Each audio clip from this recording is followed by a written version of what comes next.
In the name of Allah, the most gracious, the merciful, since the first day,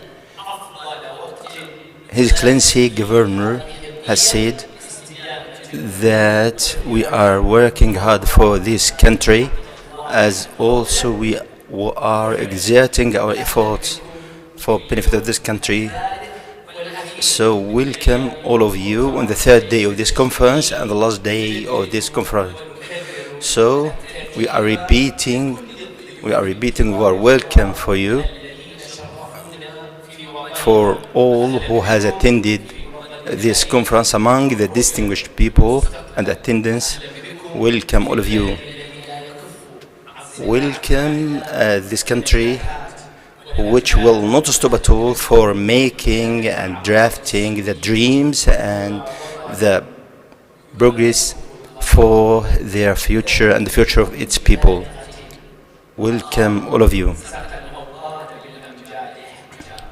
So our country is distinguished, as you know, and we are happy to be with you today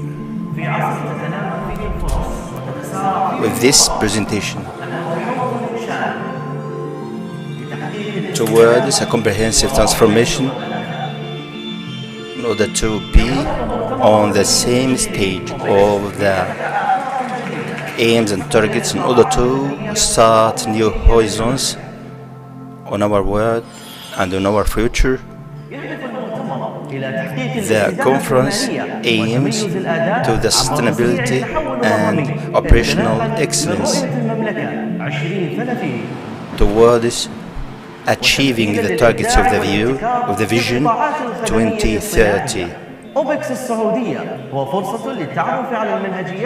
we are cooperating as we are presenting the experts and experiments as well to be useful for us and to enhance our national efforts in gaining the knowledge and acquiring all what we need for our prosperous future. So we are trying to have our future as we want and to guarantee that this future will be prosperous and to improve all of our works.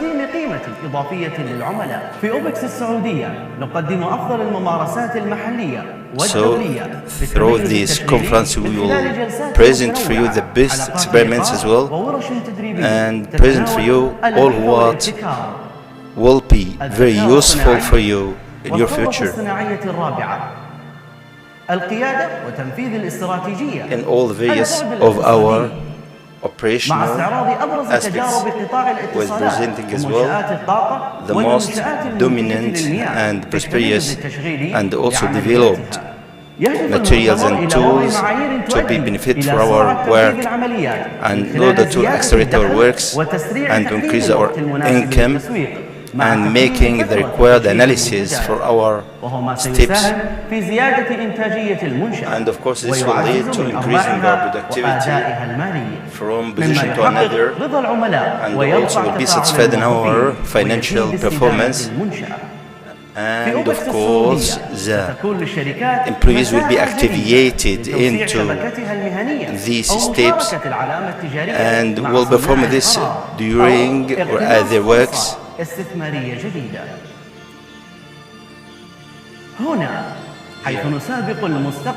Where we are sharing our future for great future and the prosperous one.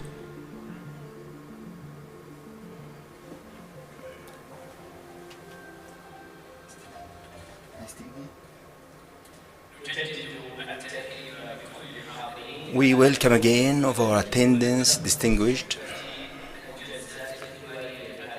and welcome with you with the discussion sessions which will be held today.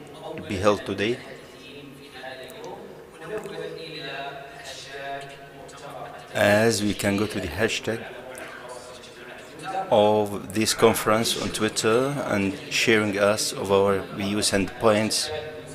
And surely we will read and listen to what you will say, and we will try to achieve all of your comments which will lead us for a progressive performance in all of our works.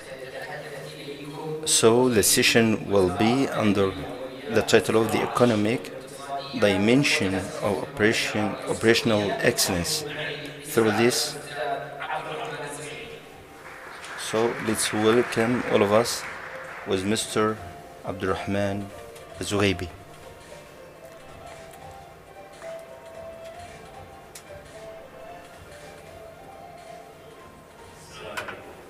Peace be upon you.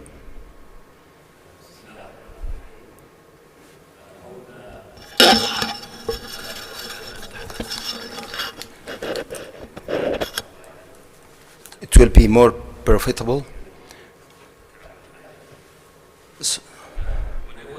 So I will speak in English to be benefited for you. This day, I requested my colleagues' support in having the ideas on what to talk about and what to say. And I received lots of proposals on that. But I figured out that I'm not an expert in the area of operational excellence per se. And the other part that was proposed to be presented relates to areas that some of my colleagues will present in the different sessions that relate to this event. So I thought of talking about an area where we can share some experiences that we had in the transformation of the government, in the National Transformation Program, and relate that to the operational excellence and take some lessons from that. So I will talk about the areas that relate to operational excellence in the transformation of the government that we have experienced in the last 6 years. And I may start with the question that was asked yesterday in the session that relates to excellence in water production from my colleague, Engineer Mansour Zinedi, which was, how do we say that we achieved the operational excellence? And how do we measure it? How do we measure the operational excellence? First of all, the answer to the first question is, in my view, it's never ending. The operational excellence is something, per my understanding, is something that never ends. It's a continuous journey that there is always a room for increasing and enhancing the operations of any organization.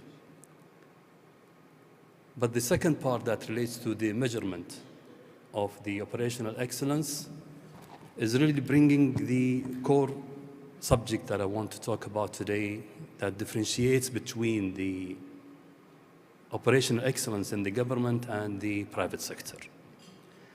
And then the basis for setting the operational excellence in each type of those organizations sets how is it measured.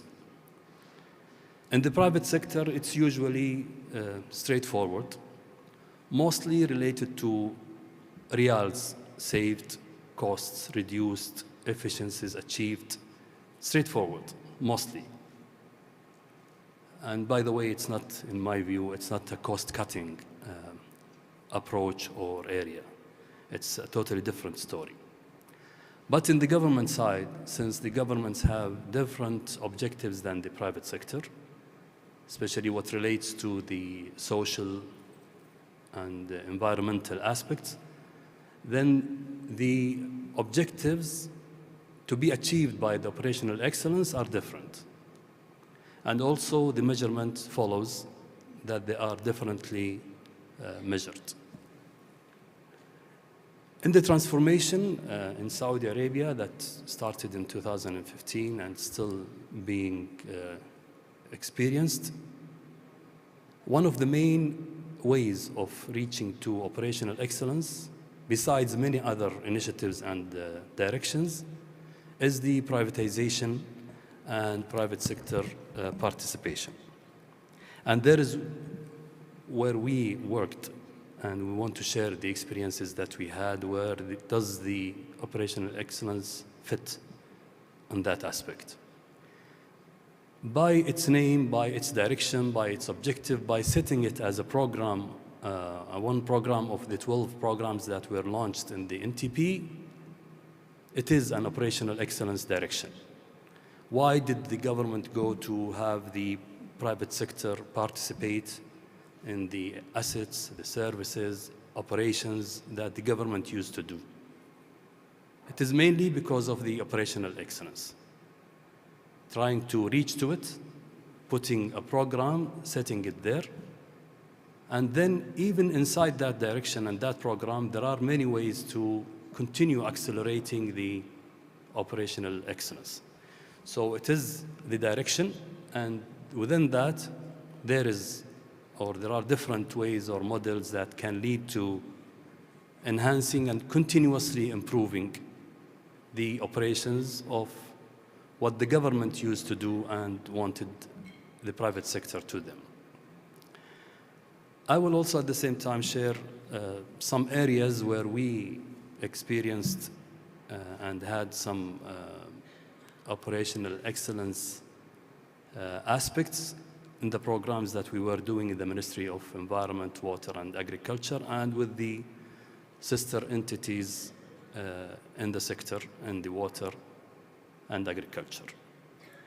We had the privatization program in the water sector set, designed, planned, started the execution. We reached to a matured level of execution on most of the aspects that cover and achieve the objective of private sector participation. And from year to year, there are continuous enhancements. And if we see the projects that we started with when we initiated the privatization in the water sector, and what we are doing this year, and what is planned for the future, near future years, we will see and notice the excellence that has already been achieved and still targeted, and there is still a long way to go. But I think in this coming session, my colleague Khalid Al-Quraishi, the CEO of Saudi Sharakat, will shed some light on that aspect. And we together continuously have efforts towards having those programs accelerated and enhanced. On the other side, we in the agriculture sector had issues in the operations that the ministry used to execute and operate the duties and mandates of the ministry in regards to the agriculture sector. But the agriculture sector is a bit different. It's a sector that requires some intensive social care towards the small farmers, towards the food security, and similar non-financial aspects that drive the directions of the government on that sector. We faced an issue when we started the transformation in the agriculture sector relates to the inefficiencies in delivering the services that the ministry used to deliver to the farmers. But the question was a bit difficult to be answered. Will the government put these services and operations to the private sector, or have a transition towards achieving that, or continuing to deliver part of that service to secure the interests, the social interests of the objectives of the agricultural sector, and making sure that it leads to the food security and no shocks happen there. We elected to go in a transitional phase by creating a company owned by the government, operates the services that the ministry used to operate without getting into the services that are being delivered by the private sector, because if they are delivered by the private sector, so it is expected to be efficient and done in a sustainable manner. Now, by design for that company, we selected to focus on, first of all, we don't do except the services that are mandated to the ministry and the private sector is not yet ready to deliver. Second is to make sure that the introduction of this company operations, the governance, the design, the procedures there would lead to operational excellence on those services. And we linked that to the subsidies and support that we get from the Ministry of Finance to support the company in delivering those services in the areas where they are not profitable or financially self-sustainable. We started launching those services around 3 months ago by this company.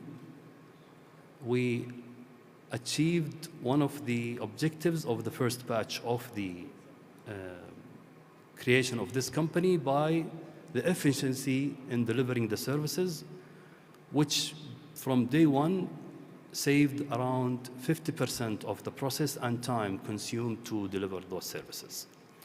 And there is a program for other services that this company will introduce, which are expected to lead to that. At the same time, in the design of the company and its plans, we inserted the continuous improvement aspect, especially in the digital aspect and the use of artificial intelligence. The other example or experience that we experienced in the ministry relates to the water sector support from the government, the financial support that is needed from the government for the water sector. We designed a program for balancing the support that is needed for the water sector from the government, since the tariffs of the water services are preset, and do not cover the costs of delivering the service. The objective is to make sure that the water sector can continuously deliver high-quality service without facing issues in the funding part that causes failure in delivering the service. That part was designed based on efficiency and operational excellence. I'll try to simplify it. The water sector needs funds from the government in order to be able to take care of its mandate and deliver the services, since the revenue generated does not cover the costs. At the same time, the government wouldn't give funding to the sector without having a plan for achieving efficiencies and continuous improvements on those efficiencies.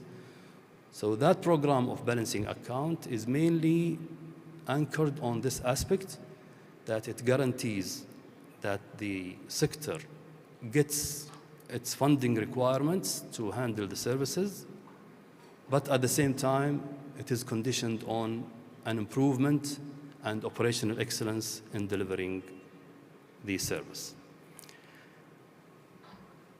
Those aspects factored into the model of the balancing account are expected to be an additional factor that will drive the water sector, especially in the production and distribution part, towards continuously increasing the efficiencies and save the need for additional funding, which may not always be ready in the normal circumstances. So this is, in brief, our part that relates to experiences that we have faced, and we hope that we have added value to this event by shedding this light on those two aspects that really emphasize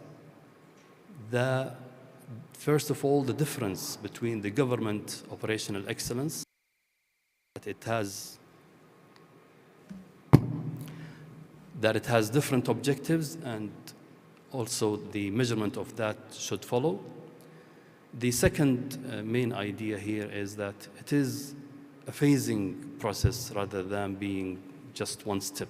The government cannot be transformed in one day, but we are setting transitional periods and transitional phases should always lead to where we can achieve the objectives of the government on its mandates.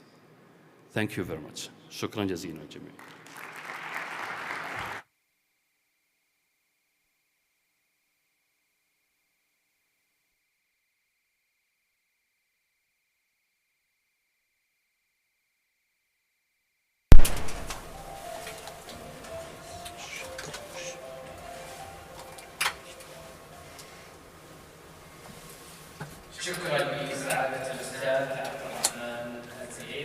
Thank you for His Highness Azghibi. Speaker, continue. The example of operational excellency are several.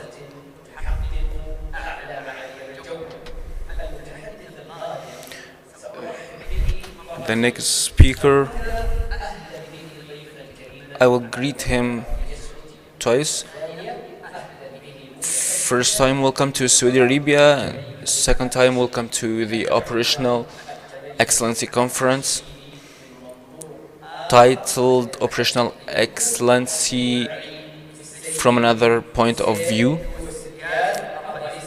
Speaking to you now, Mr. Jose Luis Diaz, CEO of Water Business Acciona.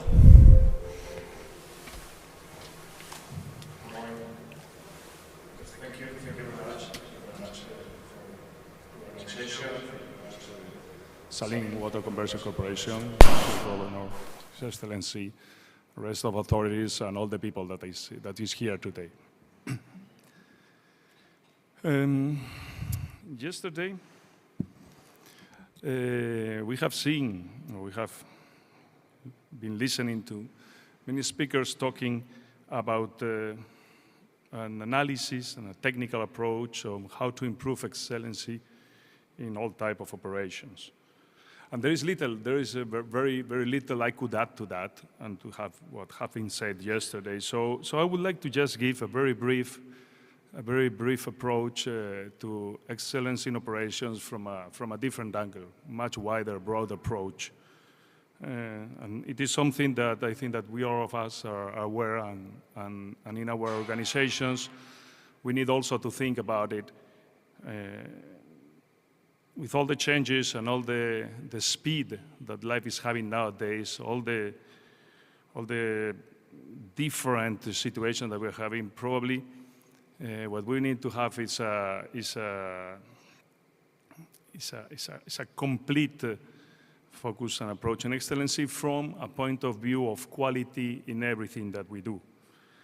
I would like to define it as something that is in the way of we do, we aspire, and we perceive our work, our colleagues, our partners, our clients, and our organization as a whole. This holistic approach, we have many different examples, but I would like to go to a couple of them that are probably very known to us. No?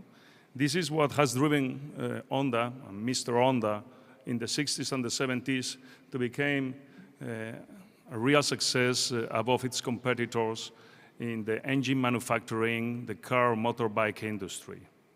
Or not only Honda, but the whole Japanese industry to succeed in the 70s and in the 80s in many different sectors, from again, car manufacturing to all type of electronics.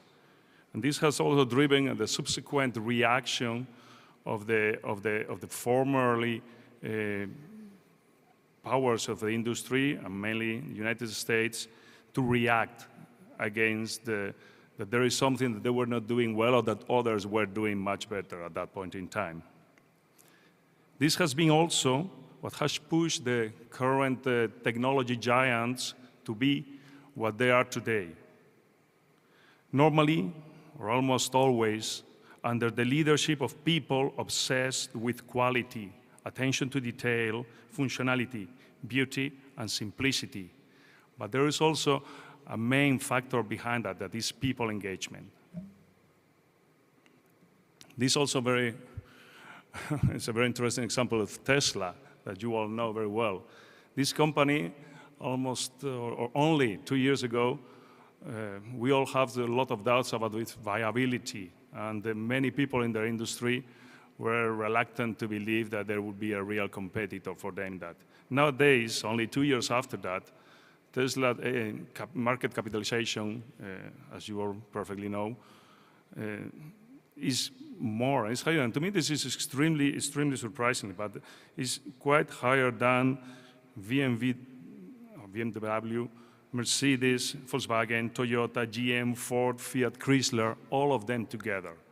And this has been done by excellence in operations and full conviction. And even if it's only partial, we are not probably sure about the detailed quality of some of or all of the items of a Tesla car, but definitely there has been something in the way they have been driving operations that has become this huge success of that.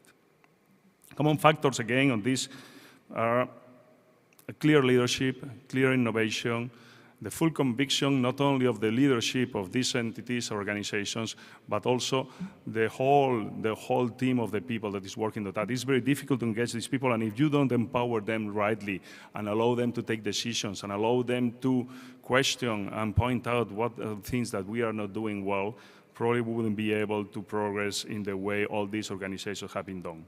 Hope that we could transfer all these upsides to our sectors. In my particular case, to the water business, which is an extremely traditional and conservative in one hand, but also an absolute need that will be increasing each after year, and it's perfectly aligned with the ESG principles that are driving nowadays the economy. Again, vision and leadership, conviction, perseverance, innovation, quality and attention to detail, that to me is extremely important, and the people engagement and empowerment, also with lesson learned attitude, are probably the key factors that will allow us to achieve the real excellence in our work, and probably also in our life. So, thank you very much.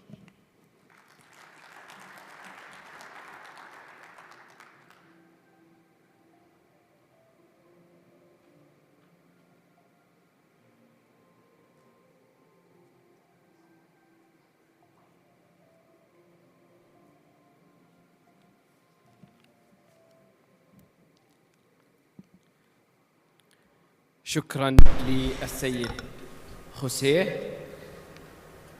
أيها الحضور Thanks to الكريم، Mr. Jose. الاقتصاد اليوم هو الجوهر Economic الذي today يحرك كل شيء is the ويبنى عليه مستقبل كامل. essence moving everything. التميز التشغيلي On H, everything is based.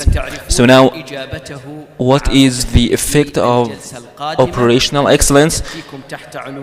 You'll know the answer of this question on the next session. Let me welcome our guest speakers in this session, with Mr. Jose Diaz speaking to you. I want to just remind you that Mr. Jose is CEO Water Business of Acciona, and we have Mr. Port Bisman, Chief Technology Officer, Mr. Chan Kapoor, Partner Synergy Financial Consulting in India. رحبوا معي بالرئيس التنفيذي للشركة السعودية لشراكات المياه في المملكة العربية السعودية خالد القريشي. Mr. Khalid Al Graishi, CEO of Saudi Water Partnership Corporation. رحبوا معي بالشريك الإداري في شركاء كران مور في الإمارات العربية المتحدة managing السيد partner يوسف ماكون. Mr. Yusuf Makon, managing partner. ورحبوا معي بمدير هذه الجلسة And the المسؤول corporate partners. التنفيذي للأعمال والشؤون الدولية والسفير الكندي السابق في وادي السيليكون السيد براندون لي. Mr. Brandon Lee, أرجو أن تقضوا بصحبة هذه الجلسة. the International Affairs and Business and former Canadian ambassador.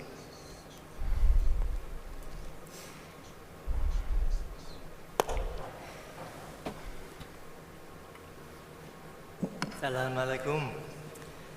My name is Brandon Lee, and I'm honored to be here as the moderator today.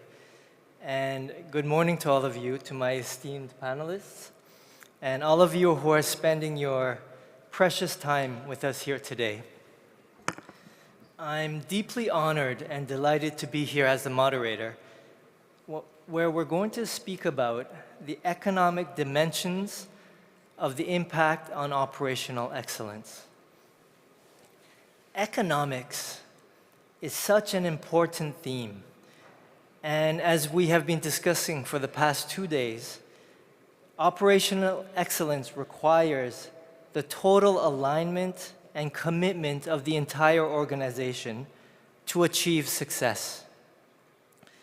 We have visionaries and leaders speaking today of the digital economy, the fourth industrial revolution. We're speaking about smart cities. And our subject today on economics is one of the central themes of all of these areas. When we look at economics, investment, and financing. When we look around the economics around infrastructure, generally speaking, if you speak to somebody on the street and you talk about infrastructure, this sounds like an industrial, almost theoretical word. But in fact, it's about making the lives of our citizens and our people better. When we look at infrastructure, it begins with roads, bridges, hospitals, utilities, smart cities. These are all elements to make our citizens' lives better. So it's very real when we look at infrastructure. And when we are looking at these enormous changes that we are in now, it requires harmony and collaboration between the government, private sector, and communities. So during this panel, we are going to look at and learn from our experts. We have collected excellent experts around very important issues around economics, around the dimensions with regards to business models. We will talk about risk management. We're going to look at trends around future economic models, even things like decentralized finance. We will look into the future of economics and operational excellence. And most importantly, we will discuss public-private partnerships, PPPs. So with that, I'll move right along into the first question. And I'll begin with His Excellency Engineer Khalid. So by involving the private sector in developing the IWP and other utility-related projects through the PPP model, how has this enabled the competitiveness in the Saudi market and within the region?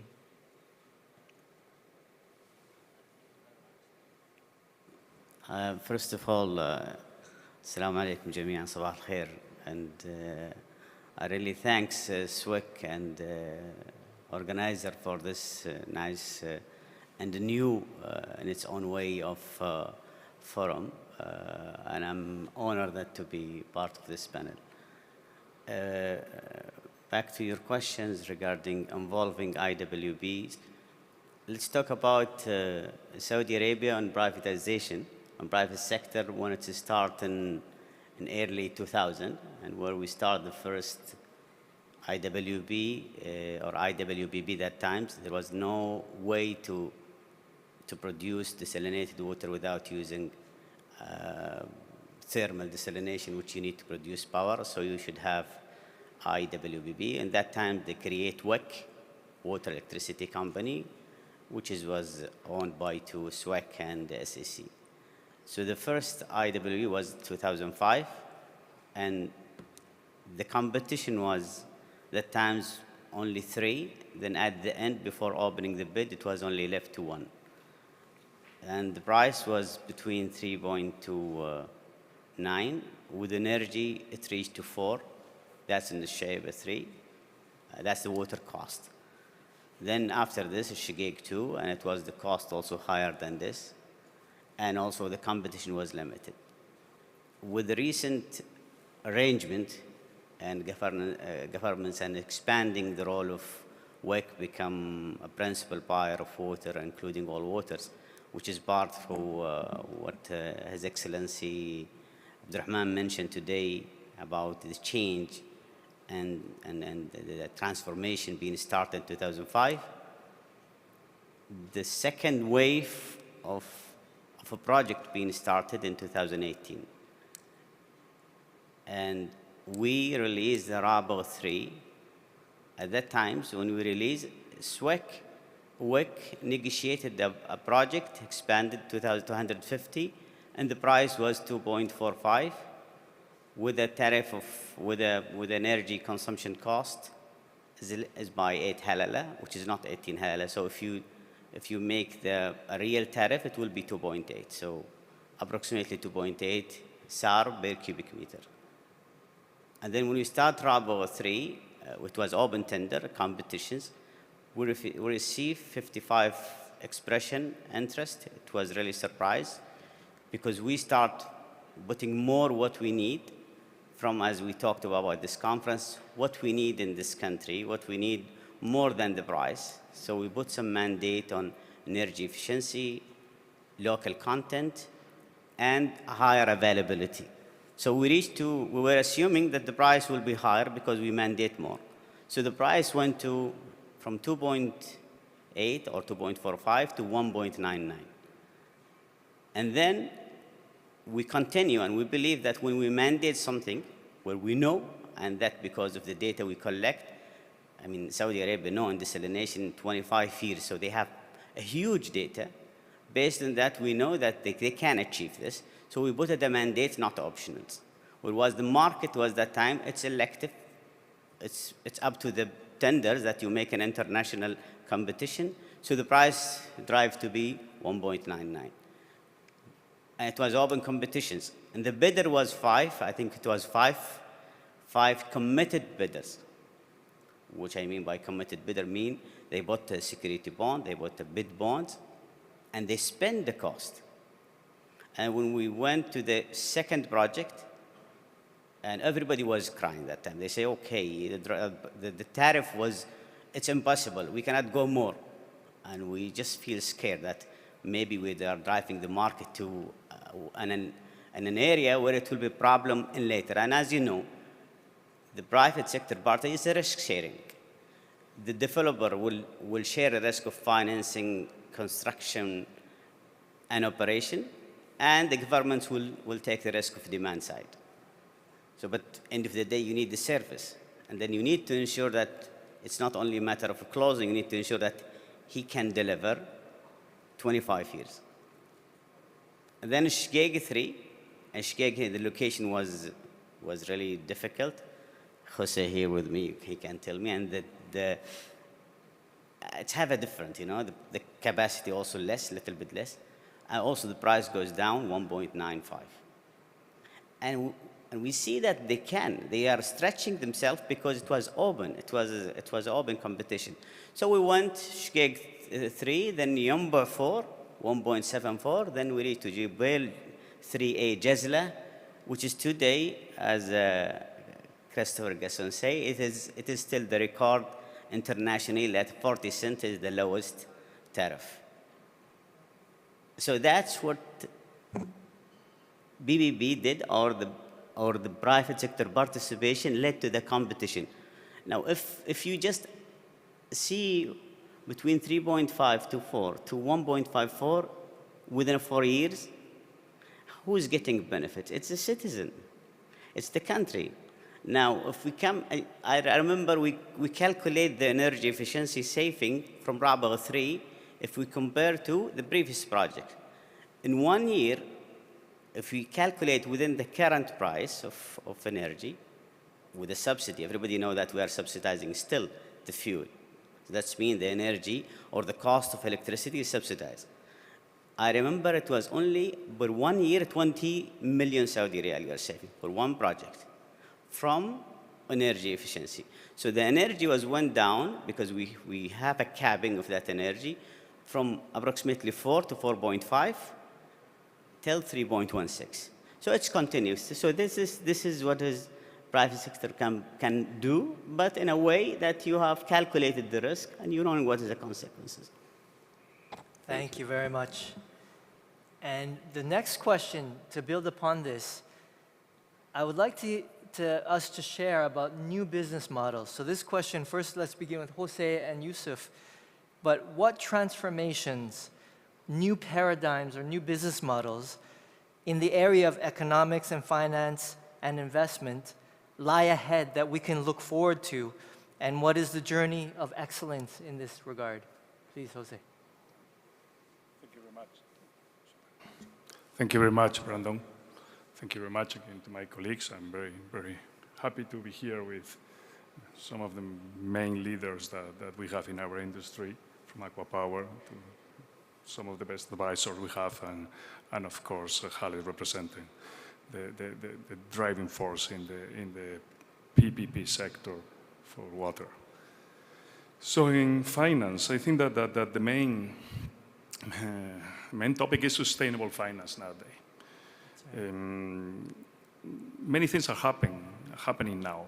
I mean, and probably even with what we have been hearing over the last decade, that there is an excess of capital and a shortage of good projects in which to invest this excess of capital.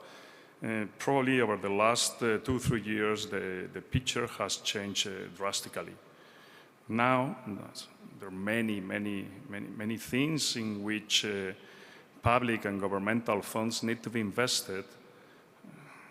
Need to start from the coronavirus to the current tremendous situation that we are suffering in Eastern Europe, and all this will need a lot of capital, a lot of money, and this money will mainly come from public and governmental entities.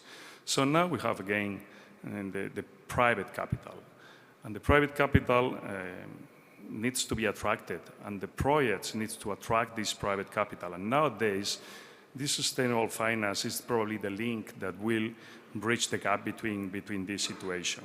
So again, and this is a topic that is probably getting a little bit wear and tear, but the ESG approach is also crucial and a must in finance, and the quality and the sustainability of the projects are a key factor for that. And again, as I said before, the water business is perfectly aligned with these principles, and we have a tremendous opportunity for attracting the capital that up to now, even if we did not have strong difficulties, but this is a very sector that is extremely intensive in capital needs. So I think that we have everything perfectly aligned in order to develop our sector and our business nowadays further. Thank you very much. And Yusuf? A couple of things. Of course, sustainability will be very, very important. No need to emphasize beyond the obvious. But I think the criteria are going to be tighter and tighter. I mean, the numbers are crazy. 400 trillion, whatever, not 400 trillion, 400 billion of green bonds and several trillion of overall climate finance, which doesn't necessarily seem to tie with reality. So I think the criteria around those will tighten for sure. Clearly, energy transition is a big trend, and finance around that will need to be adapting. And I think we see increasingly liquidity at every stage of not just debt products, but also equity products. More specifically, I think in relation to Saudi Arabia and in general, local currency finance and local currency term availability of capital and nurturing of the institutional investors into that long-term liability matching theme will be quite important. So those three themes, I think sustainability, energy transition related changes and liquidity that will be required, which will probably force the finance that goes with it to be increasingly liquid, even at early stage, even on the equity side. And finally, increasingly in pretty much every single market, the relevance of long-term institutional capital. Absolutely, thank you very much. So we've spoken about, we've seen that there are new models emerging, and in fact there's maybe some hype and the dust needs to settle a little bit on some of this new terminology we're seeing. But the next question is for Bart. When we look at operational excellence and stakeholder management, with all this hype and this excitement and new models being created, how does this affect various stakeholders, and how can we stay focused on operational excellence? Thank you for the question. First of all, press the button. Yeah. First of all, very, very happy to be here. This is an excellent topic, excellent event, and really glad to be able to hopefully contribute a little bit. Before I answer your question, I was thinking when we were talking about sustainable finance and ESG and the importance of ESG, let's not forget there's a very strong link between ESG and operational excellence. Operational excellence is also about using resources in the best possible way, reducing the use of resources, reducing energy consumption, reducing water consumption and power generation, reducing energy consumption in water production and desalination. And look at what has been able to be realized over the past 2 decades by, and my teams, our teams, Aquapower, is proud to have contributed to it very significantly by introducing new technologies and by driving operational excellence. We come from 20 kilowatt hour for a cubic meter of water to where we are now, which is around 3. So that's impressive reduction of consumption of natural resources is directly connected to ESG and directly connected to sustainability. Now, then coming to your, I think, very relevant question on stakeholders. You know, when operational excellence entered in the energy and utility business, maybe 20 years ago, when it came from Japan, from the automobile, from a certain number of sectors, it basically entered in operations and maintenance. And it was seen, like His Excellency indicated, like cost saving only, which is a pity because it is so much more. Operational excellence is today, and therefore it is related to investment, to what we're talking about here. It covers the entire value chain.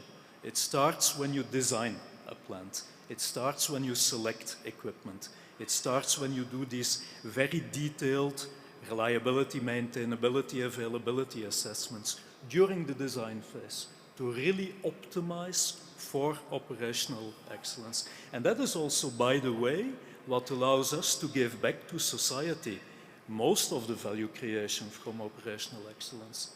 I mean, it's in the tariff. You have seen the tariff going down. A lot of that work, there is still a lot to be done when the asset is operating, but a lot of it, with a lot of value creation, actually happens upfront during the design and development phase. There's also a significant impact on internal stakeholders because it's all about people. This is done by people. We don't like operational excellence presented as processes. Of course, we need these processes and you need to apply them. But it is much more than this. It's a mindset. we call it leaving no stone unturned. It's the mindset of always seeking better performance. This is a mindset which we need to cultivate, which we need to allow our people to practice. And I'm not saying that the private sector is that much better in it than any other sector, but at least it requires agility, because it requires you to start from the assumption that the way you did things in the past is not necessarily the best way going forward. Every time again you question, you improve. Yeah?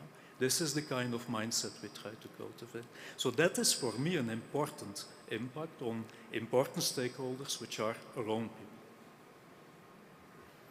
Excellent, thank you so much. And so you can see we have such a wealth of experience on this stage. And so to further take advantage of our precious time together, let's move quickly now to public-private partnerships and this structure. Of course, His Excellency began, but I'd like to ask Chetan to speak about an overview of how public-private partnerships has developed within the region and just your sense, because you have been involved in so many public-private partnership projects. Yeah, thank you so much, and it's indeed a pleasure to be at this stage on this conference with some of the people who I've been working with for quite some time. And obviously, we talked about the water sector. We talked about agriculture, as Khalid sir rightly mentioned. SWPC and MIVA has been at the forefront of driving this force. But in terms of PPPs, which we're talking about, is the change limited to the water sector? And the answer is no. KSA is right now at the forefront of leading the PPP chain in the GCC.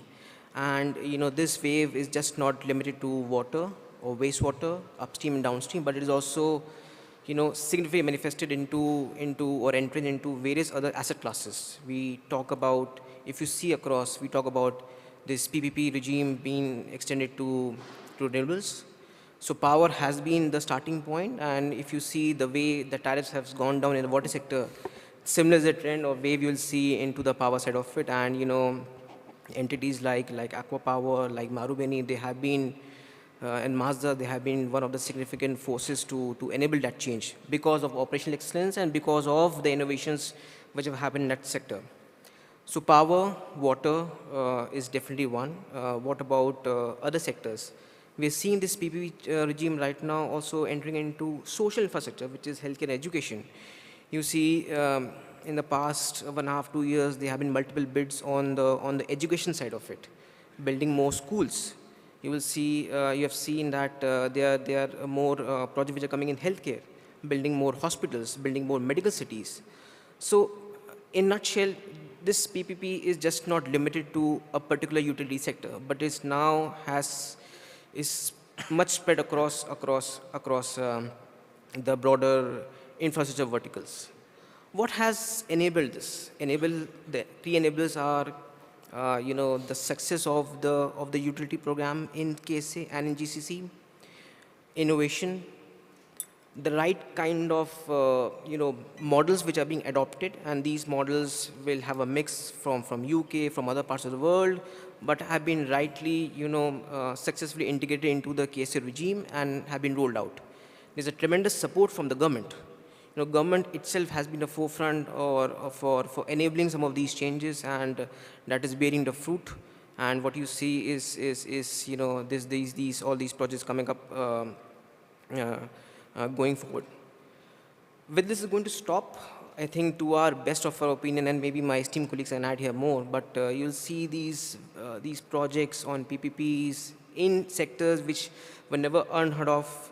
Going forward, it's going to just increase in number of proportions, number of sizes, and I think it's a very attractive time for all the stakeholders to be here in KSA and in GCC region to be a participant into the PPP wave in the region. Thank you very much.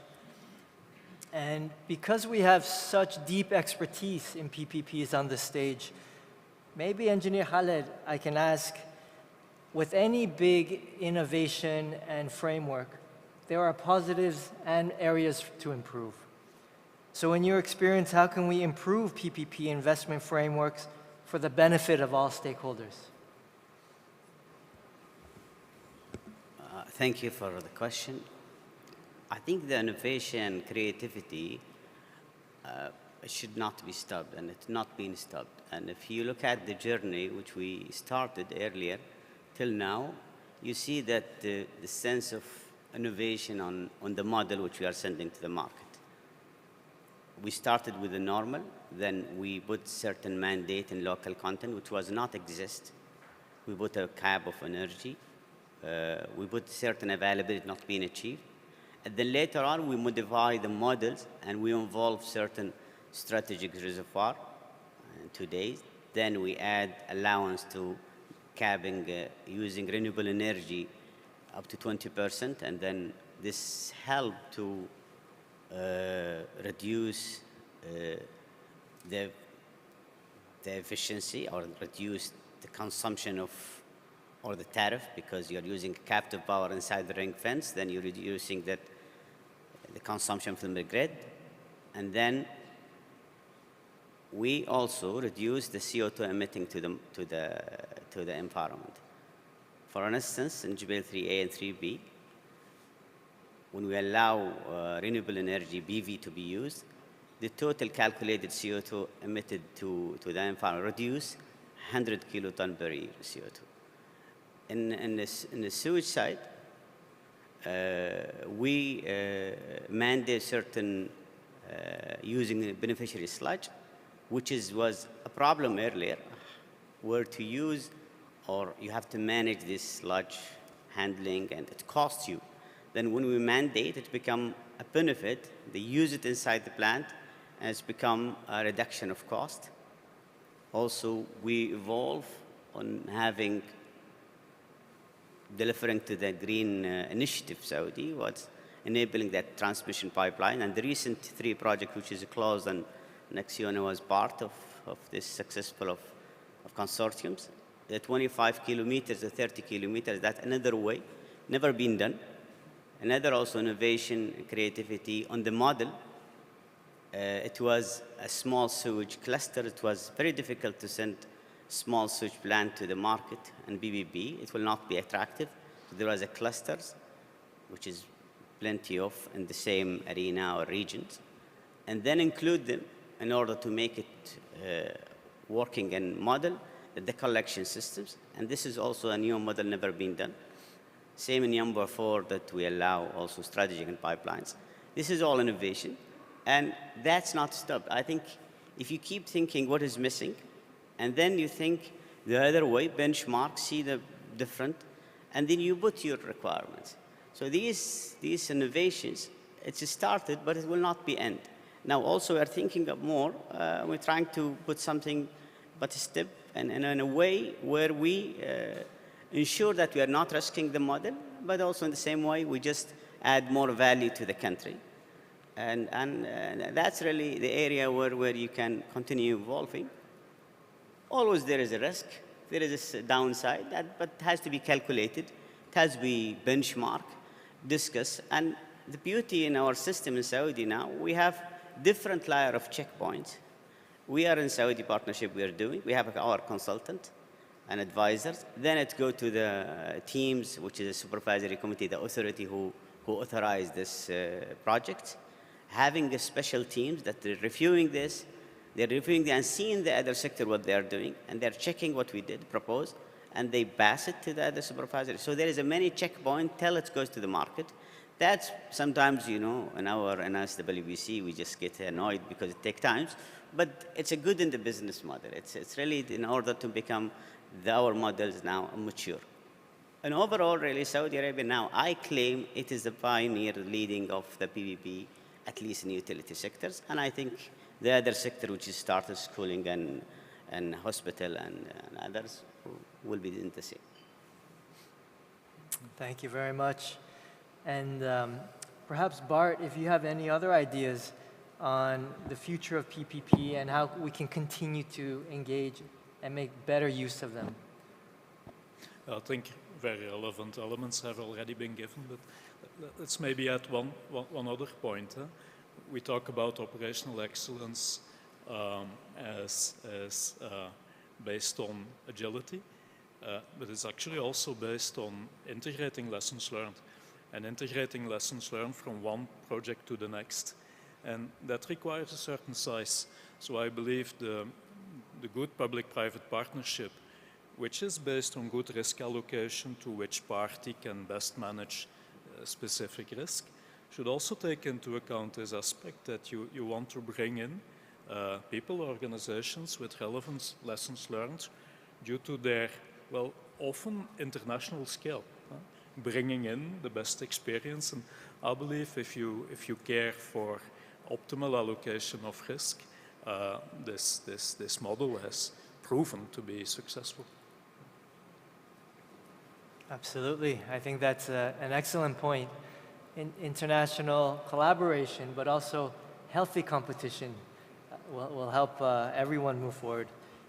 Now, the next question is for both Jose and Yusuf, where in the private sector, of course, stability helps the private sector develop. But we are in a time when there is instability everywhere we look. Of course, we've just lived through a pandemic. We're seeing economic volatility, geopolitical volatilities. And so the world is becoming less and less predictable. Are there ways in which financial markets can improve the way they mitigate volatility caused by these global disruptive events? And even what have we learned through this pandemic and other events? So please, Jose. Thank you, Gang. Well, that's a tough question. That's a very difficult question. And I don't have the answer. I don't have the answer at all, because even with the ups and downs that we have been suffering or living over the last couple of decades, we are now in a totally different situation. And all the disruptions that we have been seeing over the last months, supply chain, volatility, I mean, it's very difficult to play with and to manage. And in this sense, I would say that probably governmental entities, multilateral entities, export credit agencies would need to play a much more relevant role nowadays in order to be able to stabilize the main factors of financing. I say that just in this particular case, just dealing with the private sector wouldn't solve the problem, because private sector is driven by factors that could not mitigate in a wide extent this situation.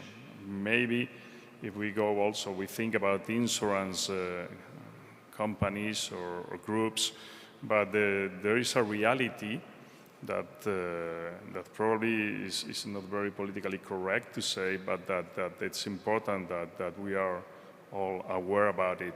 Insurance companies are each day less keen on insuring infrastructure projects. And the prices that we need to pay and the coverages that we have are lower. So even with that, I would say that there is a strong call now for, again, multilaterals, export credit agencies, governmental supported entities, in order to take the stage and take a step up in front in order to help to at least stabilize a little bit the situation that we're living nowadays. Absolutely. Thank you very much. And Yusuf? I want to set the scene a little bit in relation to what's ahead of us, because I do believe that what's ahead of us intrinsically will involve imbalances continuously in supply chain and in availability of capital from time to time, etc. Just focusing on climate transition, right? Let's leave aside pandemic, let's leave aside geostrategic volatility that we are seeing now. In broad terms, each year in the next 30 years, we will need to invest as much as we have invested in the last 10 years in climate transition, potentially more. Decarbonization needs to go into complete new sectors as well that we haven't abated so far, etc. So this supply chain disruption, commodity price volatility in specific sectors is going to continue. It's not going to stop, most likely. We don't know. Of course, planning ahead is always useful. I'm not going to state the obvious, etc. But how can then the infrastructure sector do its best to cope with that? Obviously, I mean, disciplined execution, which Engineer Khalid has set an example under the vision of the kingdom, etc., is extremely useful, standardizing, etc. But beyond that, I think we need to come to terms with perhaps slightly different ways of, slightly enhanced ways of procuring as well. I don't know what those may be. All of them have downsides, right? If you want to tender 10 IWPs in one go, think about the energy transition side of it, the renewable or decarbonization, hydrogen, etc. How do you do it? You need to take a degree more risk, perhaps. The supply chain is not going to wait for the decisions over 3 months, 6 months, 9 months. So you need to become extremely more agile, and you need to maybe think about what are the key parameters that's outside the control that the authorities may consider taking the risk of, because they fundamentally take it anyway. On the plus side, the infrastructure sector and infrastructure assets are intrinsically long-term decorrelated from that context, right? It's long-term, stable revenue profile transactions.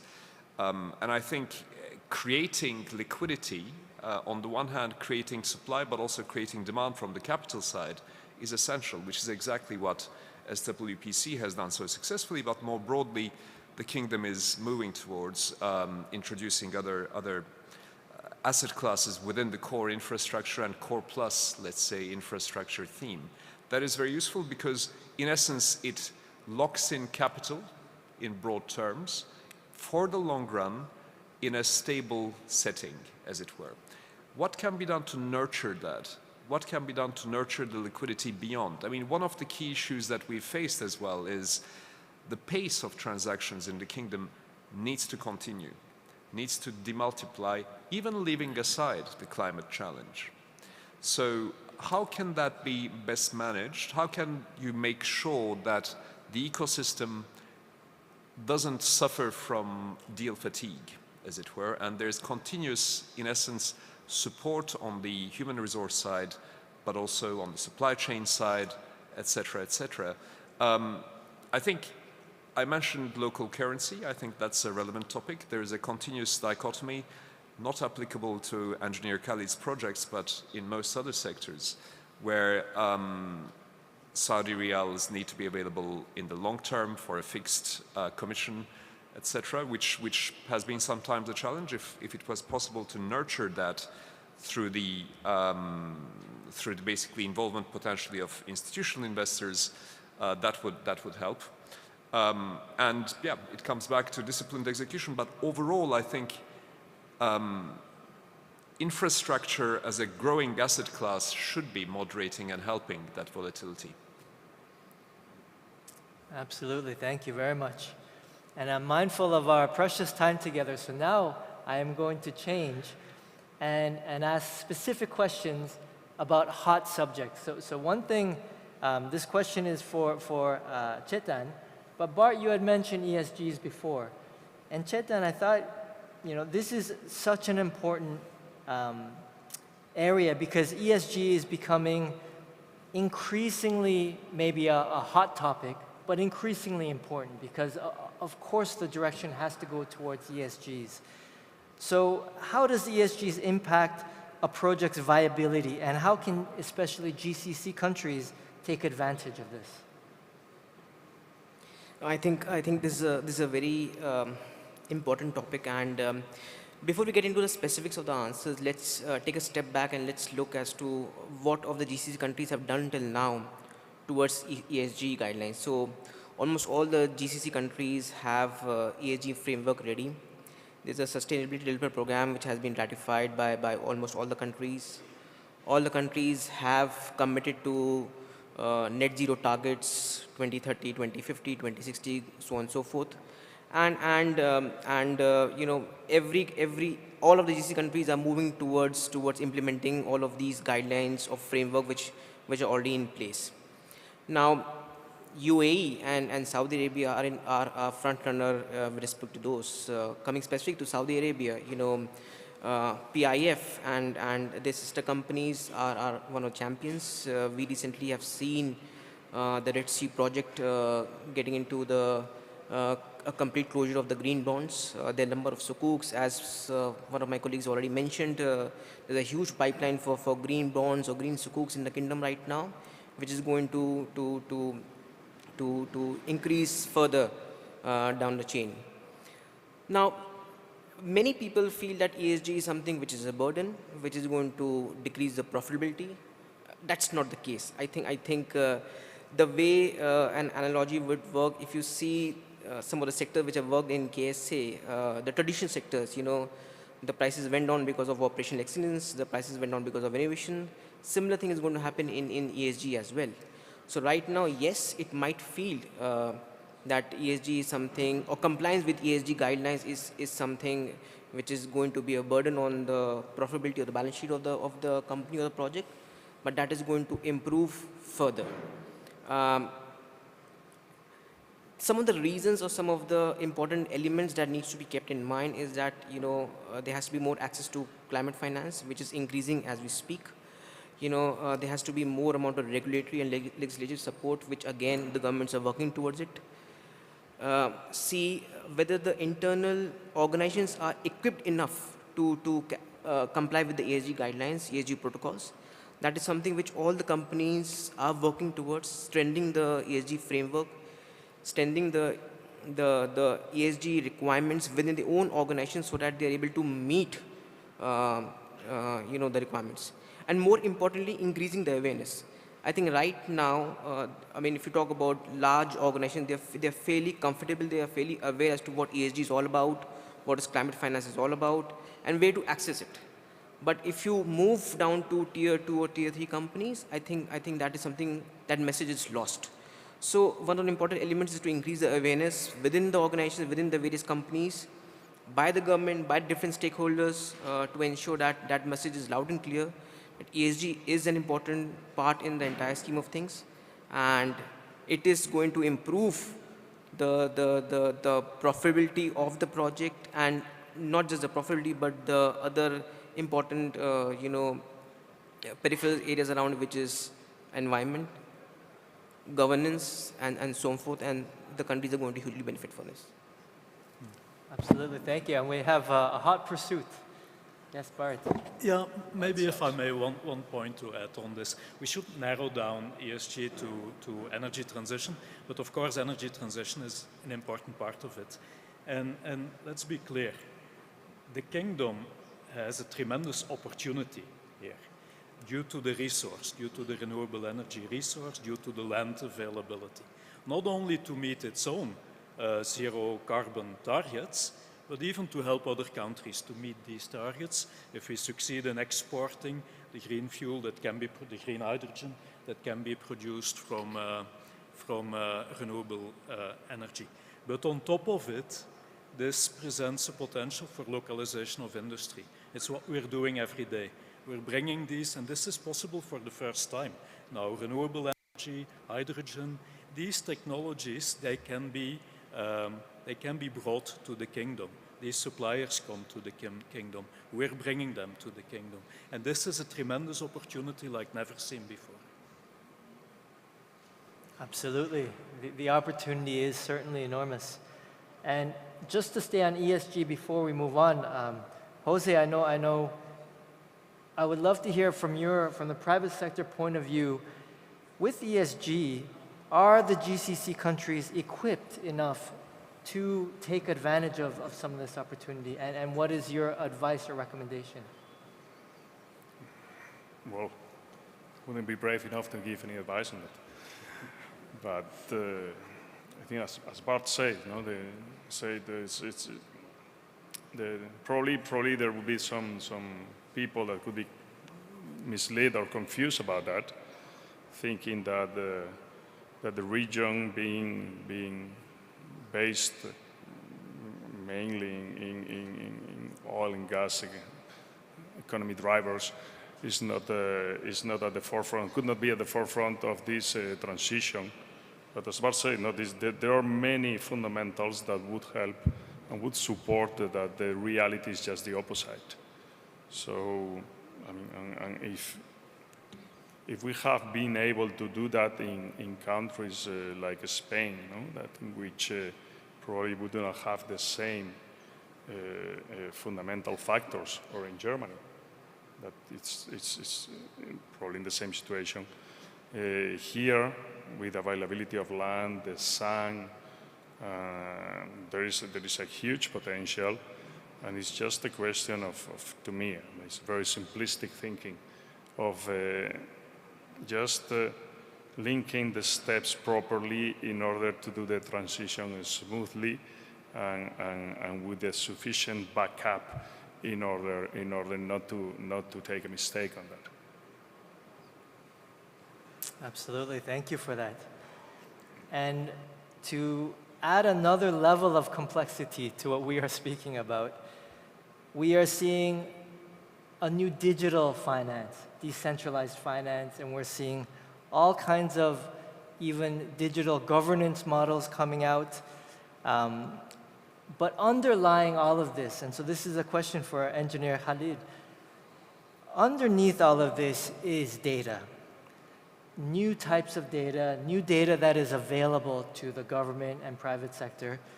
So what is the significance of all of this data? You know, people say data is the new oil, but how do you see data analytics in driving economic change?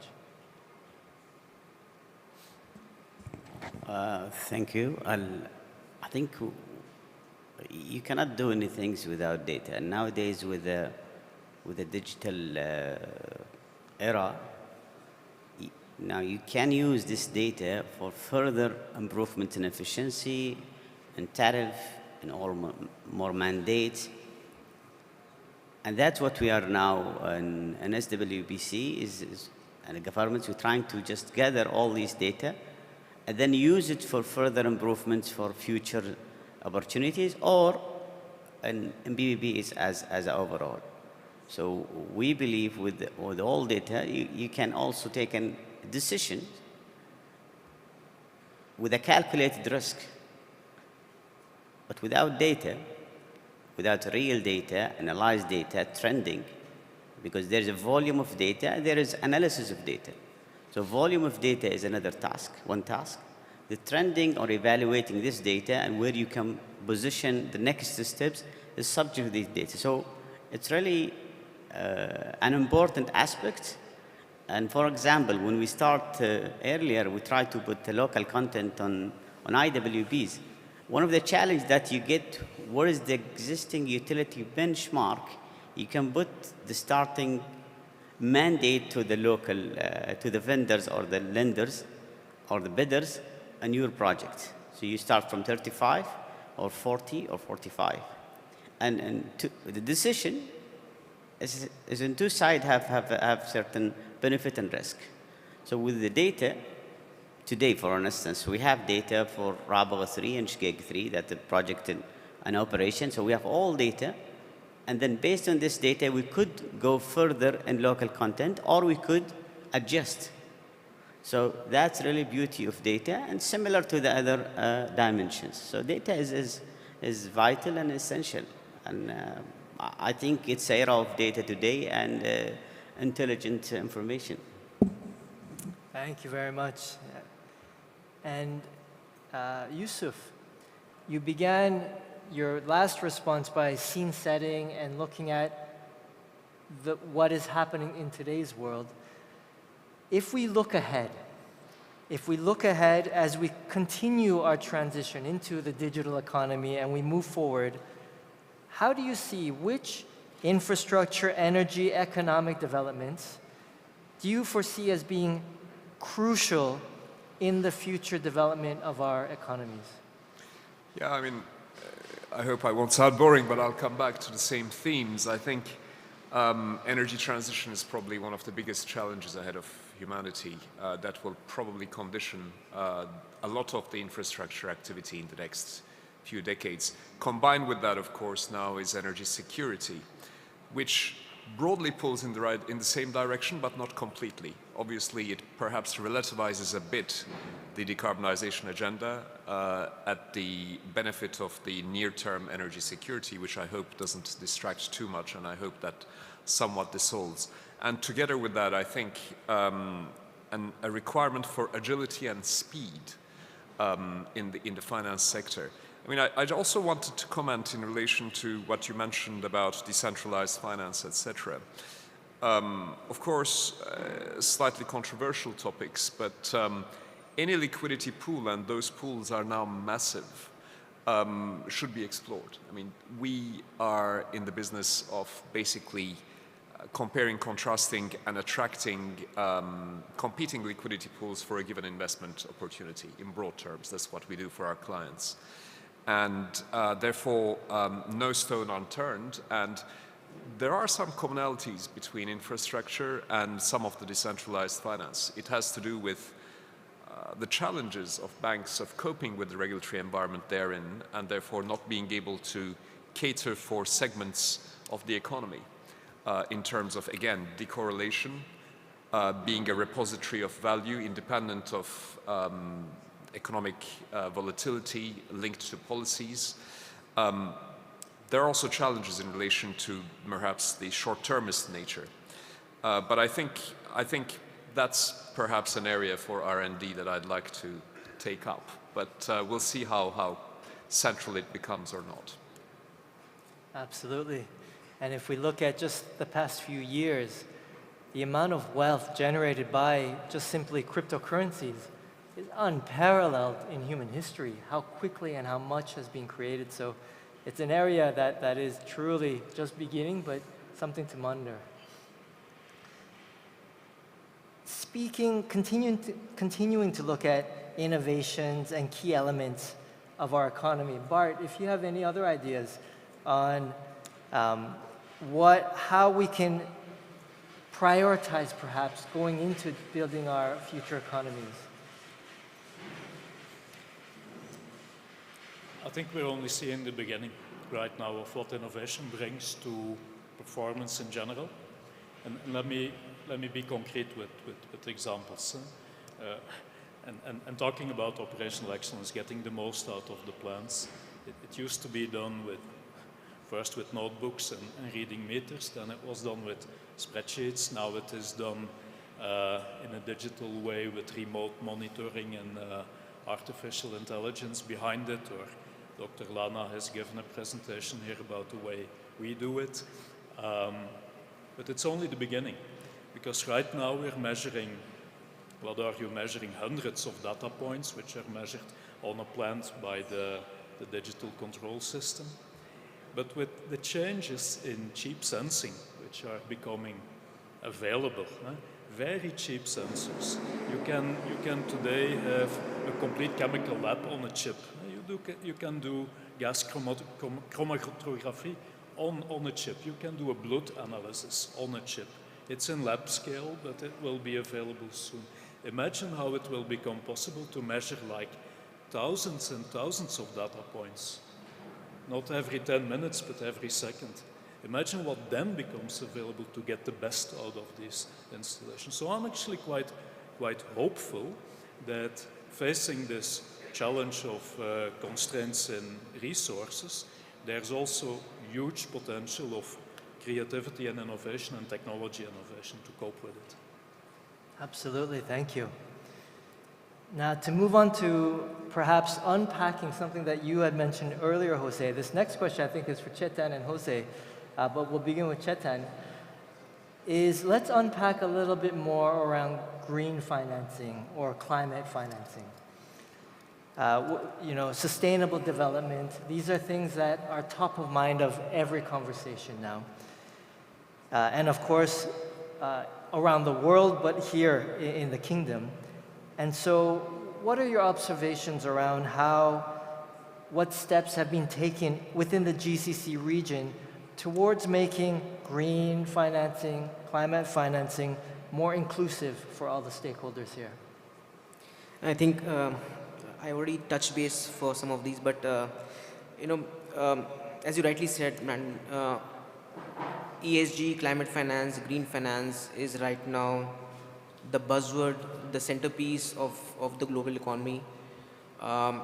And you know what's happening right now, there are many avenues in which this green finance is being made available to across the globe.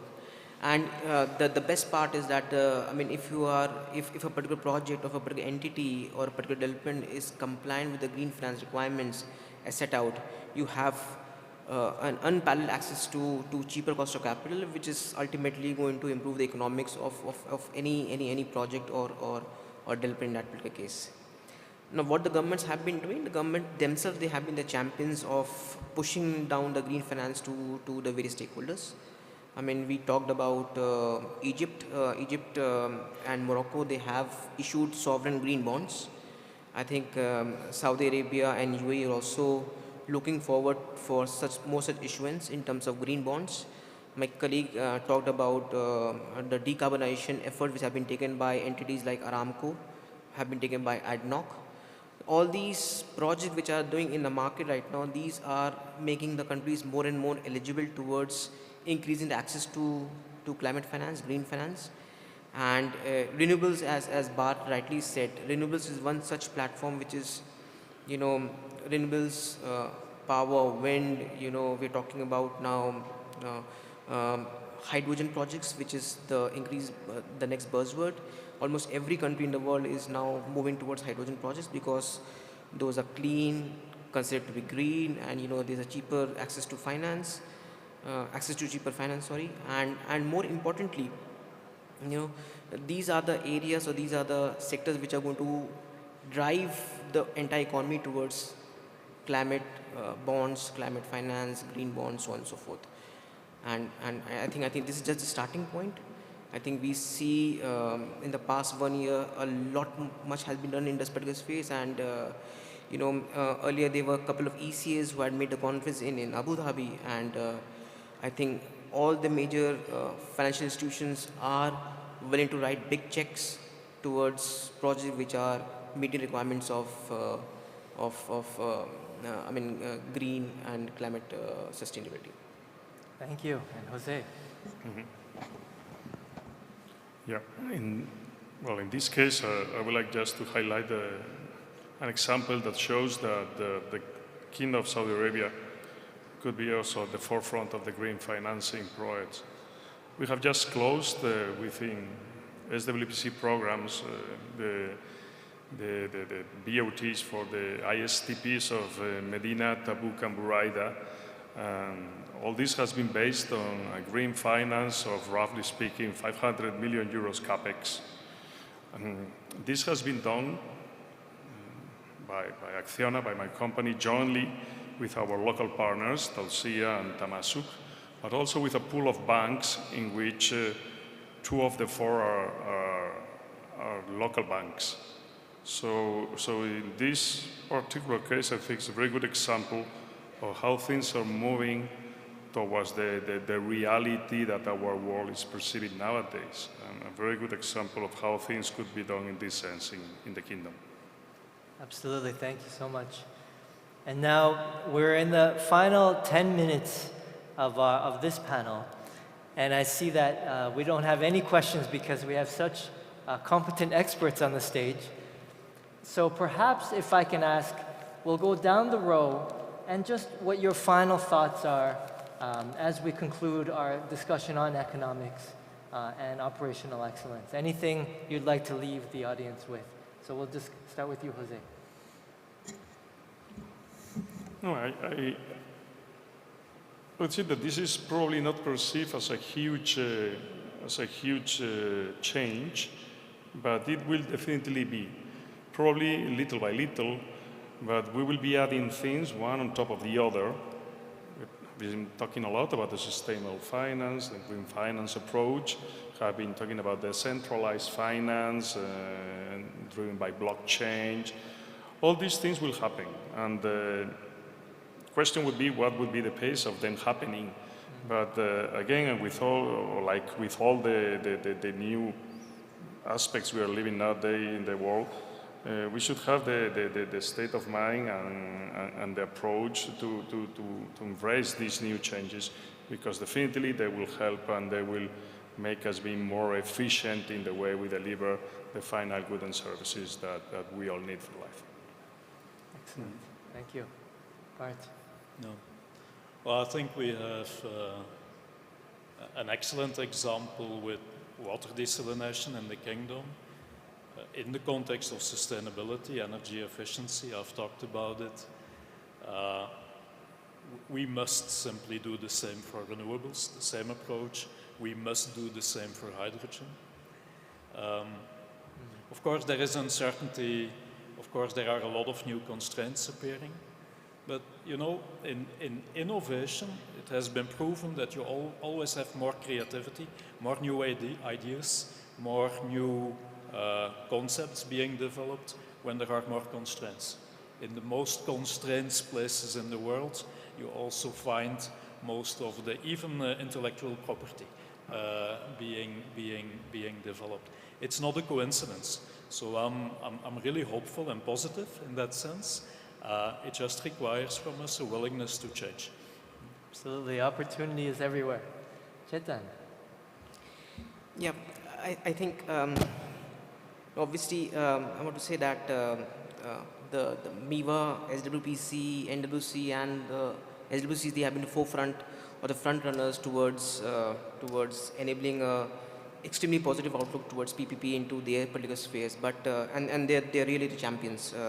But what is also equally important for the government is to have more such champions in different other sectors. I know it's in the making. There is a very positive progress on other sectors as well. And hopefully, inshallah, we'll see more such champions of government initiatives or PPPs into other sectors as well, which is ultimately going to be very beneficial for the government and for the citizens of the country. Yeah, so yeah, let's hope so. Yeah. Thank you. Engineer Khaled. My last word that PSP or the partnership is really you have to leave the meaning of the partnership with all stakeholders. And you play, it's not only documents between two parties, it's the way how you deal with your partners. And open-minded in a way that you have all of you one goals, you're staying with them 25 years, you want others to come and take another project from you. So the way how you do things, the market observing you, they are recording whether you are trustworthy entity and agency and government entity or ministry. And then either they will come or they will find another market. So believe and walk the talk of meaningful partnerships, which is the way how we are doing in our sector. Thank you. Absolutely. Honest and meaningful, honest progress. And Yusuf. A lot has been said, of course, but looking ahead, we're at the junction of two very exciting transformations. Of course, Vision 2030 and Saudi Arabia, significant transformation program ahead, and energy transition and decarbonization again. I hope that we'll have a chance to meet again in 5 years' time, look back and not recognize anything that we experience today for the better. That's an excellent marker to say maybe we can meet in 5 years' time and continue this conversation. So please give a warm round of applause for our expert panelists. And if you could just stay on stage, I believe we have some awards to give out.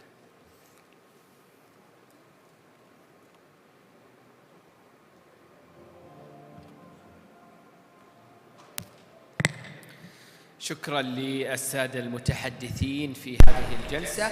أدعو إلى المسؤولين. Thanks for speaking in these sessions. I'd like to call upon the director of the partnership in Saline Water Conversion Corporation. First of all, I'd like to honor and call upon the الأستاذ عبد الرحمن الزغيبي الذي تحدث إليكم. Mr. Abdurrahman Al-Zaghibi, the Deputy Minister for Privatization. مع كل الشكر نكرم الرئيس التنفيذي لأعمال المياه. We'd like to thank the CEO of Water Business, Jose Los Diaz. ومع كل الشكر نكرم رئيس قسم التكنولوجيا. Also would like to thank the Director of Technology Department in Aqua Power in KSA, Mr. Port. مع كل الشكر أيضا نكرم شريك سينيرتي للاستشارات المالية في الهند. We thank Synergy Partner in India, Mr. Shitan Kapoor. ومع كل الشكر والتحية والتقدير. And I'd like to thank the CEO of المياه المهندس خالد القريشي. Saudi Corporation for Water Partnership, Mr. Khalid Al-Graishi. أيضا نكرم الشريك الإداري في شركاء كران مور في الإمارات العربية المتحدة السيد. And we thank the managing partner in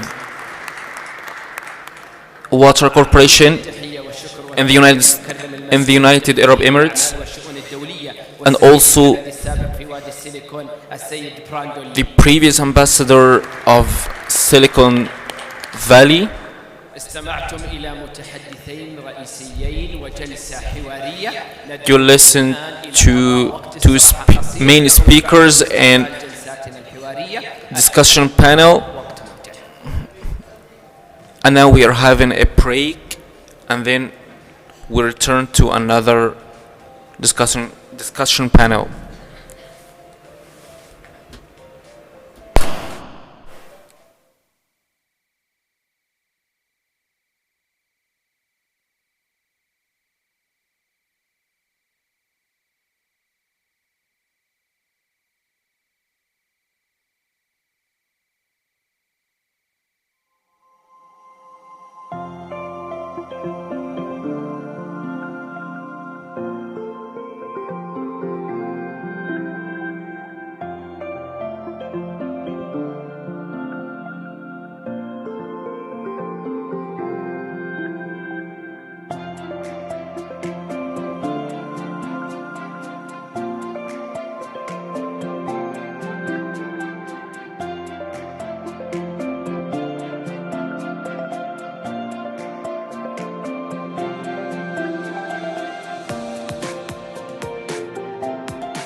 Welcome back in the discussion panels on the third day of the OPEX conference. Before we start this panel, we should thank and appreciate all attendees in such conference panels since the beginning until this day, until today, especially all conferences, all specialized conferences. And what we witnessed during the previous 2 days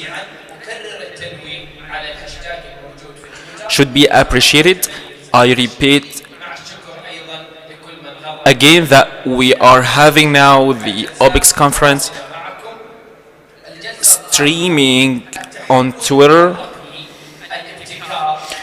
Now we are having the digital transformation, innovation, and technology. Every speech about the future has such kind of those concepts as such concepts are becoming a main pillar for every facility, and any facility working without such concepts will not go far without them. The next panel will be titled Digital Transformation and Innovation. So I call you now for this panel. Greet with me the engineer Murhaf Al-Madani, Chief Digital Officer at SABIC,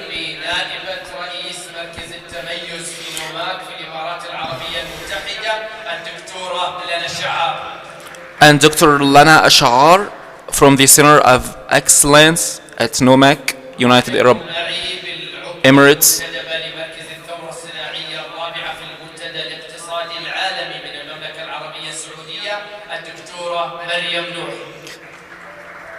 Greet with me Dr. Mariam Nouh, Managing Director of Center for Intellectual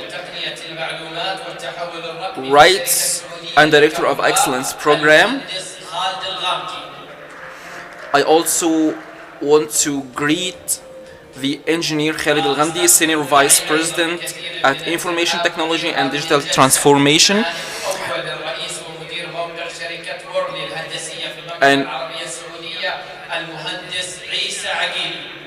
we are now with the moderate of this panel, Engineer Isa Al-Uqili, Senior Vice President and Location Manager at Warli. Mr. Isa, you have the floor.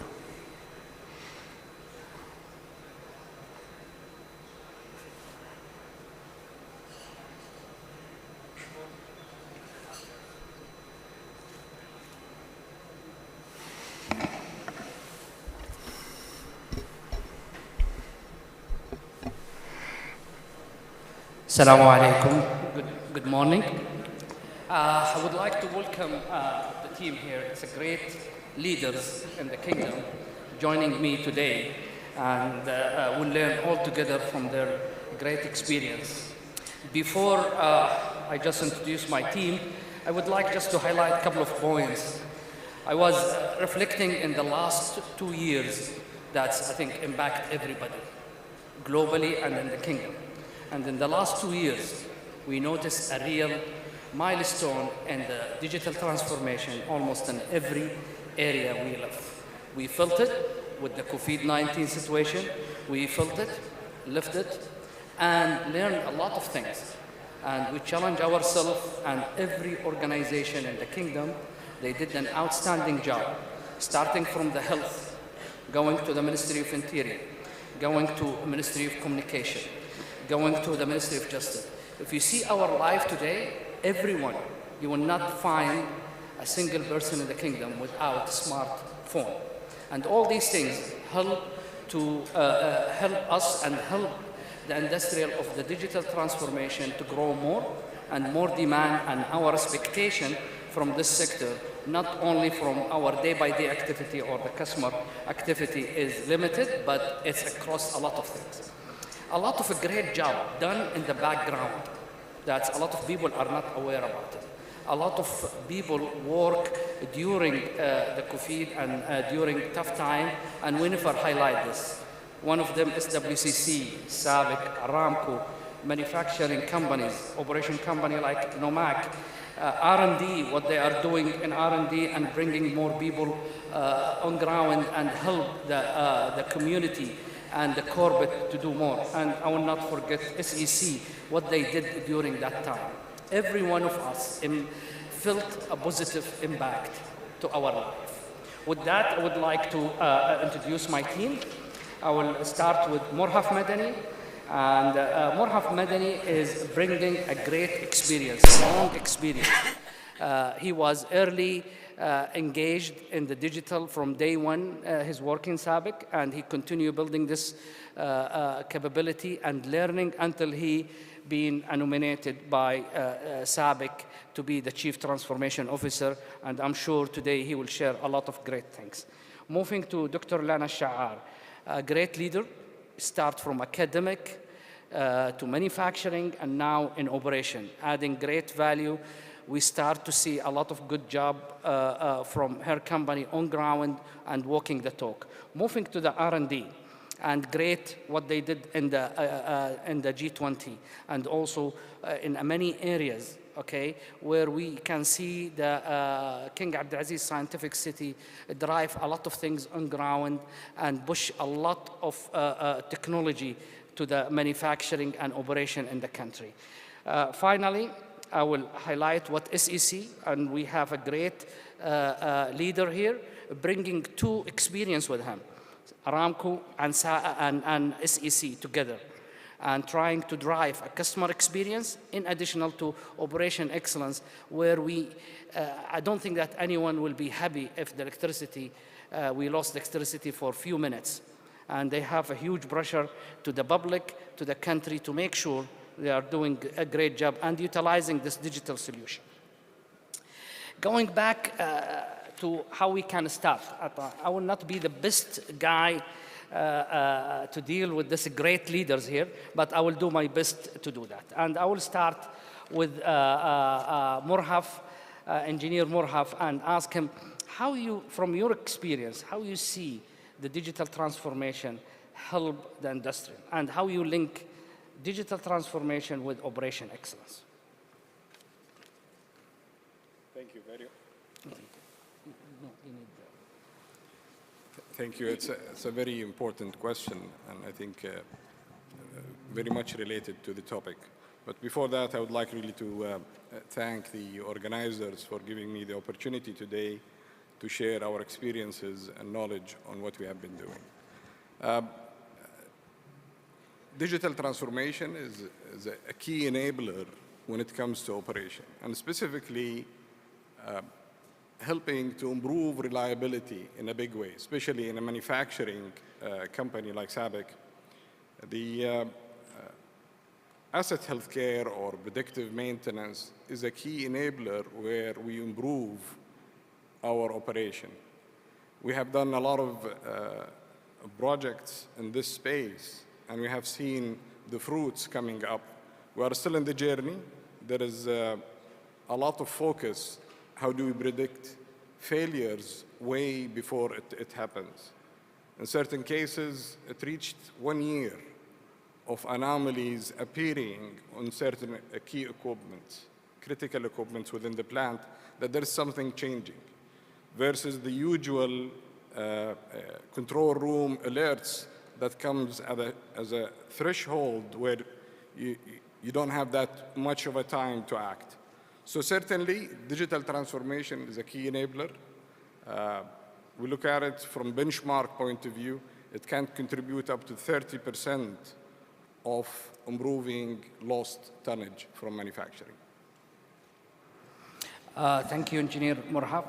And I will add a small part and ask Engineer Khalid how you see from SEC and Aramco experience the real impact of the digital transformation to operation excellence within your organization. And if you highlight some challenges that you are facing or you have been able to resolve it during that time you are working with Aramco and also with SEC.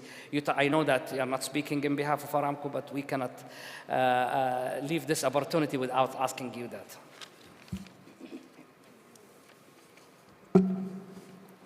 Thank you, Isa. At first, Assalamu alaikum wa rahmatullahi wa barakatuh. Sad Allah sabahkum kul khair jami'an. And it's of great honor and pleasure to be with this distinguished panelists talking about two critical and important subjects, digital transformation and operational excellence. Personally, I'm very proud to be in this very unique and critical and timely event, OPEXksa. And also we are proud as Saudi Electricity Company to be a conference partner in this because we strongly believe in the importance of both subjects, be it the digital transformation or the operational excellence.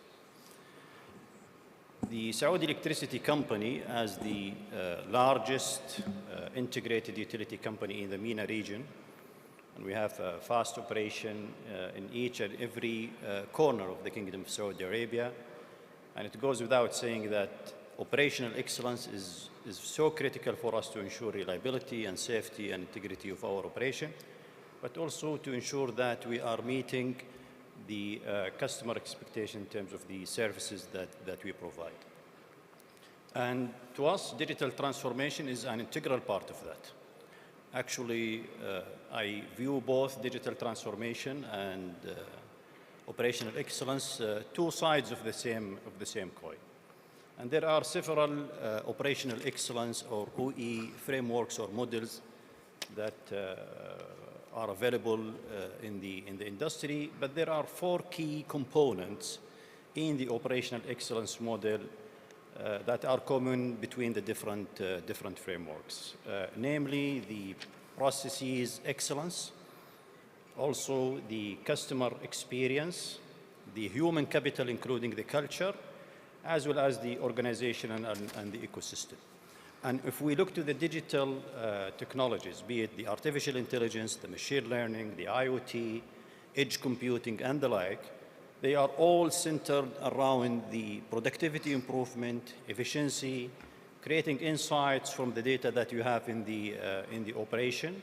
And this is very critical and important to drive performance. And since I am coming from the power industry, we strongly view digital powers operational excellence. Thank you, Engineer Khalid.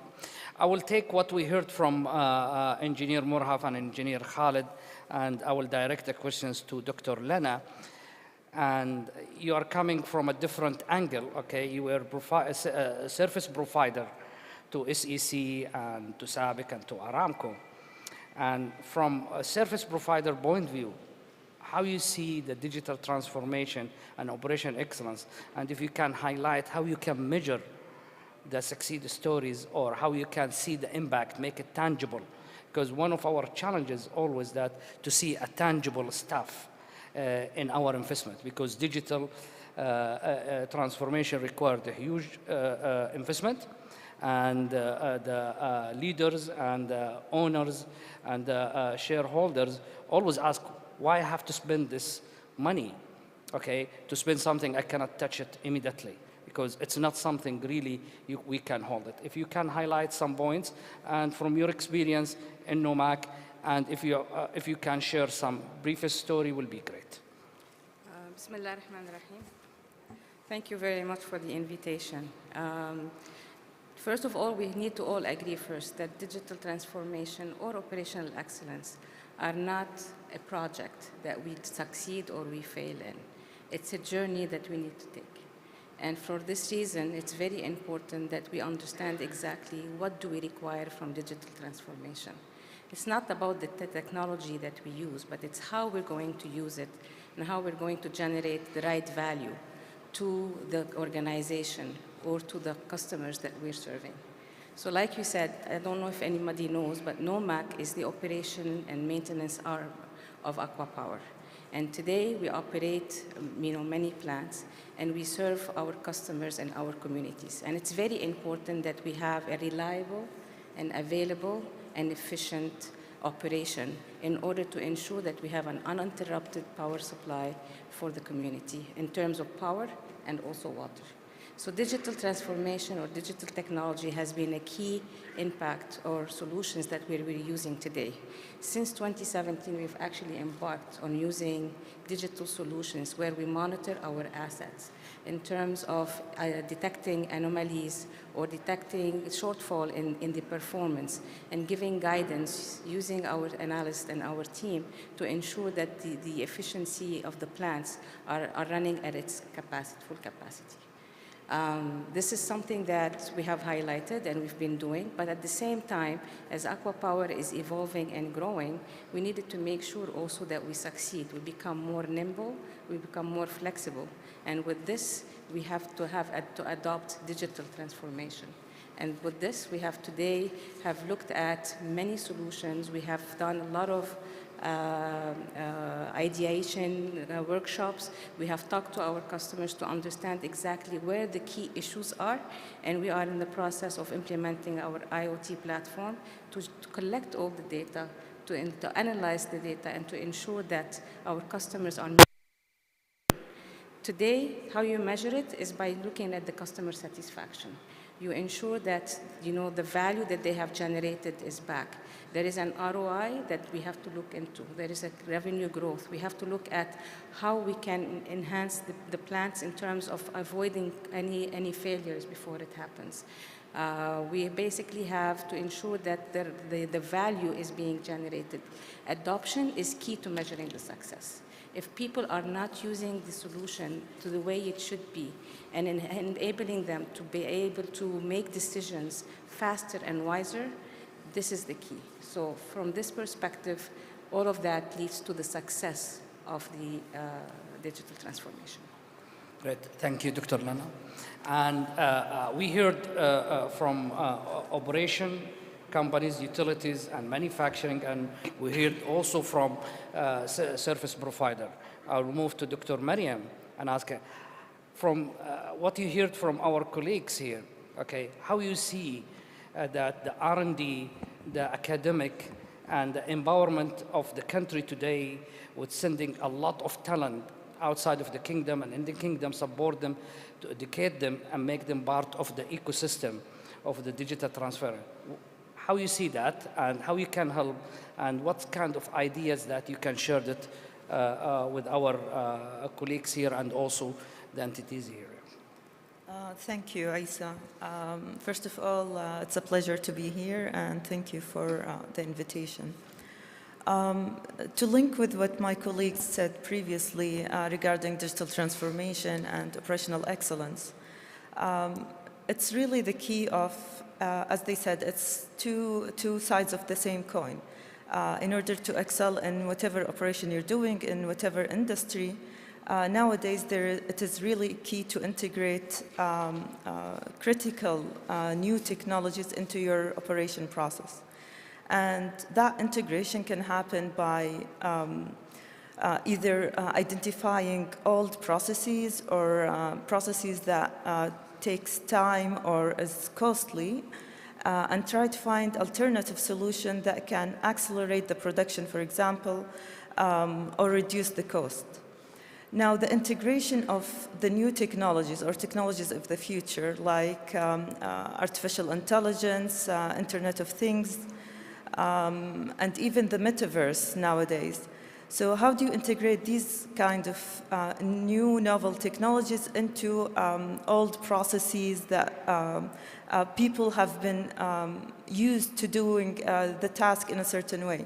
So it requires, first of all, awareness of the technology, and then upskilling of the existing talent or reskilling of the existing talent into accepting and adopting that new technology. And in order to do that, to bridge the gap between technologies developed within academia or within research labs and bringing them to the industry, to the business, to the factories. There is a really high importance on investing on R&D, especially research that is focused on the higher level of the TRL, the technology readiness level, and also investing in entrepreneurship, small, medium enterprises. So these are the entities that are willing to take the risk to do agile development in order to come up or create with new solution to the existing problems that we have. Now, within King Abdulaziz City for Science and Technology, we have a long history of investing into the R&D sector. And in the recent years, there has been a new program that was created that focuses on investing in the talent and the human capital by providing a specialized training program to the young scientists and engineers in Saudi Arabia in order to train them in key topics or future technologies that we predict that it's going to be of need to the kingdom. For example, in autonomous vehicles, in aeronautics, in utilization of data from satellite that can actually be analyzed and processed in a way that can solve existing issues like underground water, for example. So in the past 7 to 8 years, through that program, we were able to invest in more than 200 young Saudi scientists and engineers and prepare them to get accepted to top schools around the world, top 30 universities, to get their master's and PhD degrees in these specialized high-tech programs. So this is like a summary of how R&D can help by upskilling and investing in the human capital. Great. Thank you, Dr. Mariam. I will take what we heard from the team and ask Engineer Khalid, seeing what's going on, and every good opportunity or every good improvement always associated with a real risk. And risk and opportunity always together. And I would like you to highlight what kind of risk and opportunity we have in the digital transformation during taking the companies or our utilities and manufacturing to the next level. Well, as my colleague said, digital transformation is a journey. And in such journey, we expect ups and downs, which is normal for any transformation. I would strongly recommend that we allow our people to test and deploy and play with these technologies and gadgets, but we are always telling them fail fast and fail cheap. Learn from that failure and build on it and move to the next level. And definitely digital transformation is facing potential challenges or risks that each and every organization moving into this domain must be vigilant and aware of those potential challenges. And I will not be specific, Isa, on the utility, because the beauty of the digital cuts across all businesses and all domains. So what applies to utility can apply to manufacturing, to apply to retail and banking sector as well. But for the interest of time, I will be specific on key potential challenges that any organization might face. The first one is the lack of business-driven digital strategy. And we have seen organizations moving into the digital transformation program and approaching that from the angle of technology deployment program. And this might be risky because you might end up with a lot of technologies and a lot of solutions, be it on-prem or in the cloud, that are not integrated, and the last mile is not achieved. And then the question about the value realization, which is what Dr. and also more have alluded to, where is the value from these digital technologies? So the absence or the lack of a clear and well-defined digital strategy that is a business-driven, value-driven, and data-driven is so critical and crucial. And my personal advice for any organization while you are testing and deploying some of these digital technologies, you have to be really clear on the end state, and that cannot be achieved without a clear strategy that maps all the components and the potential business. The second potential challenge that can face any digital transformation program is the organizational readiness. And here I mean both the execution arm, people who are deploying the technology, but also the beneficiary organization, be it your internal customers as employees or business, but also your external customers for companies who are customer-facing service providers.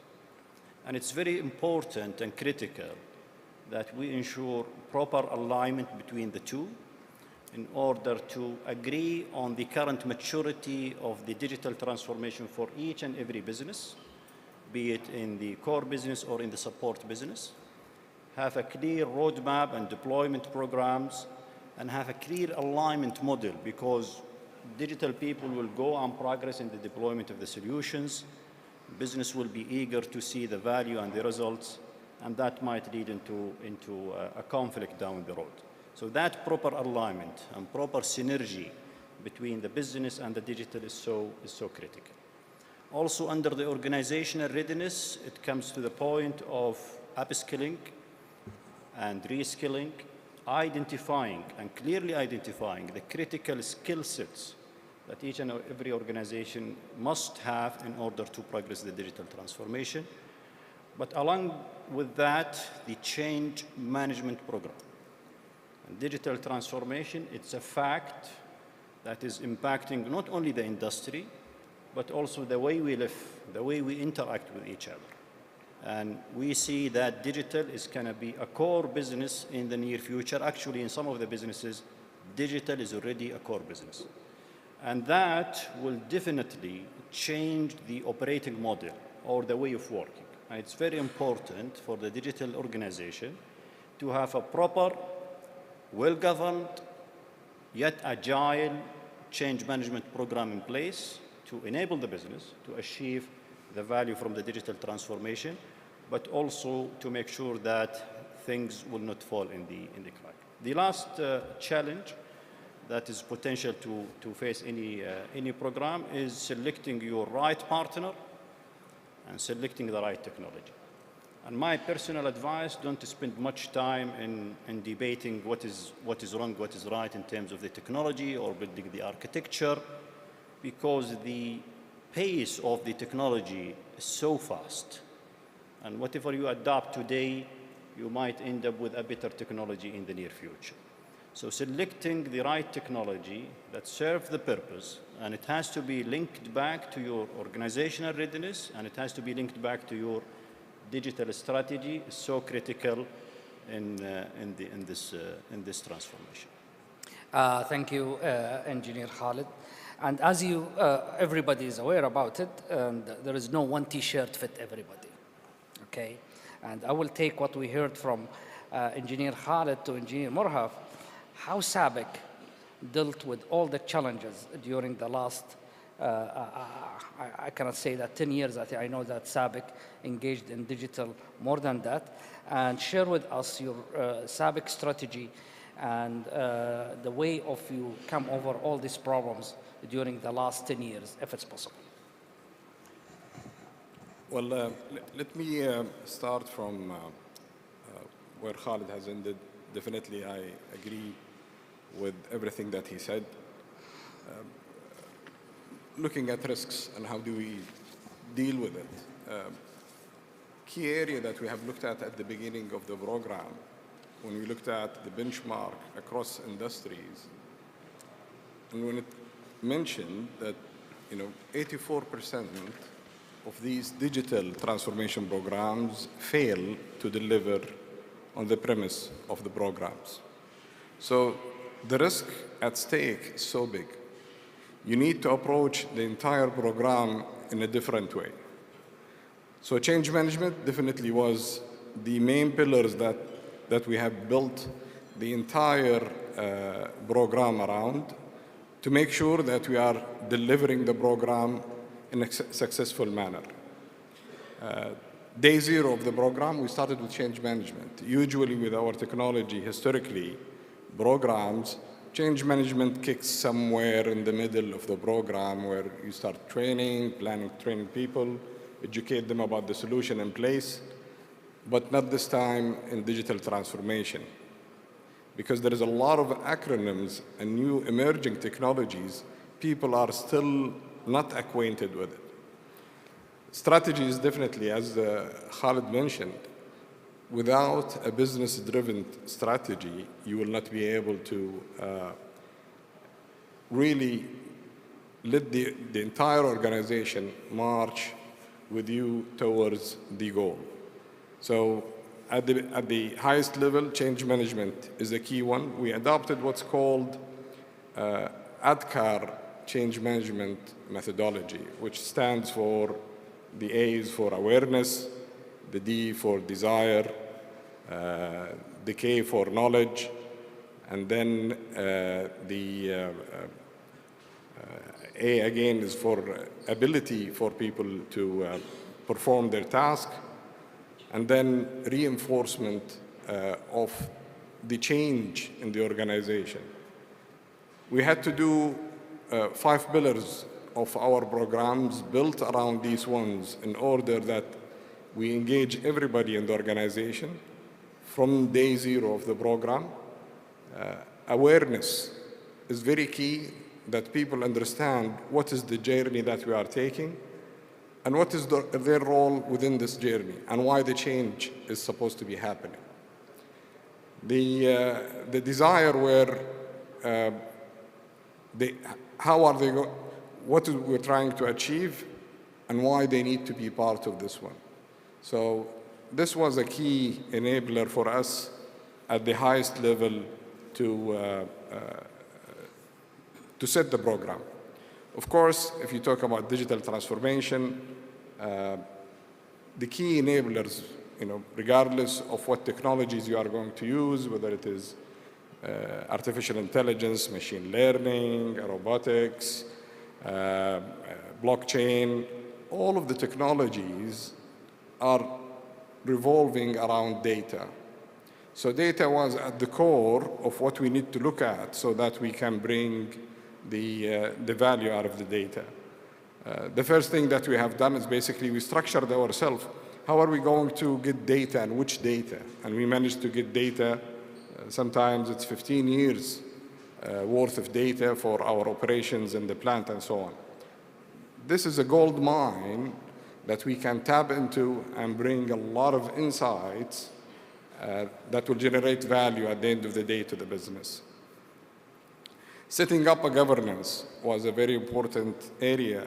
The governance has to touch upon every layer of the organization. So inclusion of every layer of the organization is fundamental, that will drive and will give a push to the entire organization to move forward. Also, putting a clear plan on how to retain talent, how to retain them, and also how to acquire top talent into the organization. The new emerging digital technologies require a specialized talent, especially when it comes to data scientists, fully skilled in the data, artificial intelligence, machine learning, where most of the solutions that we are adopting is basically using artificial intelligence. So how do we retain them? What program and how we develop internally, because there is a scarcity not only in the kingdom, but in the entire world. There is a scarcity in the digital experienced data scientists. So we're developing, we're shadowing, we have hired a lot of data scientists from the local universities, and we're building them through shadowing consultants who are experienced, so that we are building their capability as we go through the program, as more of an accelerated program for developing the talent. Definitely part of the risk that we have faced and we had to overcome it is the COVID lockdown. It was at the beginning of our program, but alhamdulillah, we managed to really flip the entire activity to be virtual, including engaging with consultants from around the world, virtually building solutions very specific to SABIC. This was a big success that we did not really get impacted because of the COVID-19.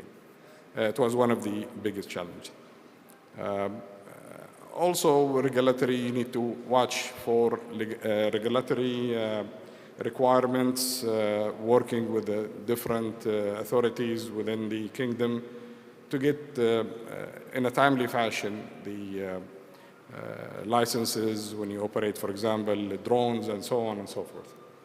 So that's maybe in a nutshell. Hopefully I did not take so much time. Thank you, Engineer Morhaf.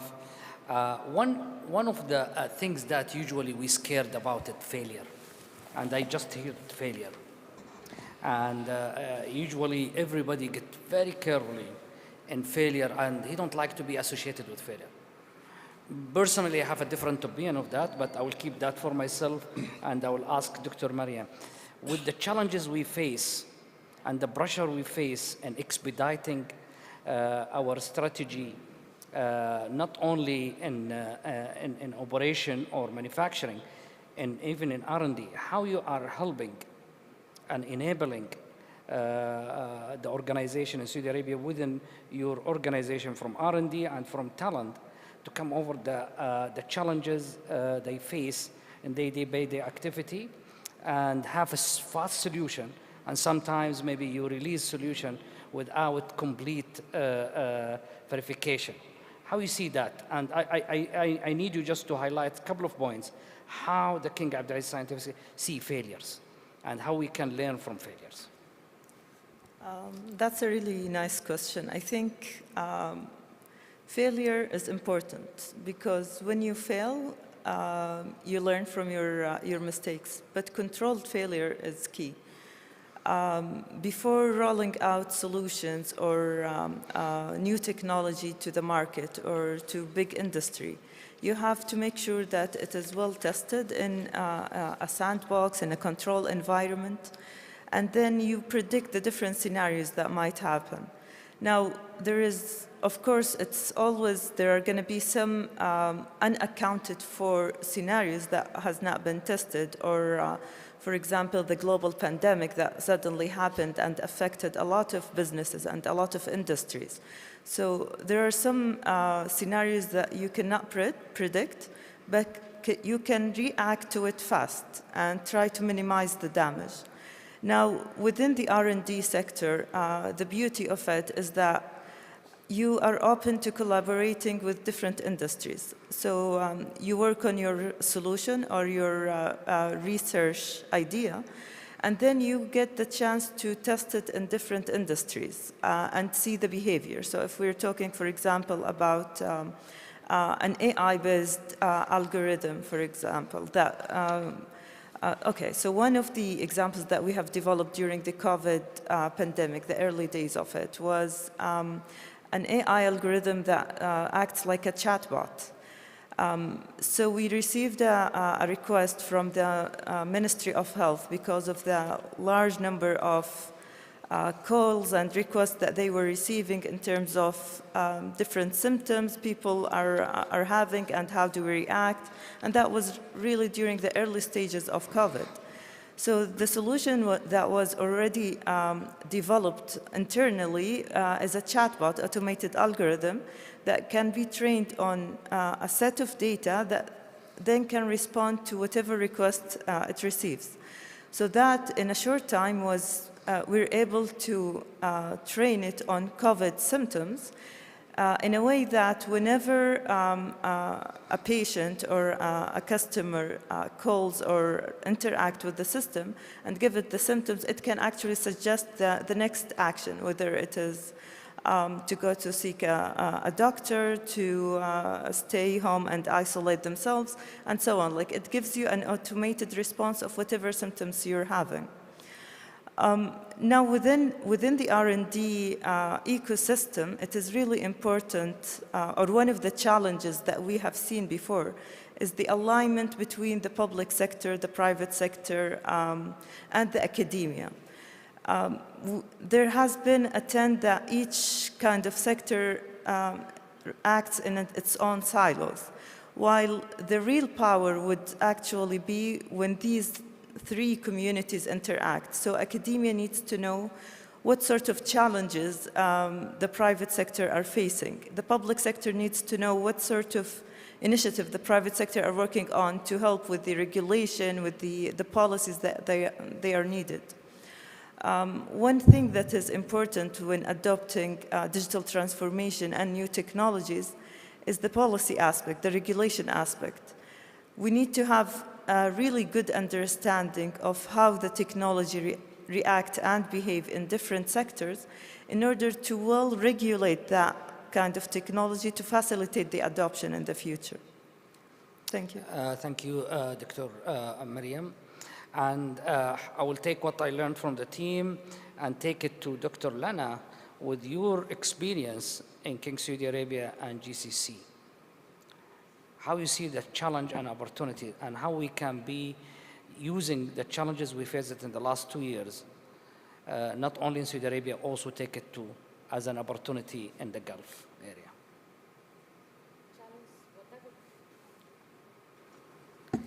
All the challenges we have faced in Saudi, we have faced them worldwide, right? And not only in GCC. But definitely there was a need to be reactive and now to be more proactive.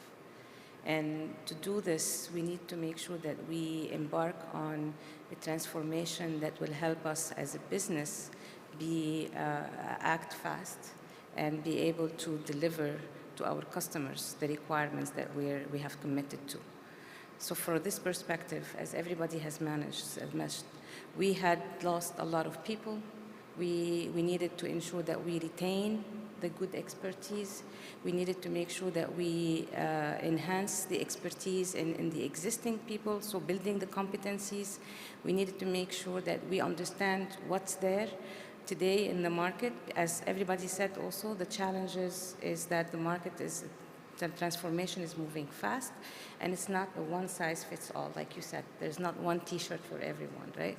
So the most important thing is to really learn and from everyone, and try to see how we should adapt it to our own organization to make sure that the challenges that we have are being met internally as well as externally.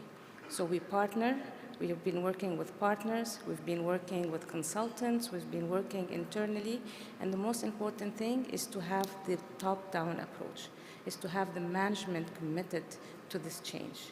And this is where people now, after COVID, have identified everywhere that digital transformation is key to any success, is key to any operational excellence success, right?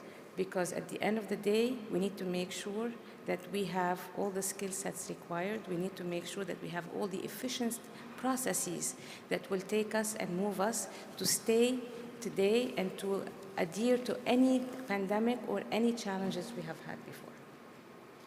Thank you, Dr. Lana. And I know, Engineer Khalid, you love opportunities and growth.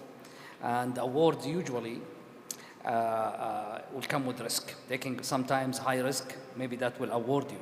And listening and hearing to the media and reading about this great digital companies coming to Saudi Arabia, billions and billions and opportunity all over the places. I need you just to highlight and share with the team how we can see more opportunity in the industry, not in delivering food or Amazon or something really helping the great sector that's supporting life, from electricity, from SABIC, from Aramco, keeping all this running. I'm sure 100% there is a huge opportunity. It's not explored. We never explored that in a way and highlight it to a real investment to help also to be an engine for driving digital transformation more and more in the utilities and manufacturing and the other industrial areas in the business. Thank you, Asa, for the question. This subject is very close to my heart, so I can speak for hours. But please feel free to only stop me. have a few minutes. You cannot have hours. Well, as I mentioned earlier, the digital transformation program should not be looked at as a technology program for the internal growth. But equally important for the external growth, digital should be looked at as a new revenue engine for the company. And we have a very ambitious program at the Saudi Electricity Company to enable the local communities, the small, medium enterprises, and the startups in the Kingdom of Saudi Arabia to leverage on the amount of the data that we have in the company to create new business opportunities. Specifically, we are talking about three specific areas. The first one is the incremental commercialization, and this is where startup communities and small, medium enterprises can benefit from the fast data that we have in terms of the insights from the data.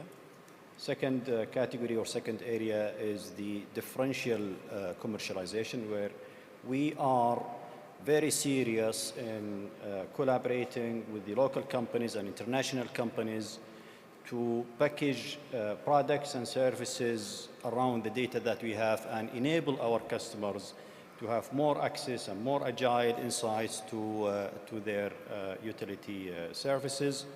But also we are going beyond the meter and establish collaboration with local entities to make sure that we have the potential to enable services around the utility business. Globally, utility businesses are known, and that's the traditional classical way of selling power and electricity, but the entire world is moving towards more connected energy company, and this is the direction that we are moving on. This is an integral part of our local content program in the company to enable the Saudi citizens as well as the local and the startup communities to do more. It's very important for any company that's moving in digital transformation to acknowledge the fact that no one has it all. And this is why we need to collaborate internally, collaborate with partners and technology owners, collaborate with academia and institutions, but also collaborate with people who are in the venturing mindset. And in the Kingdom of Saudi Arabia, under the Vision 2030, we as Saudis are very proud of what is happening in the kingdom. Transformation across all industries, across all businesses, and this is of great opportunity to each and every company in the kingdom, as well as to our local startup communities to create products and services digitally enabled that will touch some of the services that we do in the company. So this is very integral of what we do, and this is the future, and we are committed to make that happen, inshallah. Thank you, Engineer Khalid. And taking the opportunity that we believe it's a big, I will direct my questions to Dr. Mariam, how you can encourage, the utilities, the private business, the international company to do more investment in digital to enable the digital transformation more and more across all our businesses. What's actually the role that the R&D or King Abdulaziz Scientific City can add here, especially with the new announcement of the opportunity of Garage, which is, I believe, it's an enabler for all this new, and I believe for the small and medium company, they will have a great growth opportunity and be part of the ecosystem of making this area a fast track to our economic in the kingdom. Exactly. So R&D is really the core of all operations. We need to encourage the R&D within institutions and across all sectors, because this is where real innovation comes from. In terms of the connection between companies, the academia, and the public or private sector, there need to be more synergy and communication between these three sectors. So, for example, as a researcher or as someone working in a research institute, I need to have clear understanding and vision in terms of what are the core challenges that the private sector are facing. What sort of data are available to them, and what sort of opportunities that we can actually foresee in the future that we can capitalize on. Now, the data has been named as the new oil. So we have huge amounts of data coming from different sources, from sensors, from satellite, from telecom data, and so on. But the issue is, what do you do with all this data? How do you generate value? How do you generate insight? And nowadays, there has been a huge improvement in terms of how organizations process their internal data. But if we think outside the box, how do you link your own customer data or company data with other sources? For example, with other competitors, with other data from other sectors. Now, this is where a real value and new business model might be created in terms of integration of different sources of data. Now, to do that, you need multiple things. You need the computational power to process all of these data. You need to formulate the data in a way that you're able to actually structure it and analyze it.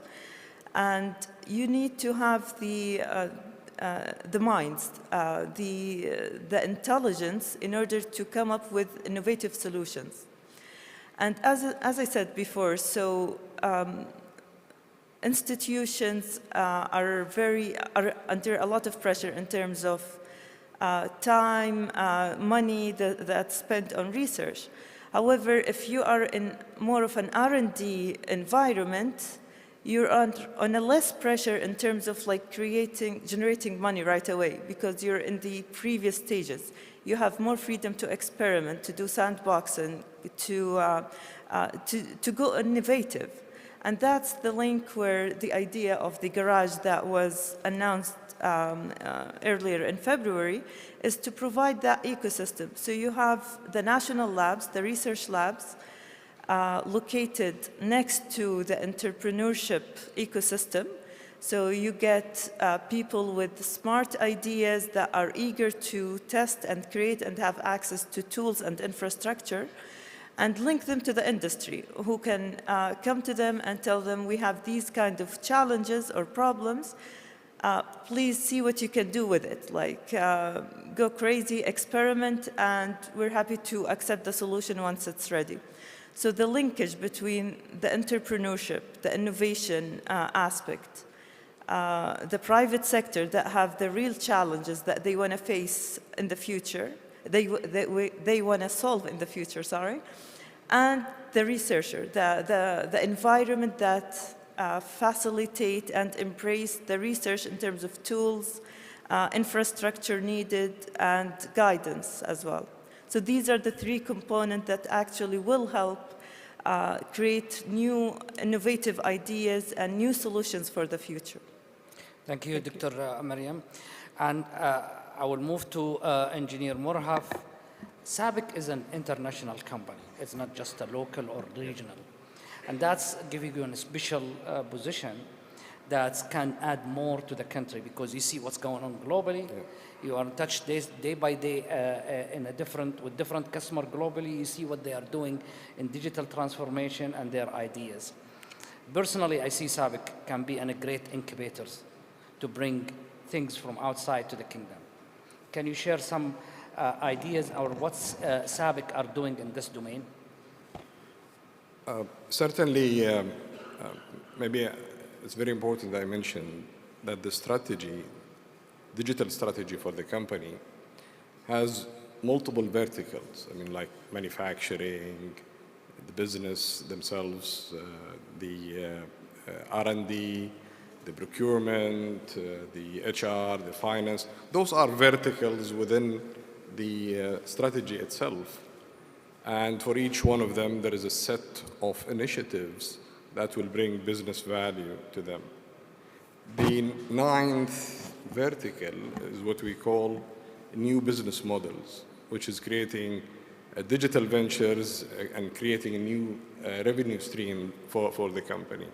And we are very methodological around how we do it within the company, and we have been doing several of those, and there is a good success. We are still in the journey, and we do it with not a random ideas, but a very structured, what we call innovation sprint. We do like 14 weeks of innovation sprint, creating a lot of ideas around certain parts of our business. And then there is a board for that, would review all these ideas, and then select some of them that would take to the next level. So it would take something like 5 ideas. Those are investable ideas that you can take and invest on them. Once they are approved, they move into another phase. It's called Incubation Phase. And this phase, we do what's called, in the digital world, a minimal viable product, where we create the initial schema for the product and how it looks as a full solution. Not a full-fledged features, but at least the core of those ideas. And once that is approved to be really bringing the value, we move into the third phase, which is commercialization. And in commercialization, of course, that would be appearing to the public, and you will see those solutions. We have a lot on the pipeline, so that's what I can say. Thank you, Engineer Morhaf, but just this is an additional question that I don't see SABIC is communicating that to outside enough. Are you planning to share more to the public to encourage more young generation to work in these ideas? Maybe. Well, certainly there is a structure about it and how you go about it. But the minute you really bring it to the public, we are a listed company, so nothing comes to the public unless it's approved. It goes through the proper channels in order for those to be shared. So incubation is incubation. You don't talk about incubation until it is out to the public. So I would say that this is a fundamental part of what we're doing in digital transformation. And certainly we're not blind spotted at this particular area. But hopefully something would be shared in the future. Thank you, Engineer Morhaf. And NOMAC is a private company. It's in local and in the, also I believe you're working in Middle East. And can we use your experience in digital transformation to be the big brother or the big sister and role model for the small and medium companies in the kingdom?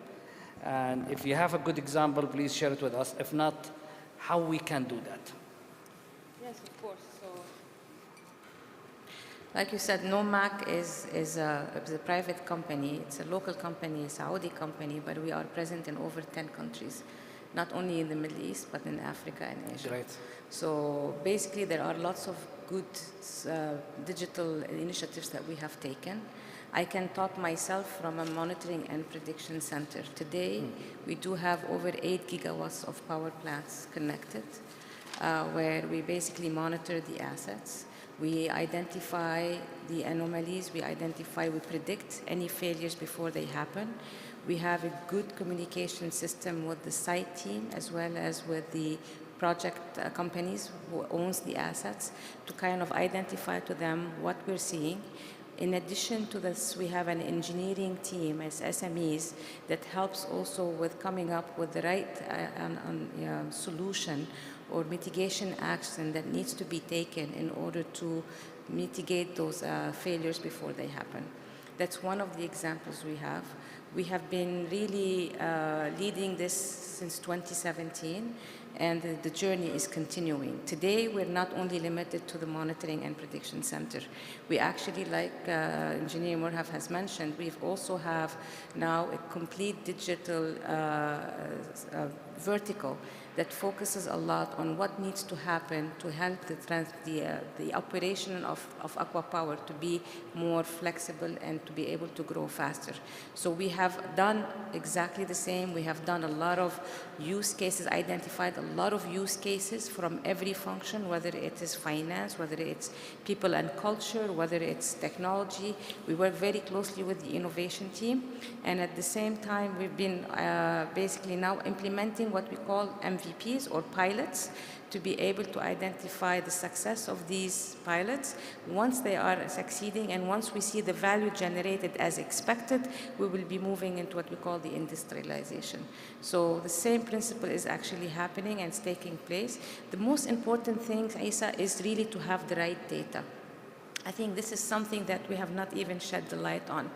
Data is king. Like cash is king, data is also king. Without the right data, without a healthy data, we cannot do anything from a digital transformation perspective. So the most important thing is to see how you have this data, how well is your data, where your data is being located, how you can build on top. You don't want to use today one solution. We're using now many startups. We're not focusing on only one partner. We're using many partners because we want to make sure that we can build as much as possible artificial intelligence solutions that will help us drive this transformation and make sure that these solutions can talk to each other, that we can enhance the efficiency of our processes, not only in one area, but in many areas. This is key, and to have a platform where all this data is being connected, whether it's structured data or unstructured data, this is the key to any success of digital transformation, because without data, you cannot have anything. Thank you, Dr. Lana. Data, I think data need a full conference to talk about it, because I'm sure 100% working closely with the engineer Murhaf, I know that they have tons of data. With the smart meters, they have great data. With also in King Abdulaziz Scientific, they have huge data. Data, I believe, is not utilized well enough. I think we need and actually data is the real investment in this domain and can generate and help to take this business to the next level. I think I got some indication that we have only 12 to 15 minutes more, and I would like to utilize this time to ask each one of my colleagues here about their main learning in their experience in their current job, and what they achieved, and what's the advice, the next step, and where we can focus in our next step. And I will start with Dr. Mariam, if you don't mind. Just go ahead. Thank you, Isa. I think from R&D perspective, one of the main challenges that we sometimes face is having a strong connection with the private sector, with the industry sectors, the different sectors in the industry. One of the important aspects that we need to strengthen is the relationship between the public-private sector and the R&D. In terms of the fourth industrial revolution or the new technologies, so we're hosting the Center of Fourth Industrial Revolution, which is affiliated with the World Economic Forum. And the mandate for that center, which is hosted in Saudi Arabia, is to facilitate that dialogue between all sectors and link it with the global network, with the C4IR centers around the world, so in San Francisco, in Japan, in Africa and Europe, and so on. And the idea is to share experiences, to share success stories, challenges faced locally with the global community, and sort of learn from each other. Whatever challenges in adoption of digital transformation or 4IR technologies that we're facing here, it is also similar, or it is aligned with challenges that are faced somewhere else in the world. So it's very important to link to the local community across all sectors and link to the global community as well, because at the end of the day, we might have our own local challenges and culture and environment, but in many cases there are great similarities in terms of the challenges of the adoption of the technologies across the world, across different sectors. Thank you, Dr. Mariam.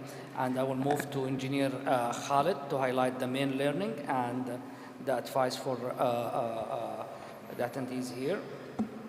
Well, few things to share with the audience. The first one is back to my earlier point, is to have a clear business-driven digital strategy. That's so crucial and so critical for any organization to make sure that we move at speed with this. We need to consider also the human capital, identify the critical skills that each and every organization is in need of, and work internally to upskill and reskill some of the workforce, but also be open to other ways of collaboration in terms of collaboration with academic, collaboration with institutions, as with partners. We are not short of data, and we are not short of technology, and we are not short of people, talent. But when we put those three together, we really expect a new outcome. And digital is an enabler for that. Digital is powering the operational excellence and is powering the digital technologies and transformation that is happening around us. In the Saudi Electricity Company, we have identified digital transformation program as a key enabler for our business strategy that cuts across all the businesses in the company. And as Dr. Mariam mentioned, data is new oil, and I see digital is a new coal. Thank you. Thank you, Engineer Khalid. I will ask Dr. Lana, what's your main learning during this, your experience? I just wanted to conclude by saying digital transformation is an opportunity for operational excellence. Digitizing a task does not mean that you're transforming the traditional way you're doing things. It's very important that you look at the digital transformation from a holistic perspective. You need to make sure that you balance competencies, people, technology, and process. It's very important to succeed is to make sure that you have a full strategy that will be developed and tailored for your own organization. It's not a one-size-fits-all. It should go beyond the technology choice, and it should focus purely on your vision and definition and the objectives that you're looking for. It has to take into consideration leadership, culture, and governance. I wish you all the best, and thank you. Okay, thank you, Dr. Lana. We'll go finally to Engineer Murhaf. Well, thank you. This is maybe a summary of our learning. Maybe as an advice, the best thing you do is basically you start with a strategy. Digital strategy for the company or the organization you are doing is a must to be able to really succeed in your journey. Otherwise, you are going to follow technology alone, which will take you nowhere. So having a strategy, digital strategy at the beginning is very important. Part of the digital strategy is understanding where is your digital maturity. So at the beginning, we had to do a benchmark where we stand across our industry as well as other industries. What is our digital maturity as of today? And then where are we going as a digital maturity in the company? And in between, you will have to identify those initiatives, business initiatives, that will take you through this journey. And you have to continually measure where your maturity is moving, the needle, how is it moving year by year as you implement those programs. So you would know if you are missing the path. Also linking with the strategy, basically what would be your EBITDA impact at the end of the day. So you have to identify what would be the financial gains for the company. It's not only implementation, but also financial gain of the company because of implementing such a program. Other learnings that are very important, change management, awareness specifically, is very important because you need to get the entire organization to rally with the program. Otherwise, you have solutions, but nobody's going to use. The digital transformation is unlike anything that we have done in the IT world in the past. It's not like a specific system that you use. It's mostly insights. If you use them, you create value. It's not something that you enter data into, because most of the solutions are already cracked the data and gave you insight from the business, from these data, in order for you to take a decision, rather than somebody is going to key data in a particular system. And this is very important pillar of the entire thing. I've talked before about the really building the talent. You have the ability to bring consultants, to build solutions, and so on, but if you don't build your own talent in-house so that they can maintain and take the organization to the next level, then certainly this is going to be a very challenging task for the organization. Dealing with the data at the beginning will prevent you from being delayed as you embark on the different initiatives. The infrastructure and the data upfront is a must. Otherwise, each initiative would encounter a delay just because, oh, our data is not ready. So that's a fundamental area. If you do it upfront, you are going to have a nice ride with the program. Of course, there are a lot of risks that appear in every program like this, so you need to deal with them.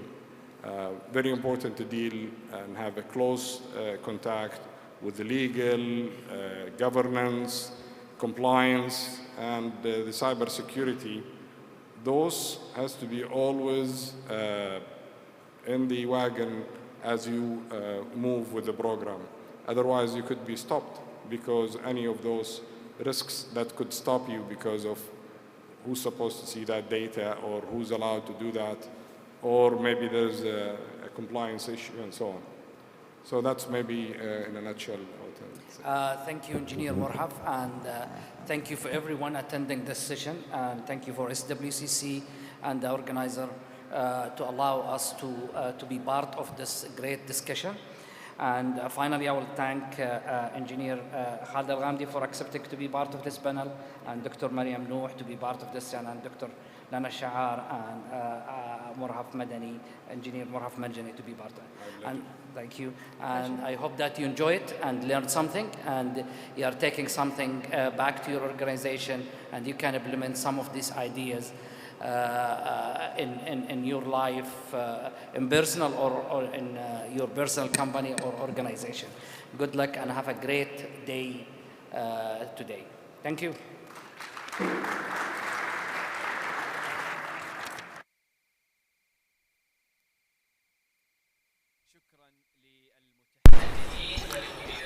Thanks for the speakers and the moderator. I call to the floor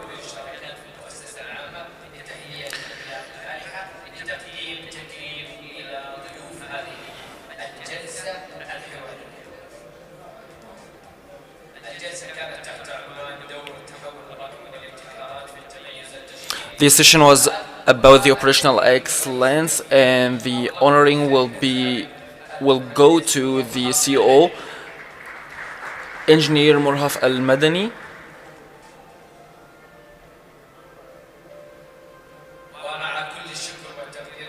I'd like to thank and appreciate the Deputy President of NOMAC, Dr. Lana Ashar.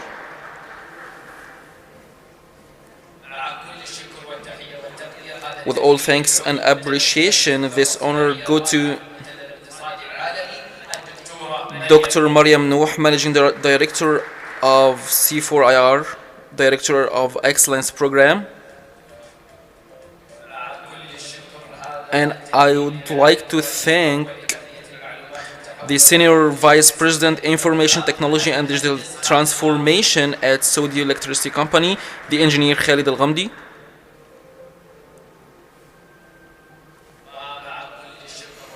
I also would like to appreciate the moderator of this panel, the Senior Vice President and Location Director, Engineer Isa Al-Aqili at Worley. I also would like to honor two persons of the participants in this conference who enriched this conference through workshops provided. They actually added their touch to this conference. I'd like to honor the General Director of the Operational Excellence at the Saline Water Conversion Corporation, the engineer Salim Dawood, for holding a workshop titled Operational Excellence and Sustainable Development. I would like to honor the General Director for Academy of Saudi Water, Dr. Khalid Al-Ghamdi. I'd like to thank and appreciate Dr. Khalid Fawaz, who provided a workshop titled The Best Practices of Training in Water Sector. I'd like also to thank and appreciate every participant in this conference, everybody who attended and participated in such great conference. And now we are having the break, and then we will return to our panels. Thank you.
Welcome back to our panels. We are continue our panels, and we have these speakers attending at the floor on the Operational Excellence Conference.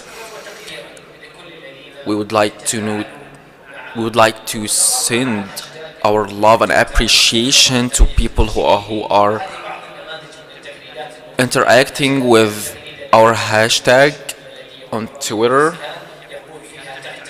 like the Twitter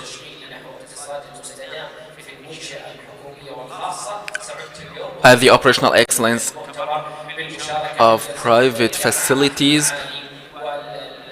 I'm actually honored to be here with the Minister of MIWA at OPEX conference. We talked about the operational services at the ministry.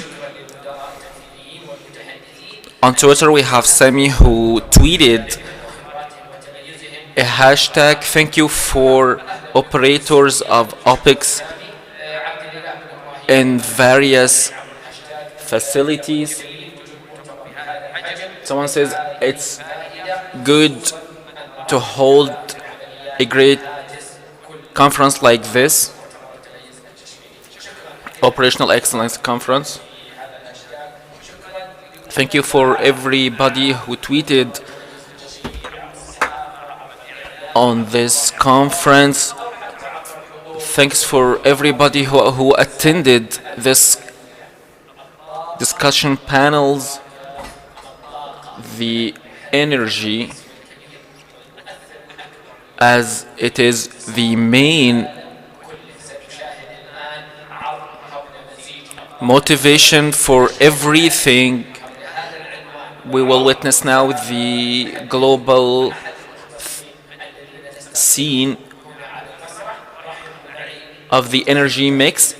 Let's greet with the strategic consultant at the KSA, Mr. Abdurrahman Al-Anazi.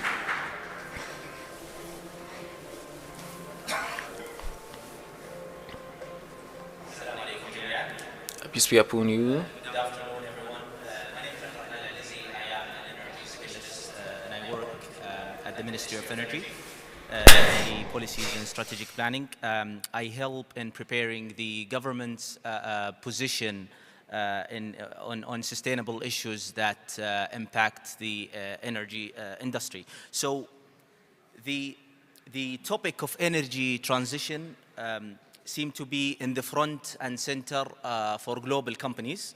Not a day passes by and we don't see a headline on it.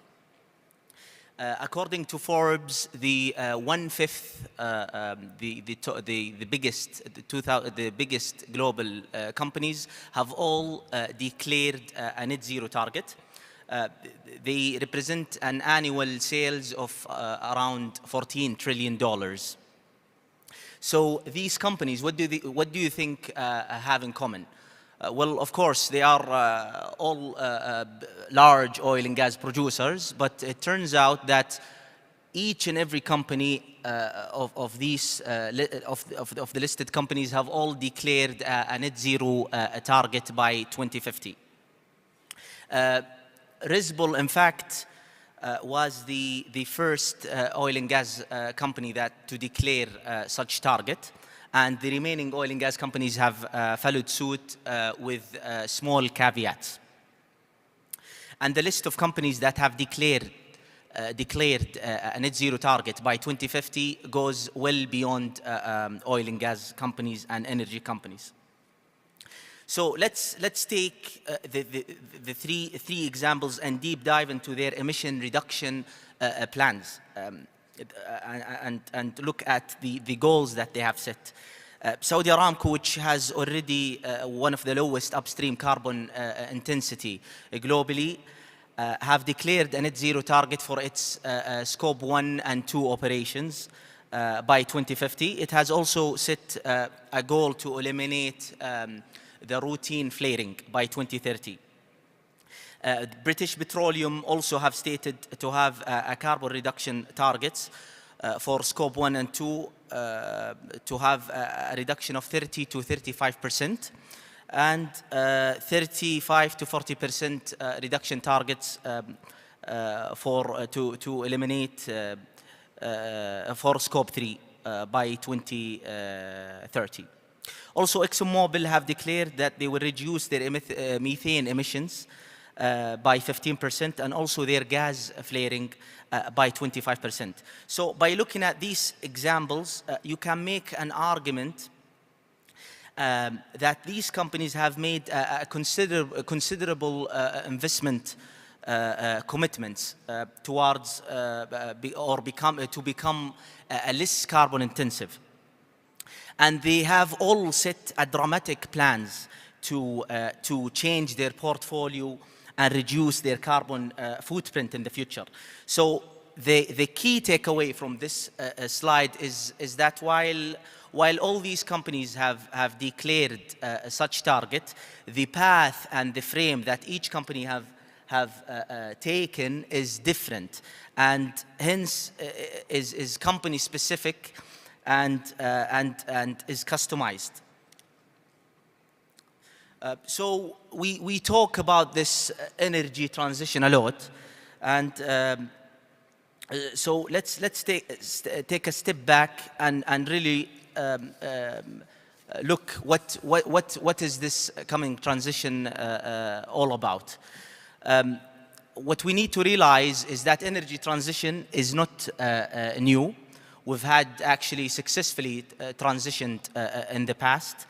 There was the first energy transition, which was basically burning easily accessible materials, such as firewood, to produce fire and heat, to burning coal. And we all know that coal stimulated the Industrial Revolution, and there were the steam engines, and there were the heating homes from coal, and there was, of course, the industrial manufacturing. So, in fact, we can say that the first energy transition triggered, the first energy transition triggered the first industrial revolution. And then there was the second energy transition, and it was when we discovered crude oil and found a way to refine it economically and used it across all aspects of our lives to make our lives better. It has also created the world's personal transportation industry and made the world's economy more efficient. It also had the benefit of finding a less carbon-intensive fuel compared to coal, and there we have the third energy transition, which is the emergence of natural gas. And while the source of this fuel is not as transportable as crude oil, its abundance and the fact that it has a less carbon footprint makes it a very attractive fuel source. So we can make a couple of observations from the previous energy transitions. These transitions have all occurred over a long period of time, and they all were driven by economic factors. They all made our lives better, and they have all advanced our economy. We can also make an argument that the energy, the fuel that was discovered from the second energy transition onward was less carbon intensive than the preceding one. Although we might not have reduced the overall consumption and thereby reducing the overall carbon emissions, but we have transitioned from one fuel to another. So we can establish the fact that energy transition is not new, and we have successfully transitioned from one fuel to another. So it will be natural that the new sources of fuel that will emerge will be less carbon intensive than the previous one. However, environmental sustainability and using less carbon intensive alone will not drive the next energy transition. The economics have to be balanced, and we should note that around 10% of the world's population still do not have access to a reliable source of electricity. And hence, which means that a secure and an affordable source of power has to reach to these in the globe. And on that regard,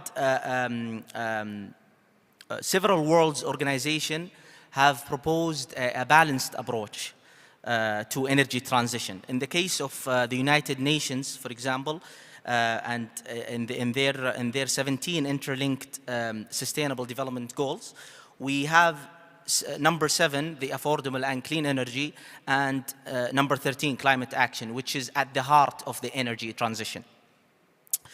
The World Economic Forum also has this concept of the balance of the energy triangle, where security and access and economic development and growth is also one of the key pillars to energy, for the energy, in addition to obviously the environmental sustainability.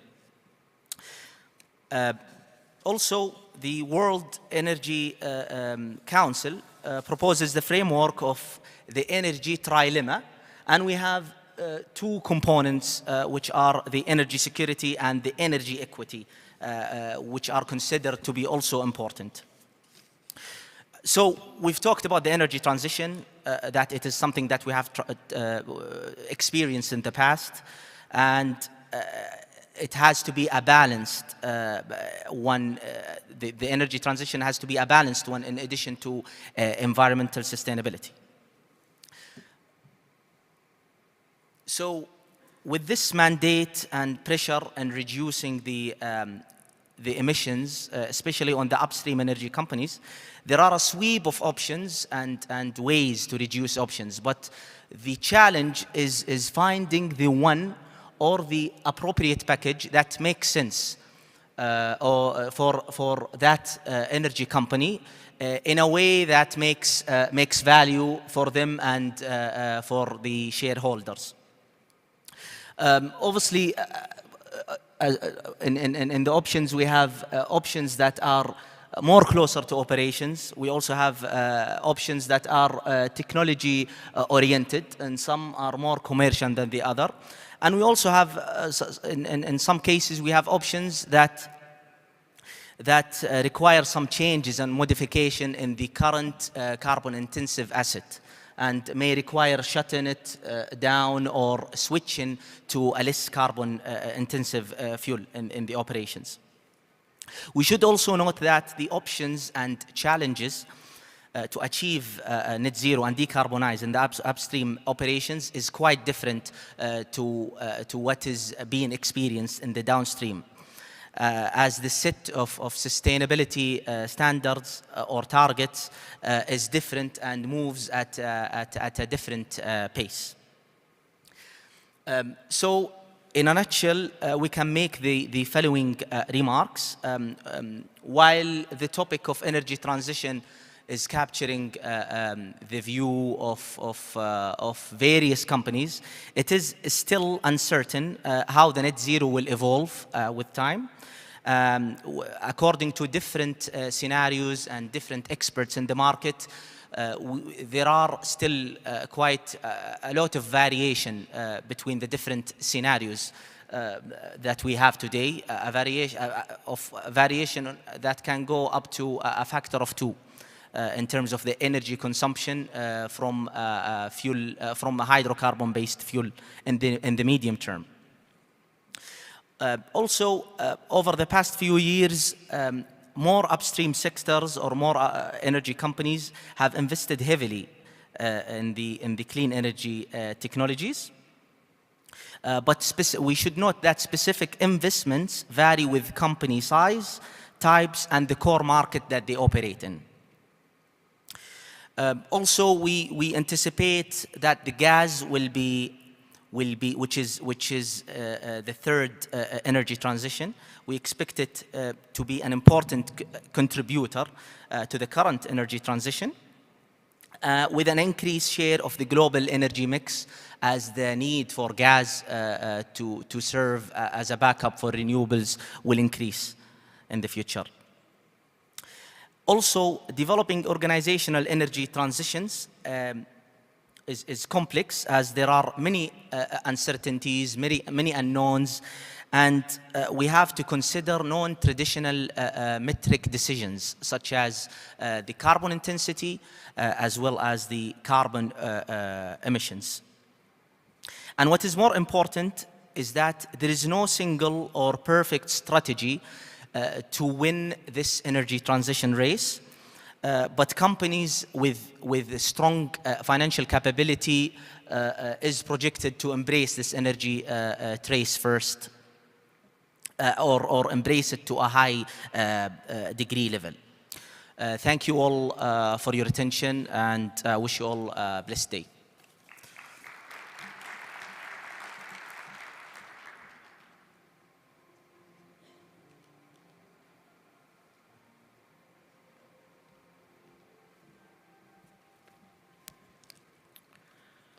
كل الشكر والتحية والتقدير للمهندس عبد الرحمن العنزي. Thanks and appreciations for Engineer Abdurrahman Al-Anizi. I'd like to call upon the manager of Partnership Department at Saline Water Conversion Corporation.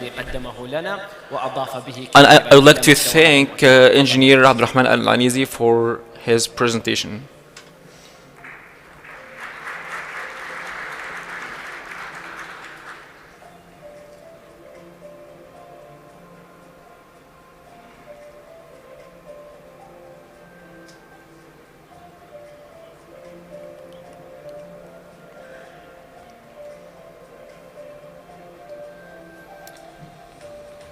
هل الاستثمار في البحث Does investment in research and innovation ومجدي ما الأثر benefit الذي يمكن أن يصنعه us, and في what التميز is the التشغيلي impact of وما it فرص الاستثمار on the operational التي excellence, يمكن and أن what تخلق في هذا are the الجانب opportunities of بالإضافة investment إلى الفرص in this المتاحة regard, in الآن. addition to هذه the الأسئلة available تبحث عن opportunities إجابة، at the moment. لكن انتظارها لن يطول، فالجلسة Such المقبلة questions لا يتوقع منها أن تحمل are الإجابات waiting for فقط، answers, بل and we أن will تقدم have such قراءة answers مستقبلية أيضاً at the next لفرص panel, من هذا النوع. which will أدعوكم provide معي a إلى الترحيب comprehensive بضيوف view الجلسة of الحوارية all of القادمة. these concepts. رحبوا I'd like to معي call you بنائب الرئيس to the التنفيذي next للخدمات panel. المشتركة في الهيئة I'd like you السعودية to للملكية greet الفكرية الدكتور عبد العزيز القباع. Dr. Abdulaziz Al-Gabbar, Deputy CEO of the Shared Services at Saudi Authority for Intellectual Property. The next panel titled Investment in Innovation and Research and its Impact on Operational Excellence. I'd like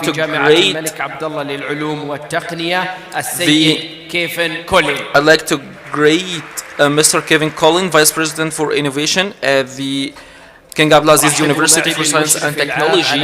I'd like you to greet with me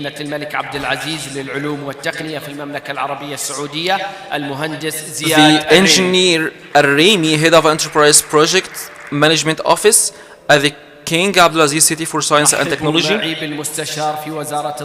Also, I'd like you to greet with me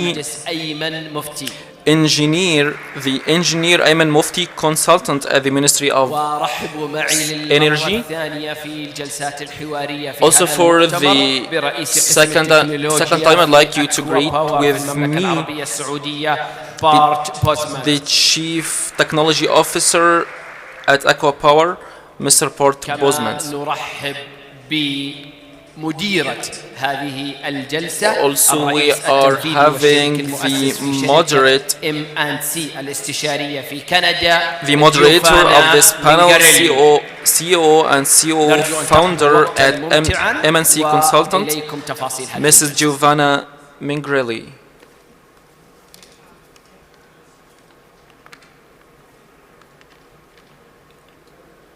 I'll let you enjoy this panel. Government officials, panelists, and participants. I'm Giovanna Mingarelli, the founder of MNC Consulting, a digital communications and marketing firm working with our partners to quantify and showcase their ESG commitments to employees, stakeholders, and consumers.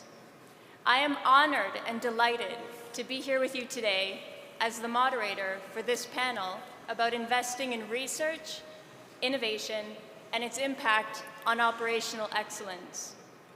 Today, we'll explore themes ranging from how ESG is driving operational excellence to how the nature of work is changing in the next 5 to 10 years. For purposes of this panel, operational excellence can include the efficient use of resources for cost reduction, increased returns on investment, and of course, sustainability, amongst many other things.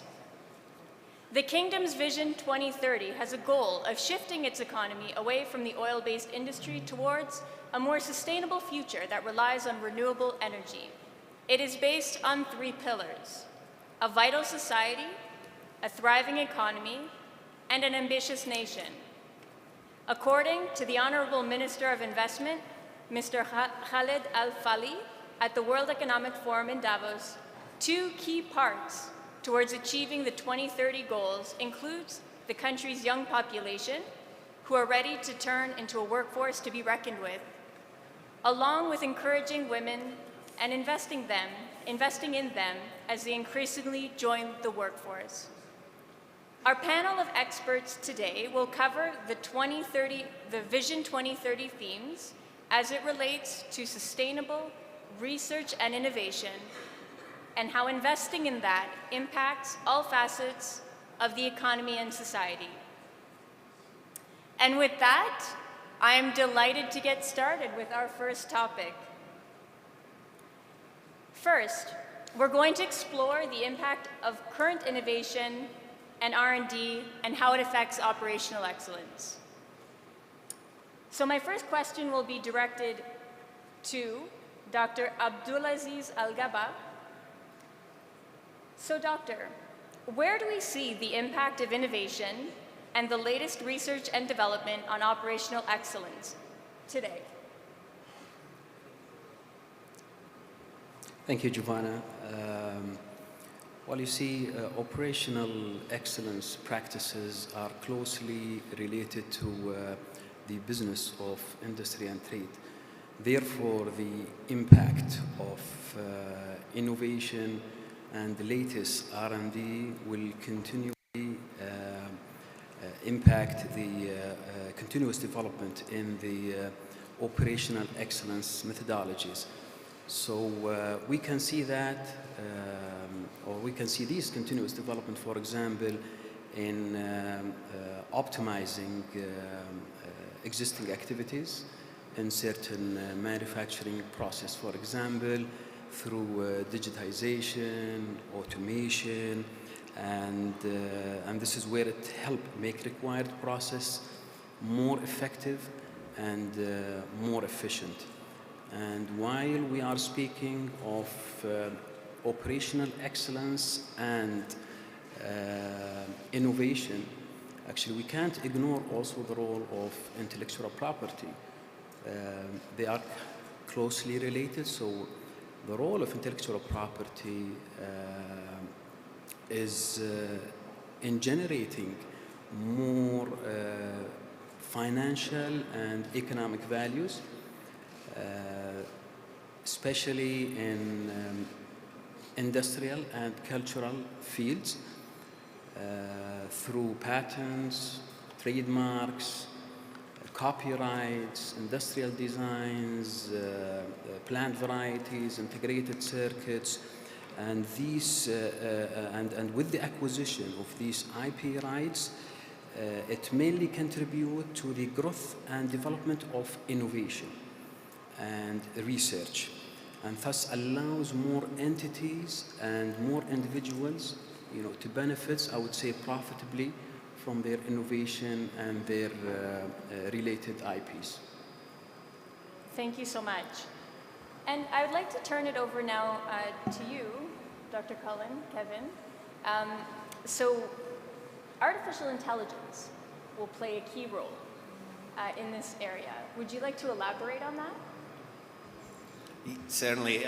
I mean, I think technology in all its manifestations is going to play a key role in this. When I was doing my PhD many decades ago, someone could spend their entire PhD doing one gene sequence, and now a machine can do that in an afternoon. And so the technology, as I say, in all its manifestations is making things faster. But the combination of that technology and AI and automation really is going to change everything. We were looking yesterday at a PCR testing robot that has speeded up the rate of PCR testing 15 times. The automation and the combination of automation with AI is making some tasks that used to take days, weeks, months into things that can be done in hours. And for me, I think that's really exciting because it actually frees up the human beings to do that creative, interesting stuff with the results rather than spending all of their time generating the results. So AI, I think, is going to change everything. Thank you so much. And Dr. El-Rimi, what is your perspective on this as it relates to your current work with enterprise project management? Yes, I believe we have first to understand the nature of the innovation so we can decide what are the proper project management to manage that innovation. So actually the innovation nature is associated with ambiguity, uncertainty, and high potential of risk and high potential of failure. Because, and of course, there is no clear requirement for those projects or processes. So actually, we have to be innovative in managing innovation. And to do that, we have to excel the journey for the innovation process or projects. That should be, combine of updating the organization or corporate mandates, governance, business processes, and all of that comes together to have, let's say, successful innovation output. So this, we have to keep this in mind as actually the innovation, it's not similar to any operation process. So it's, as I said, we have to be innovating in defining innovation and managing innovation. Yeah. Fantastic, thank you. And Mr. Mufti, so from your perspective, in your capacity advising the Ministry of Energy, Innovation and Project Management, where do you see the impact of innovation on excellence immediately? Sure. I don't think today I will add value by just talking about innovation alone, or operation excellence alone, or digital transformation alone. Because these are topics have been established years ago. I'm sure in this crowd there are more people experienced than me on these topics. However, what we are facing today is more challenging and complex problems. Not anymore can be solved by a single topic or a single technology or a single entity. And His Royal Highness Prince Abdulaziz bin Salman, when he restructured the Ministry of Energy or the energy, what we call it energy ecosystem, by bringing the entire stakeholders under one umbrella, bringing those dots together, working together, coherent, making sure that these complex problems will be addressed in one version of truth. So what is the difference happening now? We see the demand for more agile and sustained operation excellence. Not anymore it's a one-time exercise, then you close the door and you close the books and you leave. No, it needs to sustain and continue because the challenges keep evolving more and more. Also, we start seeing highly motivated workforces who want to come and join the ministry or the energy ecosystem, assuming from day one a key role in the Vision 2030 transformation. So those people, no more they have patience to wait for development and grow and so on. No, from day one I want to know what is my role, how I'm going to contribute to that. Also, we see the value of technology coming aggressively to contribute, otherwise you are out of the formula. So it's not anymore a choice to run your business neglecting the technology or IR4 components, be it artificial intelligence, IoT, blockchain, analytics, advanced big data, and so on. Name it. And I'm sure everyone witnessing this one way or another. So, in general, I would say these are a must-to-have enablers for forward-coming way of doing business. I would say the future of the business or societies need to do transformation coherently with innovation, operation excellence, and digital transformation. Fantastic. Thank you so much. And so, Dr. Bozeman, Bart, what's your opinion on this matter? I think you already see the impact of R&D and innovation on operational excellence in our businesses. Our businesses, in a way, are technical assets, infrastructure, technical systems, and you do see them changing. What was shown about the energy transition is not the future, it's happening. So we see the nature of the assets actually changing, and operational excellence on a conventional power plant or operational excellence on a large PV plant, it may have the same name, but it is intrinsically different because the technology is different. So it's really already happening. And by the way, we will need to move from operational excellence on a plant or equipment level to system level, because all of that has to work together. Huh? Let's not forget that we still have the development of the technologies. We also have an integration challenge. All of these technologies have to be brought together in an energy system that needs to continue working reliably. So operational excellence will also have to play at the system level. But why are we seeing these new technologies? Frankly, for me, to a large extent, this is the result of successful innovation in the past and R&D. Okay, you can say it has been kick-started by subsidies in some countries. Okay, there were privileged market conditions. Definitely the scale-up, the large-scale deployment is driving costs down, but there's also a lot of technology development inherent in that. Wind turbines are state-of-the-art. Photovoltaic technology is changing every year. New, more efficient technologies are brought to the market, and new ones are being prepared in the lab. So all of this is the result of very successful technical R&D, technology development. If I may end with, I remember when I started in renewables more than 20 years ago, everybody talked about, is this going to work? Is this reliable? Aren't the blades of the wind turbines going to fly off? Isn't this going to create power quality issues on the network?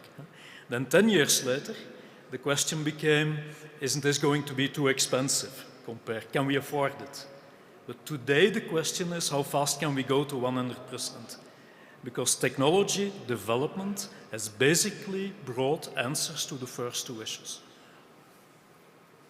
Fantastic, thank you. And actually, I'd like to start with you to build on this question. So in the next 5 to 10 years, what are the biggest changes in business and society as a whole that operational excellence will present?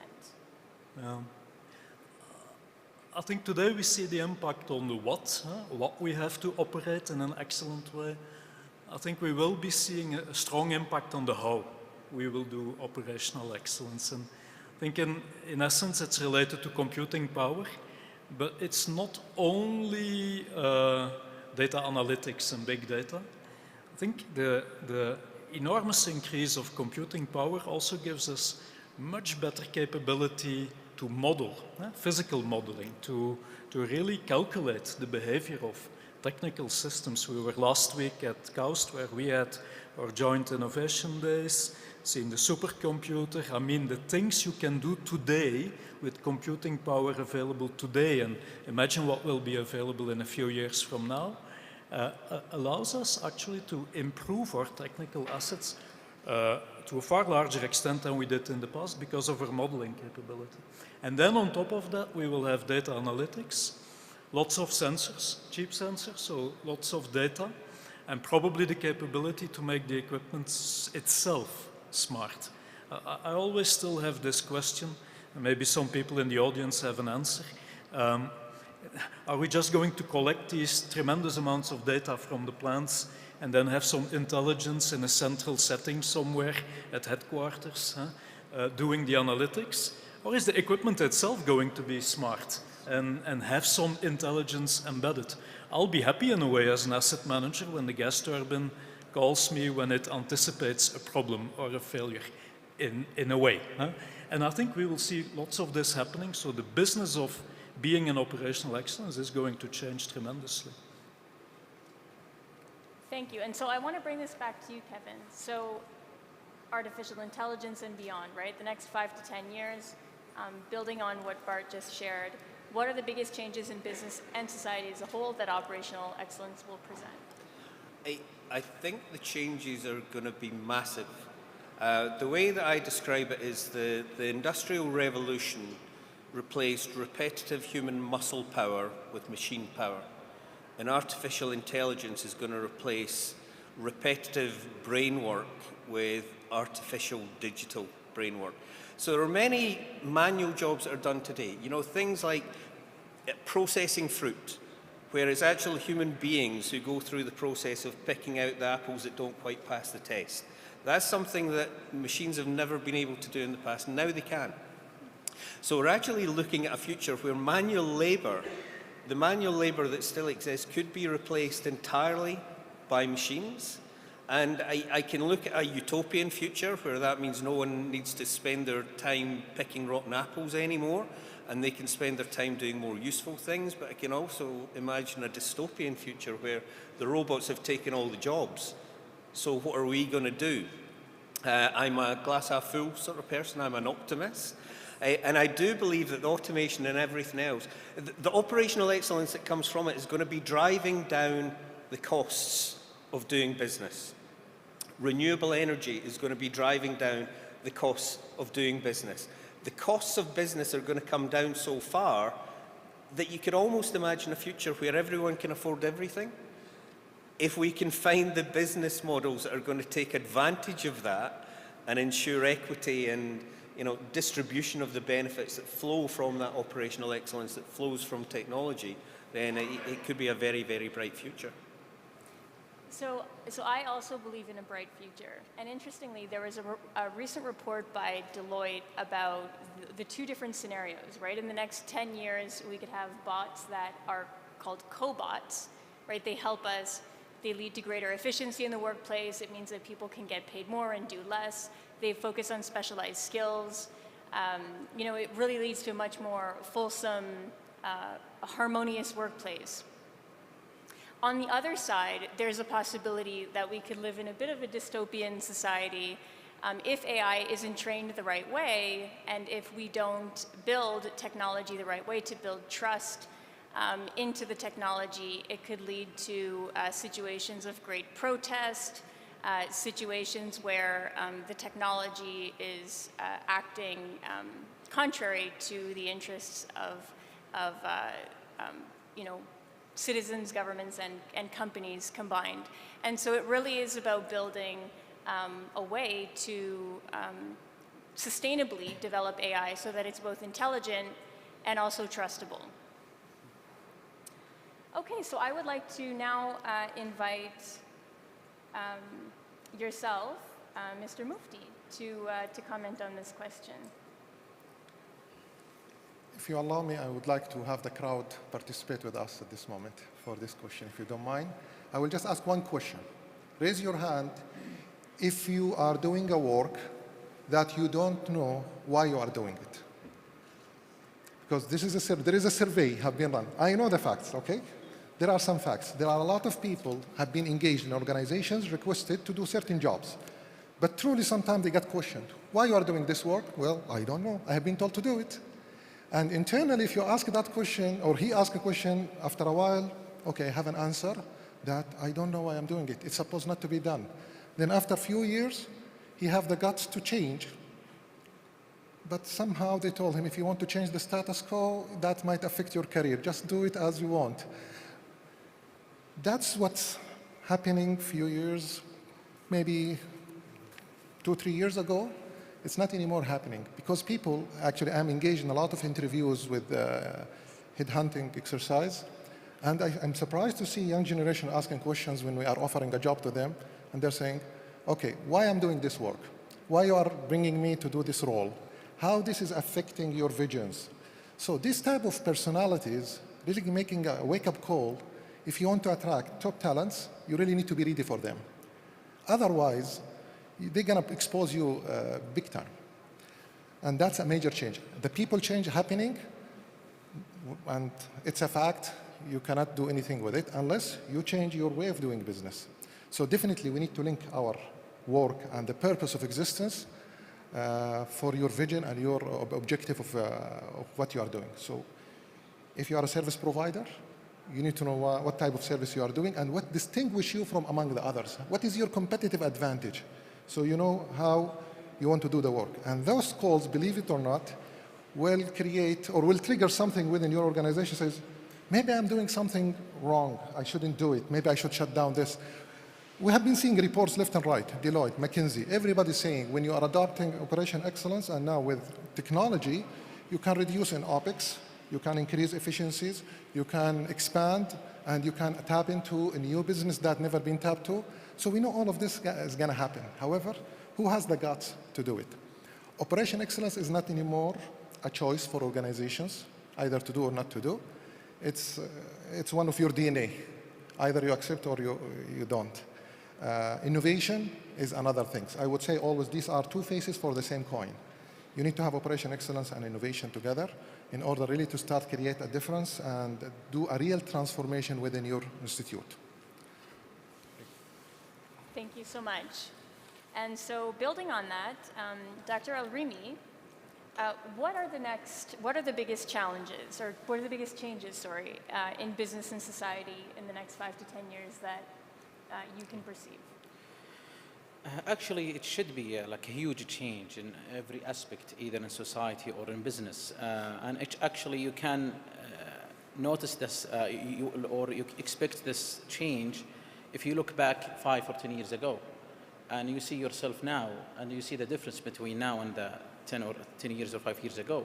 You see how changes has happened in every aspect in our lives.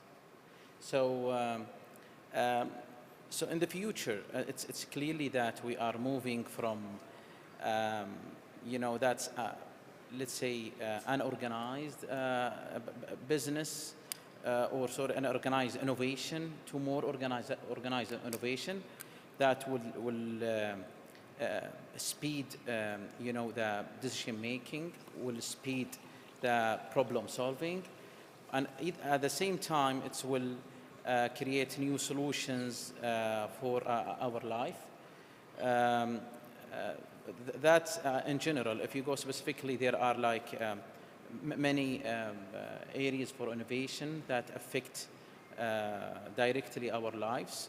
For example, here in Saudi Arabia, we defined now for prioritization for innovation, for the energy and for the future economy.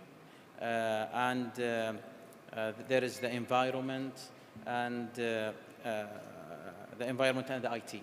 So we have many priorities now, but we have to collaborate with the whole ecosystem innovation to define what are the right priorities. At the same time, we can open the area for all innovators to elaborate in their innovation areas and collaborate all of that together with the national priorities. Fantastic, thank you. And Dr. Al-Gaba, what will the role of intellectual property be in building collaboration with innovators in the next 5 to 10 years? Well, I would like to comment on the biggest changes, and I would say that we are moving towards more digital economy and focusing more on technologies such as the fintech, edtech, e-commerce businesses, and this is where we can see more IP or intellectual property generated from these promising technologies. And this is this is totally aligned with the Vision 2030, because we've received many uncontrollable factors such as the COVID-19 and so on. So it pushed more of things to be done virtually, such as the meeting and so on. That puts more of the public sector regulators, such as the Minister of Finance and so on, to start building on how to work on spending and be more efficient. And these are all we lived this, I mean, for the past 2 to 3 years.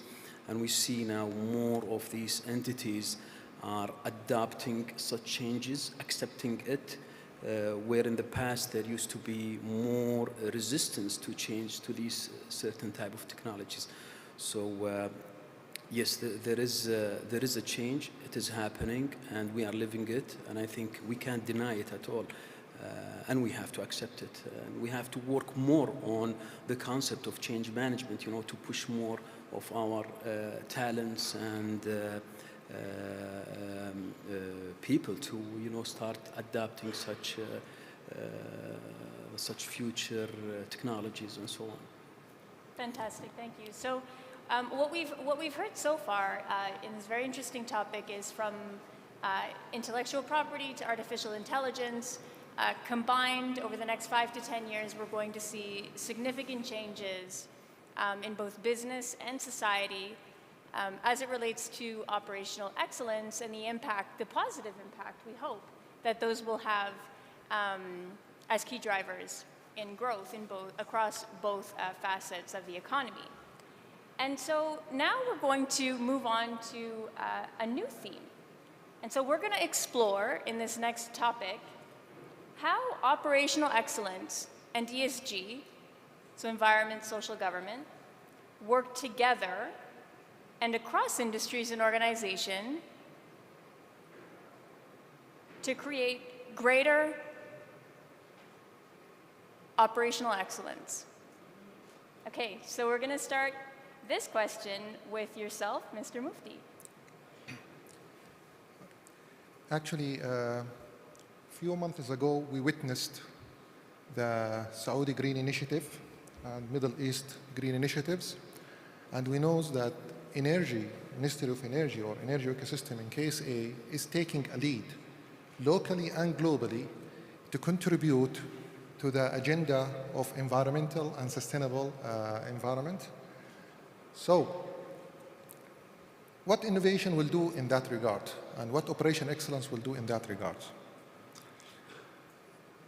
We are part of the plants, and whatever we do here, it contributes globally. Therefore, a set of initiatives have been identified, and certain focused area, Ministry of Energy and the Energy Ecosystem made available as a roadmap until we achieve our targets that were shared during these two events.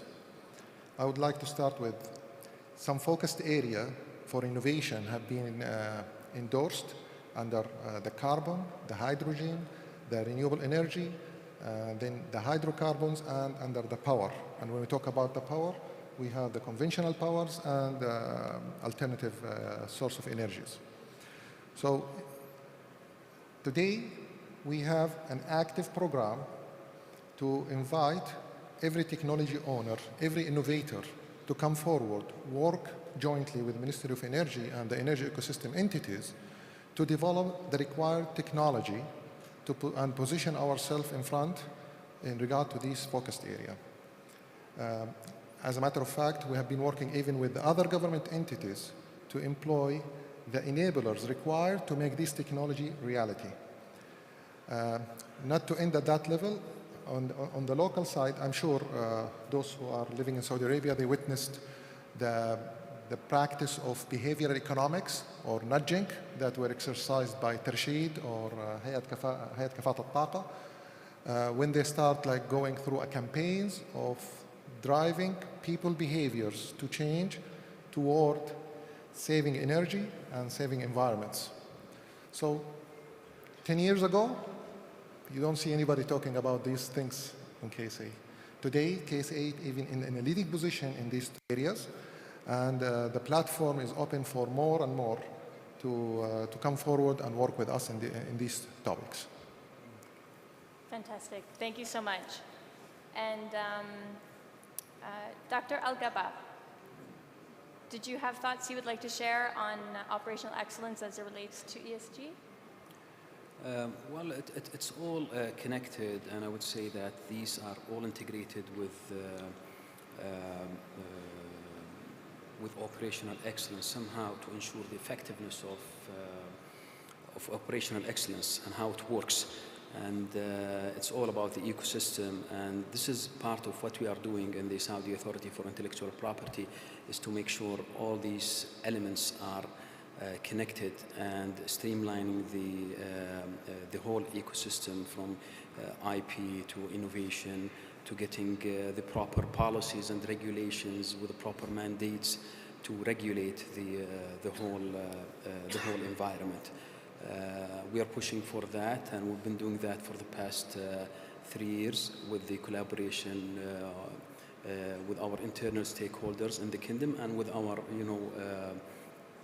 external stakeholders through the WIPO, the World Intellectual Property Organization. Thank you so much. And Dr. El-Rimi, would you like to elaborate? For sure, I will elaborate on governance perspective. Actually, here in Saudi Arabia, there are a huge improvement and restructuring for the whole RDI ecosystem. For example, there is the Supreme Committee for RDI. It's actually this, the president of that is the Royal Highness Prince Mohammed bin Salman. And this is the umbrella for the whole innovation of Saudi Arabia now. And under that, there is the new authority, the RIDIA, the Research and Development and Innovation Authority, which is now under establishment and will manage the whole innovation priorities and spread that through all the key players of innovation and the executor and performance of innovation. Example of that is CACS, King Abdulaziz City for Science and Technology. CACS itself, it's restructured, now is through restructuring to execute the innovation properly, and at the same time make the governance of the innovation in proper way, and try to make it easier and easy to reach the commercialization and the business. Thank you. And Bart, so what might we draw from ESG as it relates to R&D, in particular around water and energy? My apologies, I'm a little bit at the risk of repeating part of what I said earlier today, but there's a link with operational excellence and there's a link with R&D. Minimizing the use of resources is for me an essential part of operational excellence. It's one of the things which operational excellence is about. And you do it to some extent to reduce cost, but you do it, of course, also for its environmental benefits, and reducing environmental impact is an important element within overall operational excellence. So that is key. And then if you look at what is needed for this energy transition, part of ESG, and I don't want to narrow it down to energy transition, but let's focus on it here for the example. The energy efficiency part is really a very important part of it. We all talk about the PV and everything, and we need it. We talk about the hydrogen, and we need it. But we don't talk enough about what can be done in reducing energy consumption, energy efficiency, in households, in industry, in transport, and also system integration. So there, I believe, R&D still has a role to play. Actually, on all four elements, which are maybe the four basic elements you need for the energy transition: energy efficiency, cheap renewables for electrification, system integration, and green gases for whatever is too hard to abate, with electricity. Actually, on all four, you still need a lot of R&D and innovation, because both, as you know very well, are not exactly the same. Thank you so much. And finally, so Kevin, are there any particular areas that we haven't touched on yet as it relates to this question of operational excellence and ESG for innovation that you would like to highlight and share? Yeah, I've got a very simple view of things. I mean, ESG really is talking about acting responsibly, fairly, and properly. And if you're not acting responsibly, fairly, and properly, then you cannot be excellent. So operational excellence requires that you act responsibly, fairly, and properly, and ESG is really just a way of codifying that as required behavior. Thank you. Yes, the ethics of ESG and building sustainable businesses and organizations in society, very important.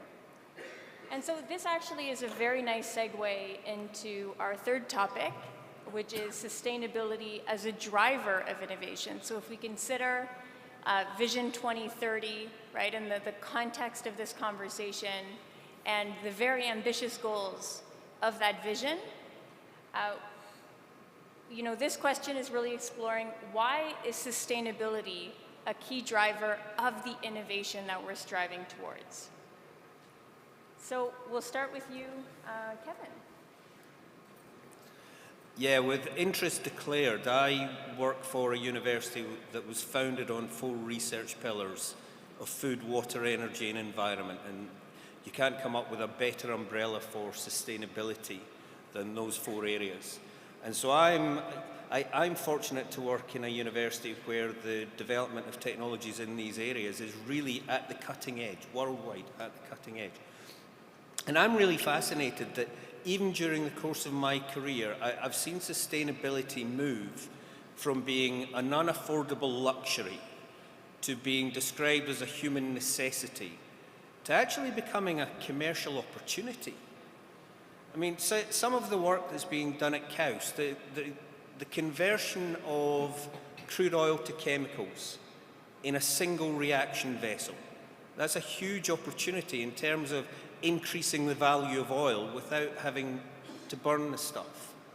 I can look at our desert agriculture, where we have scientists who are growing tomatoes in the desert using 95% less fresh water than you would normally use through a combination of plant biology and also saltwater-based air conditioning.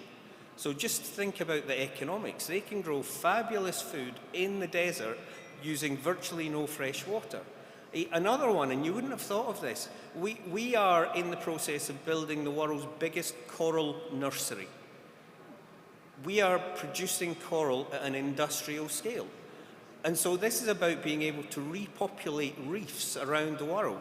So it's literally saving the planet, but there are people who will pay large amounts of money to have this done, including insurance companies. So I look at the technologies that are coming through that really are things that are going to change the world for the better in terms of reducing emissions and more effective use of fossil fuels and renewable energy and capturing carbon dioxide. And every single one of them has an underlying business model that you can imagine will be monetizable at some point in the future.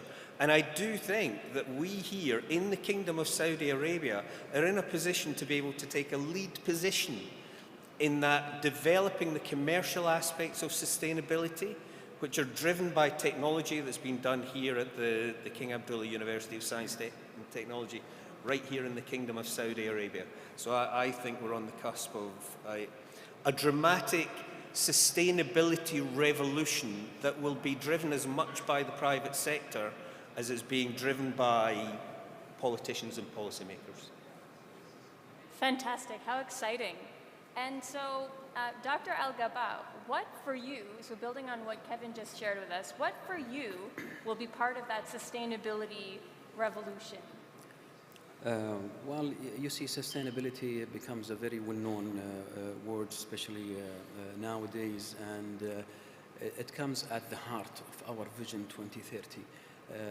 working on all the more than 90 to 93 objectives that's been cascaded from the vision.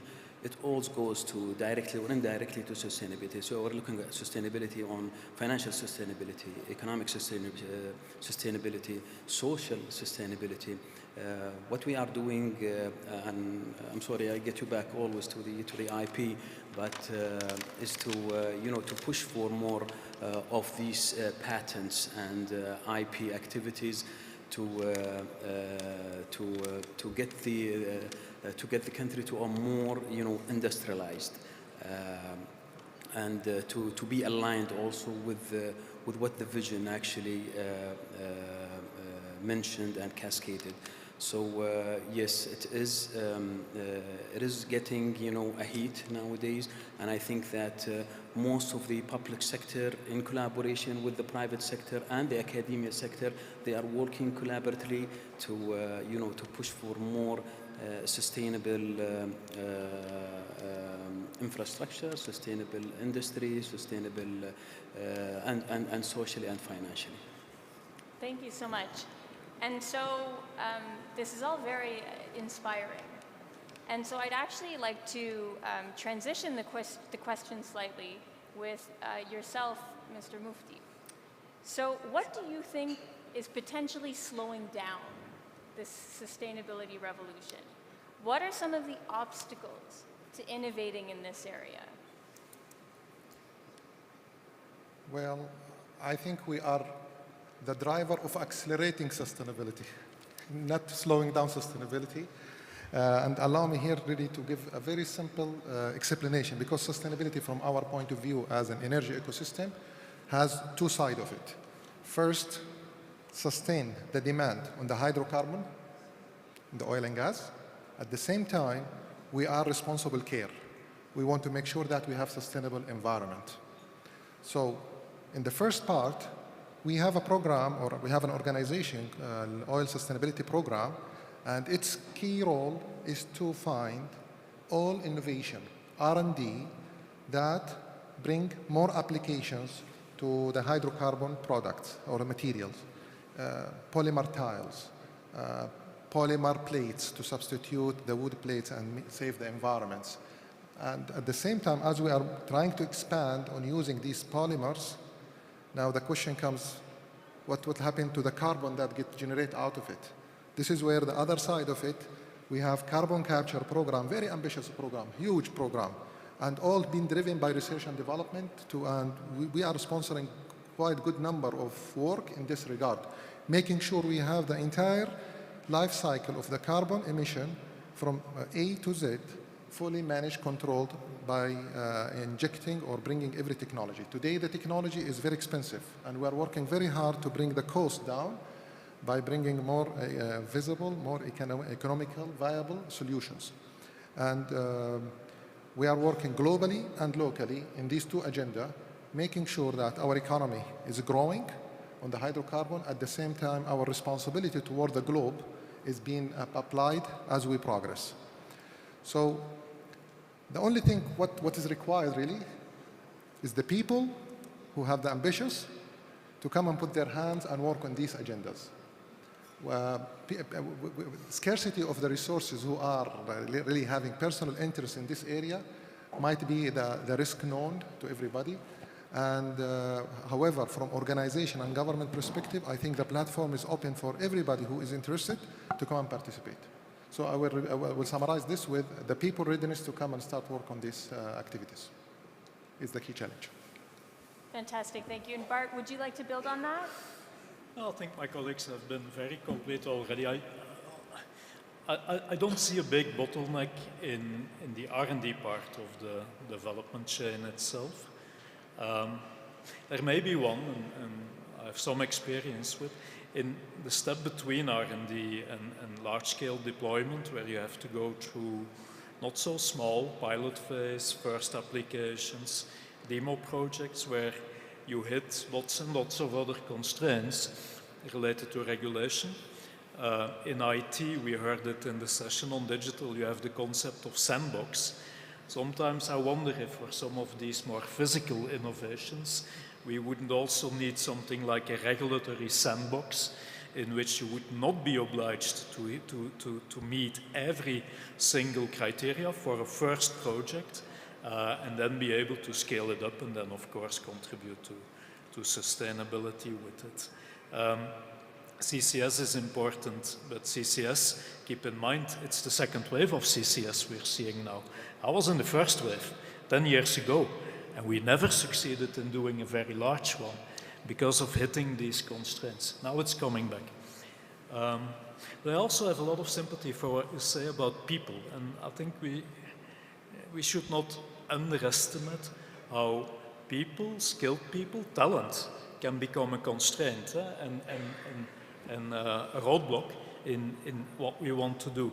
Because not only there's a lot of projects to be done, there's a lot of investment projects to be done, there's a lot of new assets to be operated, there's also all this R&D and development work to be done. So that requires an amount of talent which is towards rather technical, scientific, technical roles, which we really should encourage, that the best of the best go to make a career, make a contribution to the world in these fields. Thank you very much. And to close out this question, I'd like to bring it over to you, Dr. Al-Rimi, to share with us, how do you feel sustainability as a driver of innovation can be accelerated, right? So we've explored the potential obstacles, we've explored the general themes of why it's important. How can we accelerate it? Actually, we have to first to believe in innovation. That's way we'll put more effort and actually more capital on that innovation. In that time, at the same time, we have to close the gap between the R&D exercises and the market. In that way, we can accelerate the innovation output. So now, without a clear linkage and clear integration between the market and the innovation business and ecosystem, the gaining benefit of that innovation will take longer time. So closing that gap between the market and the innovation ecosystem will accelerate the gaining benefit of that innovation and make it sustainable. Besides that, as I said before, the whole ecosystem should work together to solve that issue and make it sustainable by having more, as I said, capital, especially the venture capital, that believe in innovation and know the nature of innovation with that high risk, at the same time with the high impact. As we see now, as I said, many changes in our lives has been affected by these new innovations, but that cannot be done, or that didn't happen in just in a short time and very clear process. There was some entities or some people has believed in that innovation and support that innovation to reach to the market and everyone get benefit of that. Thank you. And Kevin, you would like to comment on this as well? Yeah, I just wanted to make a comment. I was always struck by a quote by John Maynard Keynes, which went along the lines of, it's not that difficult to get people to adopt new ideas. The really hard part is to get people to let go of old ones. And that's one of the biggest obstacles to innovation. And again, as an optimist who's been in the Kingdom of Saudi Arabia for 4 years, the appetite for change in this place right now is astonishing. And that again is an opportunity to be able to do things in new ways, but be able to stop doing old things in old ways is actually the opportunity that we should all be striving for. The American sociologist Buckminster Fuller said something very similar, right? You don't eradicate or destroy existing institutions, you make them obsolete, right? You just build forward better. Okay, so that actually transitions really nicely into our next theme, which is the nature of work. Very exciting. It's a very, very popular theme right now. We are going to explore, starting with you, Dr. Al-Rimi, how does innovation impact the way we conduct our jobs in the next 5 to 10 years or beyond? So it's very broad, very exciting theme. Let's go. Yeah. Actually, we already talked about some of these aspects and how has changed our work and even our society and our life. But as we said before, you know, the innovation is unpredictable, and of course the output of innovation unpredictable, and everything in our life is speeding now. In our work, everything will be changed based on that. Before, the innovation was an auxiliary process. It was, let's say, make it a fun process. But now it is a must. So that means everyone who is not adopting innovation and try to work around that will not be, you know, will be with that, will not be accepted in the new way of managing our work. So of course there are many and huge changes, and of course many aspects will be changed. Example for that is going to be that talking from my experiences, the project management way of project has been changed. It's never done, it's happened before, it's like in a waterfall way, but now we trying to adopt new methodologies of project management. For example, like especially in CACS, we have many innovation projects, so we try to change the normal way of managing projects and try to adopt new innovative ways. As I said, based on the nature of innovation with that uncertainty. So we give them more space, we give the project team more space, but at the same time we are waiting from them to be, you know, giving more quality outputs than before. It's not normal just driving a normal product. So as I said, there are many changing in every aspect. But it's really, it's not very clear how that will be defined based on the innovation nature. Thank you very much. And in the interest of time, so we have about 5 minutes left to the panel because it's been so exciting and informative. And so I'm going to request that each of the panelists take 30 seconds to respond to this question, and then we'll move into closing remarks. Okay? Kevin, would you like to go next? Yeah, I'll talk specifically about SMEs.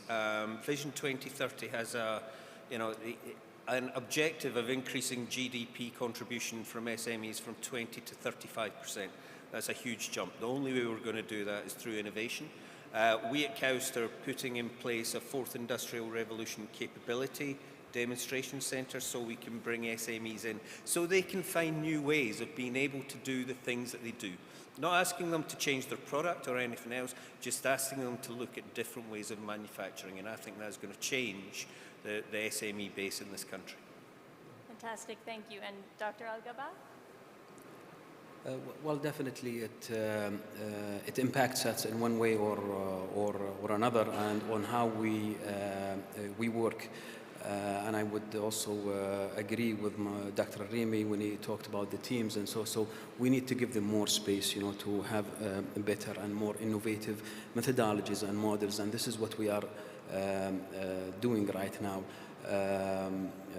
giving the teams and the people around us and getting them out of their comfort zone, you know, to be more innovative, to think of ideas out of the box, I think this will have greater impact on the innovation, greater impact on how work should be done. And yes, we will be moving, as we said earlier, to a more high-tech technologies, cyberspace, artificial intelligence, robotics, and so on. Thank you so much. And over to you, Mr. Mufti. In Ministry of Energy today, we believe that there is a problem. We call it technology death valley, where there is a lot of R&D happening. There is a lot of industrial demands of solving problems, but the bridge is not there. This is why our work environment is designed to embedding the discovery process within the way that we are doing business. So everybody is always encouraged to discover what's going on. Our environment is enabling people to raise problems and propose solutions. Our environment is telling everyone, come forward in order to grow and innovate. So we believe in innovation as part of our DNA at the moment, and as a matter of fact, there are a lot of near future examples will be announced. We're driven mainly by these type of individuals and the process that's established. Fantastic, thank you. And so, Bart, moving into the last piece of this question, so we're talking about the nature of work and the future of work. As well, however, what are some of the roadblocks, right, to potentially building out innovation and the future of work, the implementation of the new systems for future of work, as well as some potential solutions to those problems?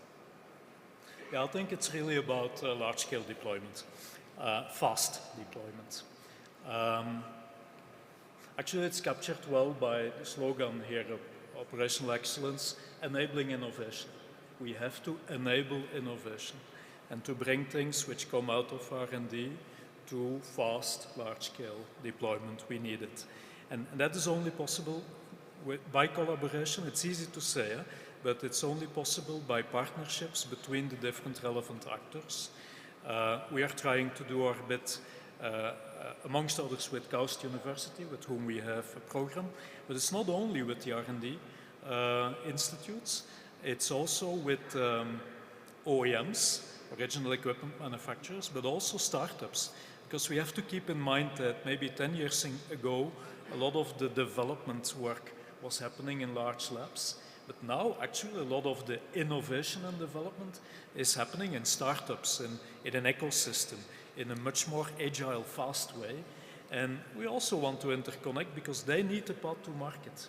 And we can deliver that path to market. And we also have an interest in being there to make, as soon as we can, in the best possible way, use of these new technologies. So for me, the roadblock is really in bridging the gap between, you could say, the lab and the field in both directions, connecting them really. And that is about collaboration. Thank you so much. Okay, well, this has been a fantastic panel. I want to thank all of you for this terrific discussion. And 10 seconds, any final words that you'd like to share with the audience, starting with you, Bart, and then moving back way towards me. You know, where would we be without vaccines? Where would we be without R&D, delivering vaccines? And what if we can have the same efficiency in dealing with the other challenges we face? I would say, again, as a Saudi Arabia, we have been the leader in the energy sector, and we are committed to continue the leader in the energy sector by innovation, operation excellence, and digital transformation. I would say innovation is not a revolutionary process. It could be incremental and development process. Everyone in any organization can have a great idea, affect the organization. Don't keep it in your mind. Try to share it with your colleagues and your leaders. I think we need to focus more on streamlining the whole ecosystem and also to focus more on the concept of innovation centers, whether it's technology or industrial. And here we need to make sure that the right players are within that model, the market players, the principal, and the academia/researcher. And also to capitalize on stimulating more of the national programs that push for more entrepreneurs, such as the NTDP, the National Technology Development Programs. Yeah, I look at the Kingdom of Saudi Arabia and I see all the pieces that we need. We've got incredibly supportive leadership, we've got world-class technology, we've got world-class entrepreneurs, we've got world-class companies. If we can combine these together in the way that everyone here wants to, then I think we'll be an unbeatable force. Thank you, everyone. That concludes our panel discussion, and so grateful for everyone being here. Have a wonderful afternoon.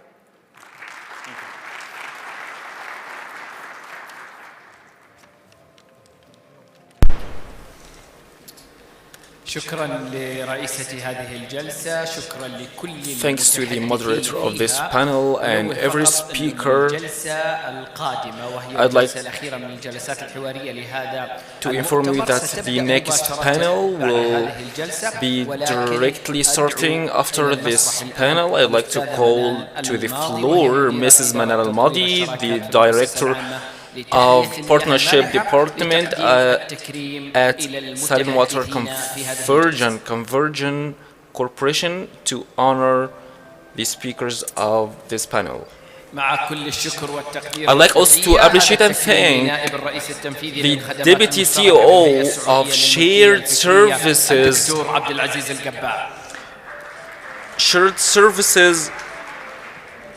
at the Saudi Authority for Intellectual Property, Dr. Abdulaziz Al-Gabbah. I'd like also to thank and appreciate the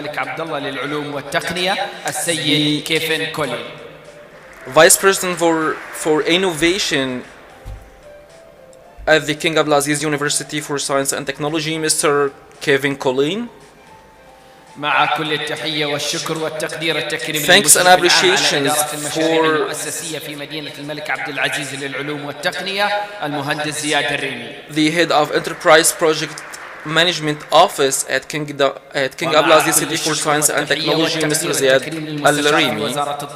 I'd like also to thank and appreciate the engineer Ayman Mufti, consultant at the Ministry of Energy. And I thank the Chief Technology Officer at Aqua Power, Mr. Port Bosmans.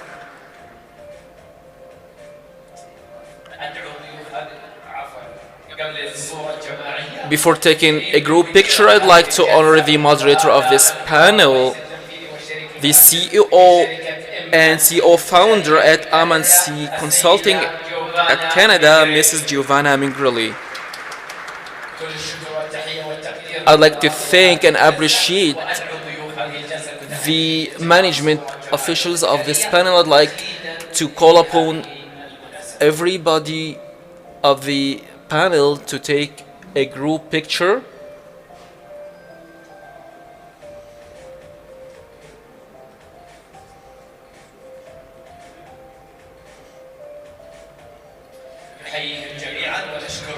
Let's greet them all and thank them for what they provided in this panel. I'd like also to thank Mrs. Manal Al-Madi.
telecommunications, the sector that directly touches every facility, project and program, and touches the every aspect of life and places.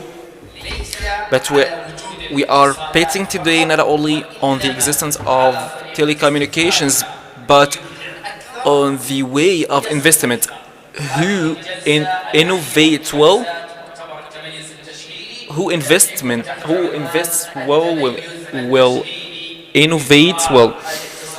This panel is titled Operational Excellence in Telecom Sector. I'd like to greet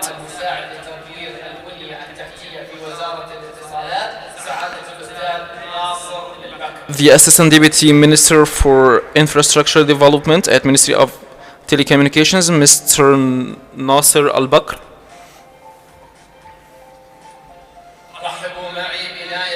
Also, I'd like to greet the Vice President of Technology Operations at Mobili, Mr. Muhammad Al-Juhani.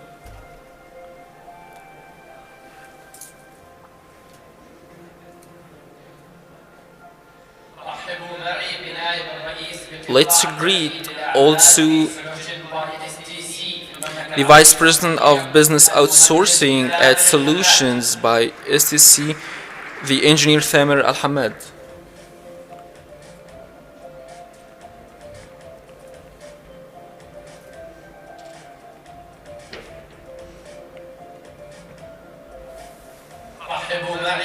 I'd like to greet the Acting Vice President of Technology at Integrated Dawiyat, the Engineer Saleh Al-Uwaini.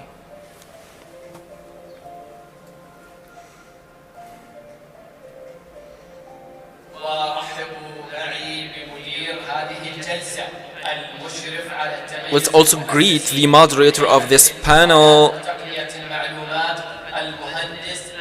the supervisor, the Business Excellence Lead at Communications and Information Technology Commission, the Engineer Anas bin Shar. As they say, the final stage is always the best part. I'd like to let you enjoy this panel with those great speakers. In the name of Allah, most merciful, most compassionate, we are having this panel specializing in operational excellence in the telecom sector. I'd like to deliver this panel in Arabic language, and I think that there are translation devices for all attendees. I'd like to thank all people at the Salin Water Conversion Corporation for their efforts we received in this conference, and actually we benefited from the speakers at the previous days. We actually are seeking to introduce something of value as the panels provided before. I'd like to start with a basic introduction. We actually are having the engineer Nasser Al-Bakr, Assistant Deputy Minister for Infrastructure and Development. He has an experience in many governmental sectors, starting from 2018, in many aspects like improving telecommunications in the KSA. We have also the Engineer Thamer Al-Hamad, Vice President of Business Outsourcing at Solutions by STC. He has a great and wide experience in telecommunications sector. He worked on many works on the business of this company. We have as well the engineer Muhammad Al-Johani, Vice President of Technology Operations at Mobile. He has a wide experience in this business. And also we have the engineer Saleh Al-Awaini, Acting Vice President of Technology at Integrated Dawiyat. We have an elite of speakers now, and we will learn and benefit from them all. But before we start with our panelist, I like to search for an answer when we speak about operational excellence. So what is the proper definition of operational excellence? I actually thought I would find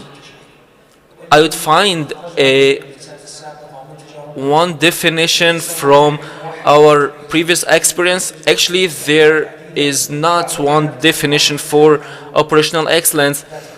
At the private section, there are some bodies that focus on the currency support,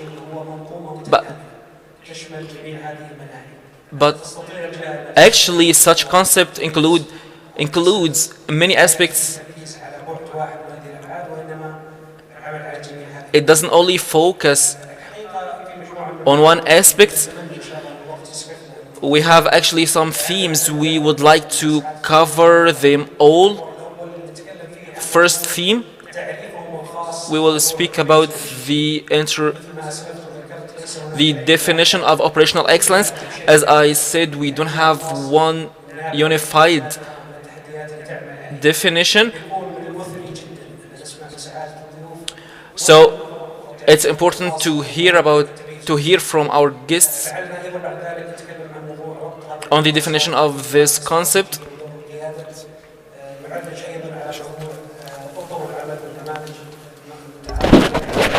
As we will speak as well about the world and what the benefit of our practicing from adopting these symbols, as we'll speak about the challenges which are facing many of the sectors and how the entities and the companies has no choice only to work in the best and proper way in order to be in the competition with the others. As we will try to speak about all of this. At first of all, I hope from Engineer Nasser, may Allah bless him, to focus on the sector of the telecommunication in the kingdom as one of the most important sectors into the kingdom, in relation with the other sectors, and speak about the volume of the capabilities which has been achieved. Thanks, sir. In the name of Allah, the most gracious and the most merciful, first of all, let me thank for the organizers and all who are participating with us into this conference. As I can confirm my praising and my appreciation for who has attending this conference. Your question, as you have started the identification of the operational excellence in respect of our sector. Our sector is working on this, and the technique of working on this excellence in order to achieve it and going in along with it, as well as the other entities who are requested to work on this system as well. If I would like to speak about the constitutional frame of our sector, for a long time we are working in this, and we have succeeded in following up the operational excellence, as we have put the proper and right regulations in order to achieve this operational excellence. They have transferred from excellence, which have been appeared in one day, up to be a demand, an essential demand. They will work on in order to achieve all of these types or forms of this operational excellence. As we can speak that during projects of the ministry which have been achieved into the sector or in the companies of the sector, all of these were focusing on the operational excellence. As also we have raised the services, providing the service for our customers. And for a long time, we are integrating and cooperating into this field. Thanks God that effect of this and result of this has been appeared and has been resulted, and we can note now whatever by the figures which have been gained and achieved by the kingdom in acceleration and speed also of the internet. We have achieved everything. As I can say that we are in the second rank among the 20 countries in achieving this speed of the internet, as well as also the horizons which are achieving. We have achieved many of the things in all of our regions in connecting with the internet and the telecommunications, which has required this operational excellence. All of this, what I have said, is apart from what we are achieved, and also from we are ambitious for, and we will do a lot. And I would like also to tell you about the infrastructure of the telecommunication. We are trying to improve it, and also we are searching for the infrastructure to be among of the operational excellence as well, because the modern technologies need a very strong infrastructure, and we should work on this. For that, our concentration is on the capabilities and the inabilities in making the usage cases to be so successful and so proper for achieving all of our targets and aims. So we have used many of the cases for the fifth generation, and also we have adopted this, and in some cases we have adopted this actually, as we are participating with our partners and many other entities in order to achieve the required success and to be enabled to be in a very proper way on the level of the private sector. And also if we are speaking about the smart cities and obtaining and containing into the sustainability of our efficiency, we are working on this, and we are establishing new sectors such as smart homes, and how can this operational excellence can be transferred to the user, not only for the company system only. And as we are trying to keep on sustainability of this operational excellence, as I can say that the minister now is trying to make to get on the fifth generation in order to be available. And how can we change this from an idea to be available for all the sectors, whatever it will be, private and private of the users as well. As I can say also, in view of our using, we are still providing good cooperation with the others, and we will try to achieve more of success and more of good results for the sectors. It was a very brief note about the sector. Then I'll share with my colleagues about this. Thanks a lot. We can say and we can abstract a very important thing that the organizers from the ministries and the other sectors which are enable the sector, which are trying to raise up and enhance the private sector, and all the other sectors on which they are responsible. They are making their effort and exerting And as I would like to note or to speak about a very important note has been but by Engineer Nasser, we can say that it's many of the good things which he has mentioned in respect of its in brief, all has witnessed of its valuable and great efforts which can be exerted by our partners, and in line of our partnership, I'll now transfer to Engineer Samer. We will start from you.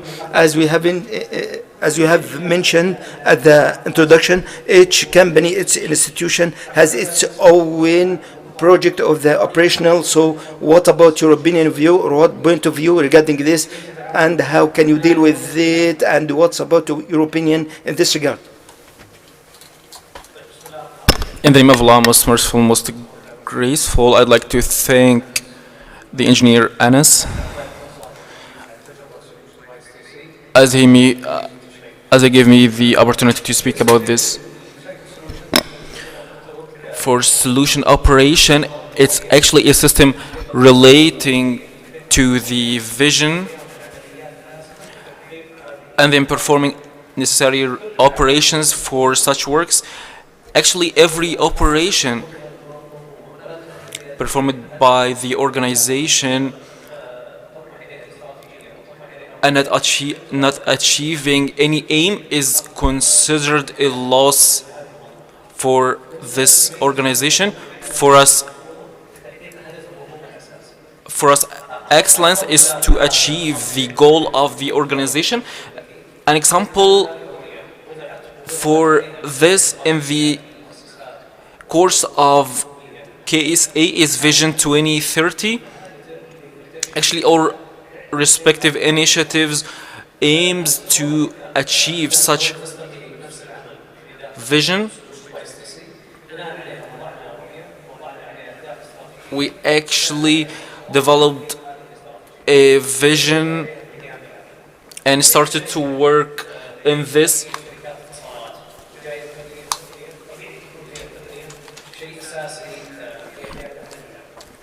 In an organization like this, actually we used techniques like artificial intelligence and other different techniques that helped us perform the operation in a better way. But the most important than that is to follow the most updated operations. We have actually internal operation and customer operations. We try to perform our operation either internally or externally. Internal operation actually helped us to improve our employee. For client operation, it helped us to provide service in a better way. At the beginning of providing service, we actually focused on network management and the managed service, information technology, and so on. At the first stages actually we developed a mini way that made use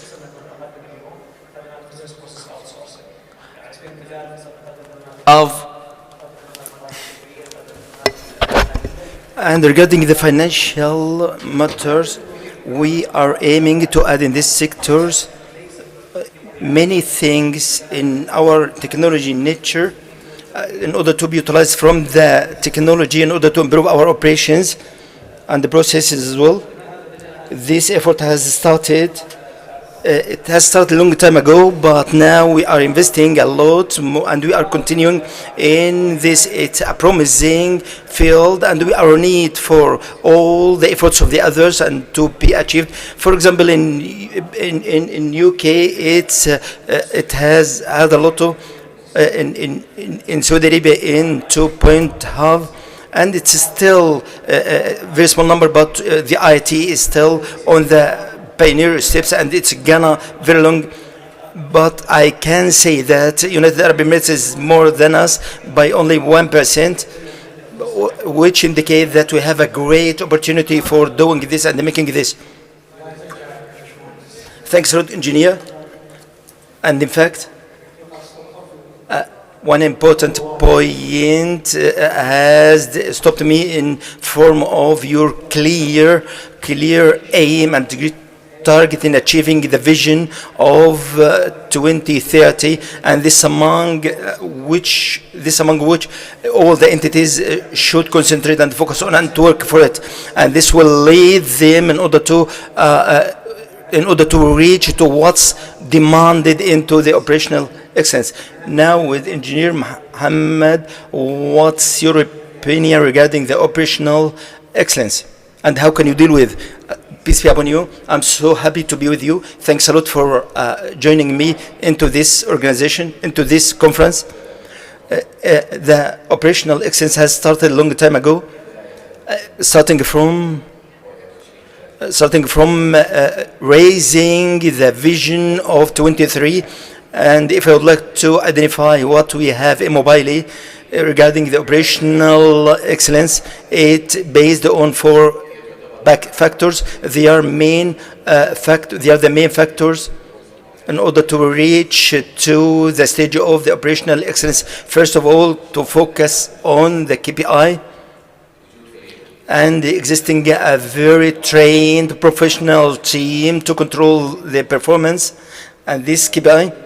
Also, there is the department of continuity, sustainability of continuity of the business, and finally, the standards of the benchmarks which are using and adopting into our works, and which work in continuity of the improvements in order to adopt the world standards in all of our works and business. Thanks God, Mobile has succeeded in this field by adopting the right and the proper KPI, the controlling and observing for or along with 5 to 6 years. Now we have reached that the only concentration should be only on the service and how can be offered to our customers and clients, and also we have to control the quality. This has improved us and has initiated us in order to adopt the quality in providing the service. It should be in a vital sector such as telecommunication, vital, which is considering a main base for all who providing the service into from the various sectors, whatever it will be, individuals or business or partnerships. And thanks God, we can say that the operational excellence has been made the transformation long time ago. This time is not simple, it's for a long time ago, but we have reached it, and we are playing to notice the future promising axis, and it's founded into our culture. As can I say that Mobile in a very good case now. Thanks a lot, and may Allah guide you and help you. I have been noticed that the KPI by Mobile and also the human side and the human sector and how they concentrate on the service in a final case, because the investment must be tangible and the customer and the clients will thank, and if they didn't find this they will not thank at all, and we will be on the wrong way, but they are gonna through the right way and the proper way by their adopting the KPI. And now we can go to Engineer Saleh into Shirkit Dawiyat. And what about in your company, and what are you working there in this regard? At the beginning, I would like to say that some of us can see the operational excellence. It's a very wide and a very huge field. This target should be I didn't want to speak only, but I would like to say that this is the target of the all, and I would like to provide some of the factors which has been adopted by the OAT in order to reach the operational excellence. If I would like to speak about who are using the infrastructure in addition to the fibers, who are using many of the kilometers into this, in addition to our customers, and also the wide range which are being offered by our side. We have focused on in the field of the operational excellence that the first of all that we have to have that we should have a clear aims and targets which are important in order to reaching and achieving the operational excellence. We have also created organizational units in order to make the improvement and also to follow up this matter with the other departments. The third axis, also the KPI, which should adopted and be followed, reviewed again on the long term and short term. And the fourth axis is among of our work, how can automated our works and how it will be very useful in decreasing the time and the cost and also improving any service offered to our clients. We are not aim only to decrease the cost and best our products, but also to be shared with you all. The concentration on the procedures and the processes is a main piece among of the operational cases, so we can say that the final value which will be returned to the all, it will start by their concentrating on their activities in this regard. I would like to speak about the transformation and the electronic transformation. They can speak about the digital or electronic transformation and how this be resulted into the good investment and improve the general shape of the company as a whole. As a first of the all, the operational transformation in the telecommunication companies as a general should be, and it's initial to be an automated cases as all the cases which are available. If these designs and these plans are probable, it will achieve a lot and it will also save our money and save our time. So we should think and how can we distribute and share our capabilities among all of this. In all of my cases, I can mention that 7 years ago that the problem was the processes are a lot, but we didn't determine specifically what can we work in electronic and what's the possible operation and process and how can we save our efforts to be achieved, and also how can we make the matter is more easier than, and how can we prove that we are working the proper way. But I can say that during this period we have searched for the importance of our targets and evaluations. Then we have satisfied our operational case and how can satisfy our clients. This has been divided into 3 years because some of this process needs some human decisions and also analysis of all of this. And also among of the main things which are being performed by telecommunication companies that we should and must, and it's important to study our cases, and the development must be all over the organization, not only by some sectors without another. And also how can we deal with the operational access, not only for the accounting nor for inspection, but we have as a whole, we were in comprehensive case.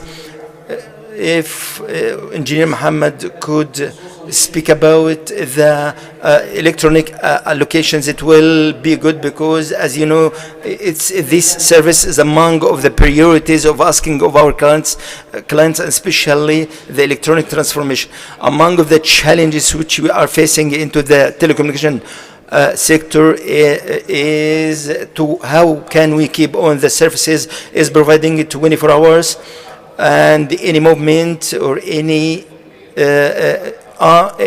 matter regarding the improvement must be followed. It must be follow some theories and some aspects which has been studied carefully. And if we want transfer from stage to another, or from manual to the robotics and the automation and the advanced stages, will need for studied cases and without affecting the sector of the service, and it must be studied in deliberate as it differ from person to another. But if we have looked to these axes, and if you have noted that you are doing the same for your operational cases, and you must provide this and searching for its quality, you have to be sure that the continuity of reducing the risks. This is what we are doing into mobile company, and in spite of mobile has established into the kingdom since 2005. They have concentrated on all of the sectors of all of these. As you can speak about huge number of 60,000 kilometers of the fibers, so it's available for good percentage has been achieved by mobile. It's one of our sources. The second thing is view of the customers and the clients, and how is the existing network and its infrastructure of mobile has given an activity how to offer or present to the customer, and that you explain for him in detail what's the proper and the best quality of the production can use. And also you have to explain for him in deliberate everything's whatever it will be service, whatever high standard service or any quality of the service, and according also the classes of the service has based on the infrastructure which has based on a very wide network which depends on the 5th generation.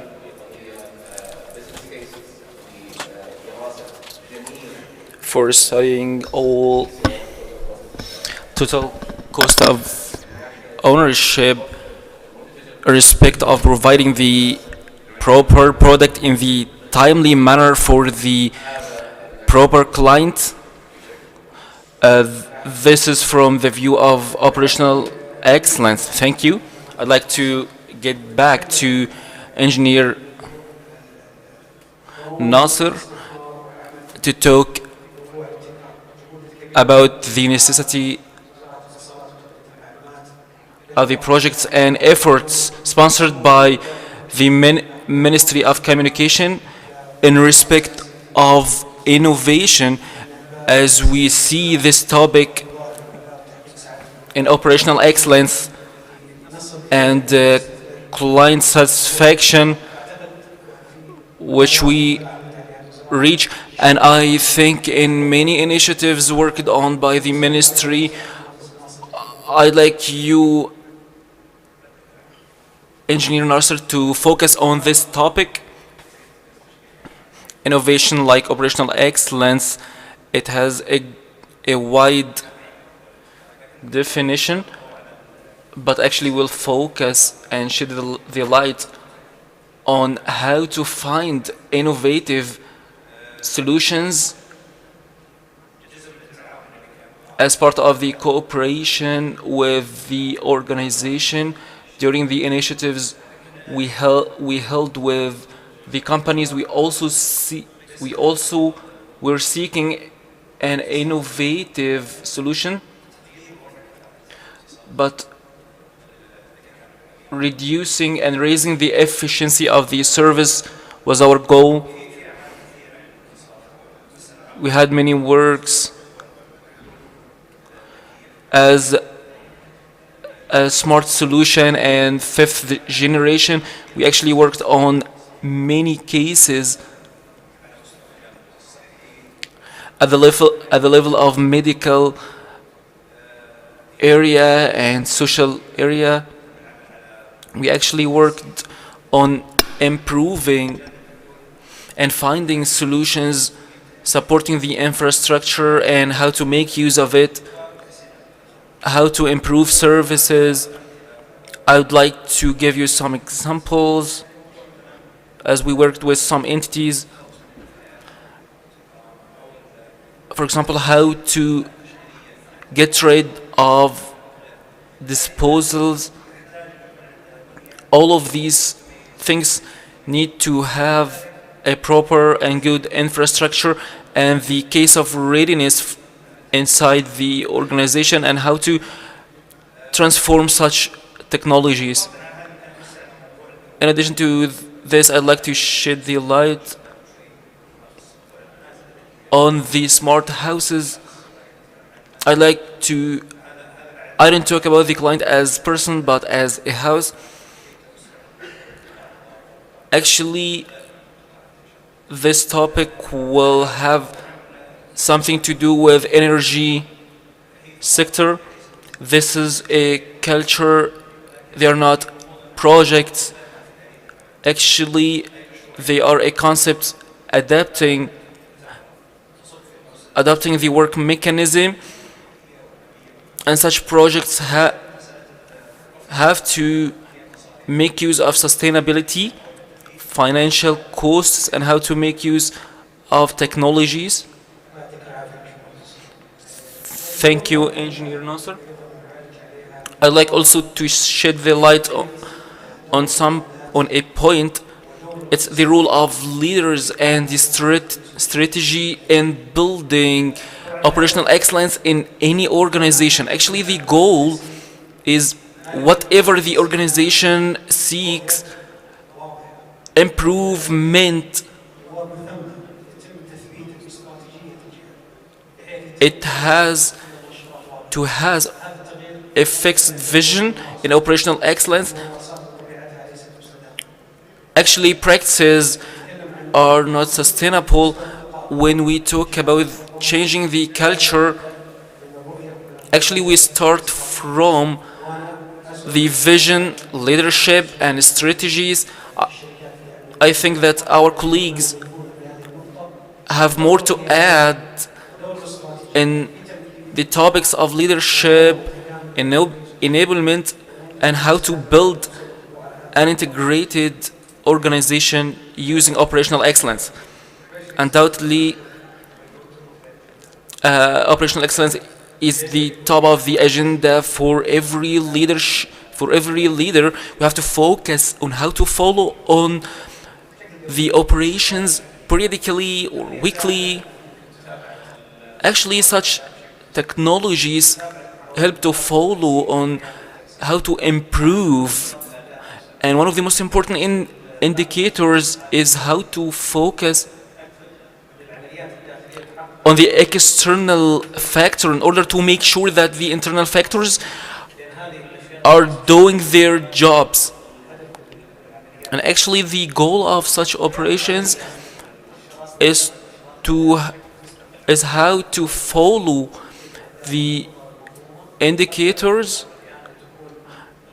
and this leads sometimes that the internal factors don't achieve the intended purpose. That's great.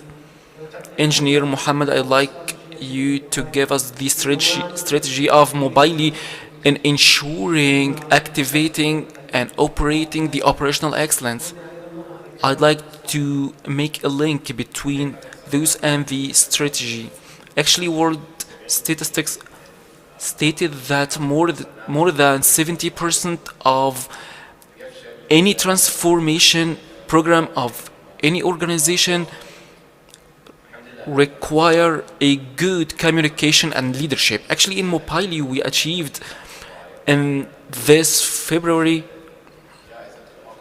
the award of OPEXksa taste for Mobile, as we have been awarded in 2021. On the other hand, we are proud that Mobile is the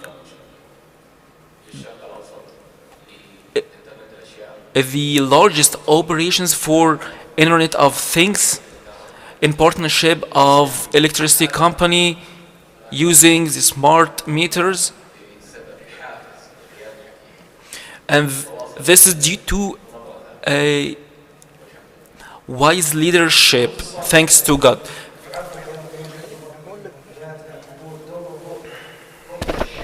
What about the vision of the company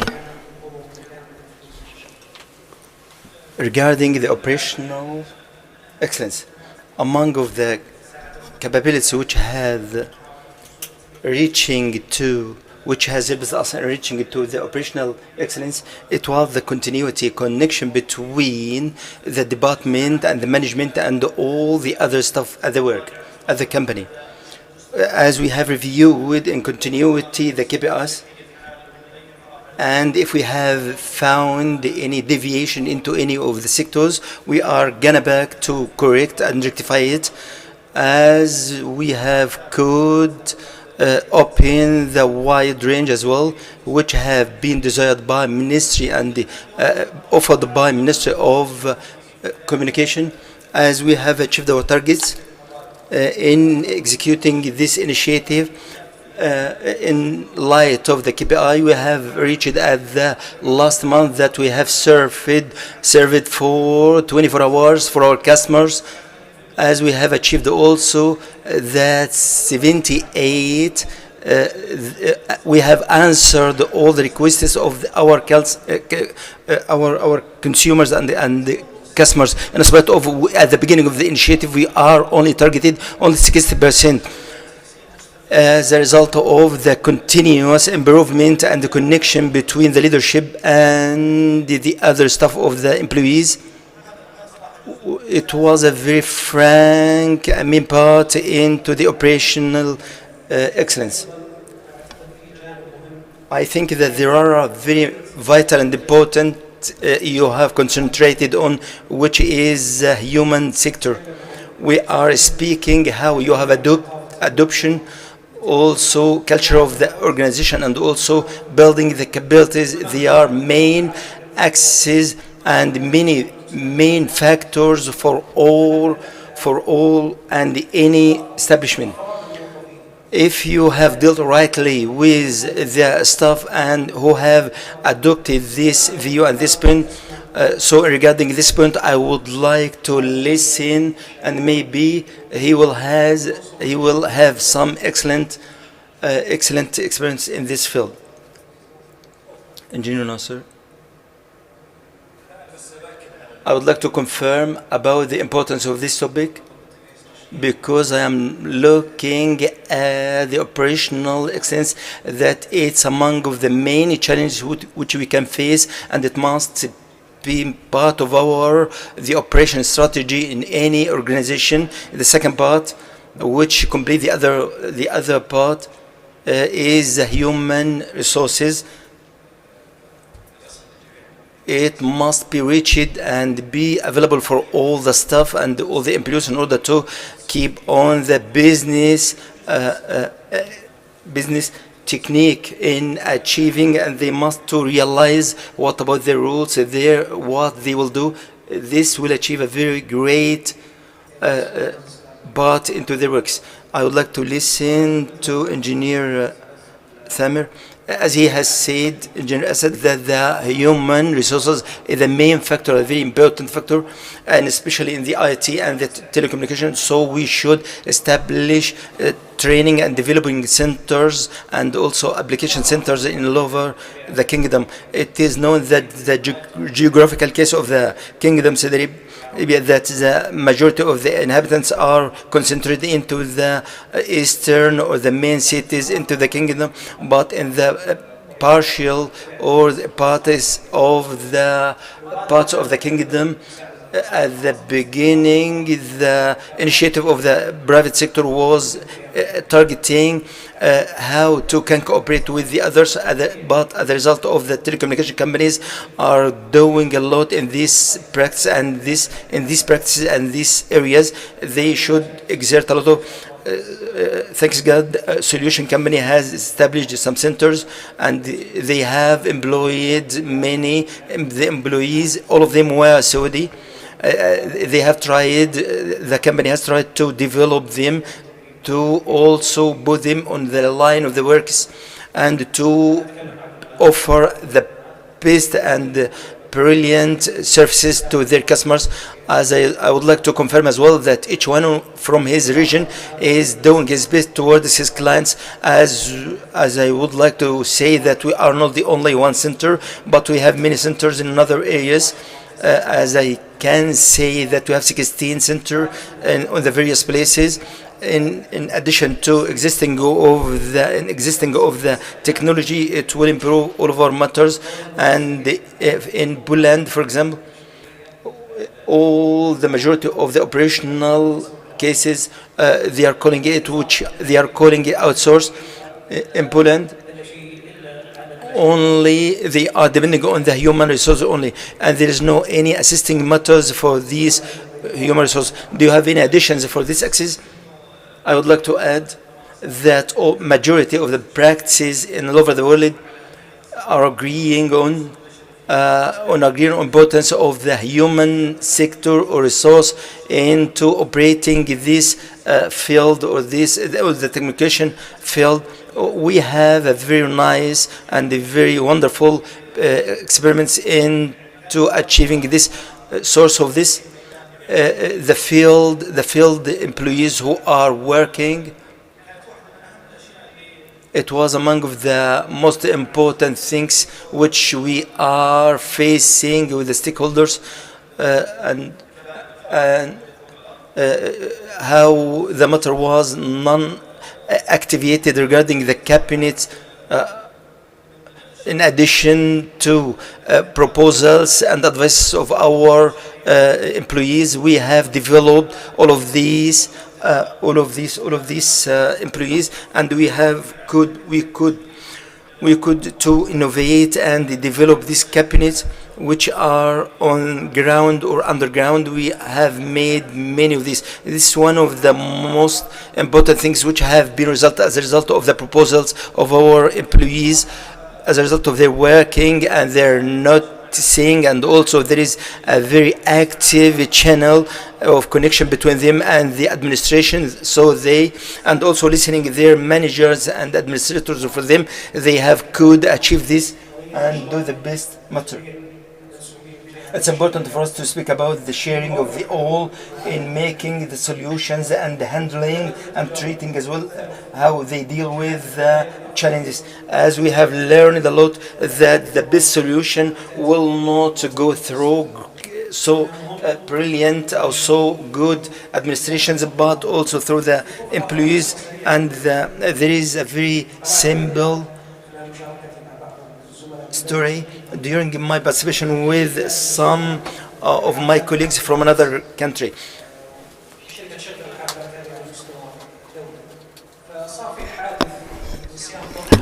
There was an accident. Some people forgot a child who died in the bus, and it was a media case.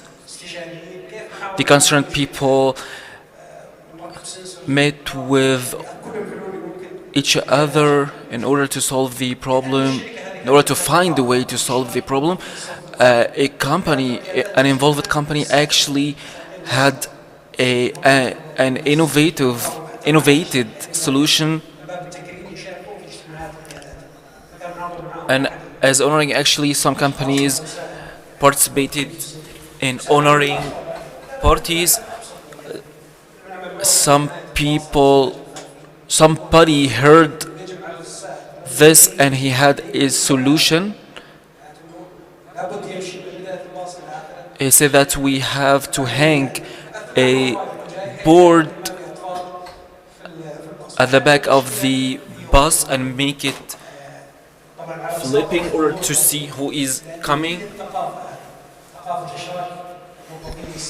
Actually, they have the culture of participation of all employees.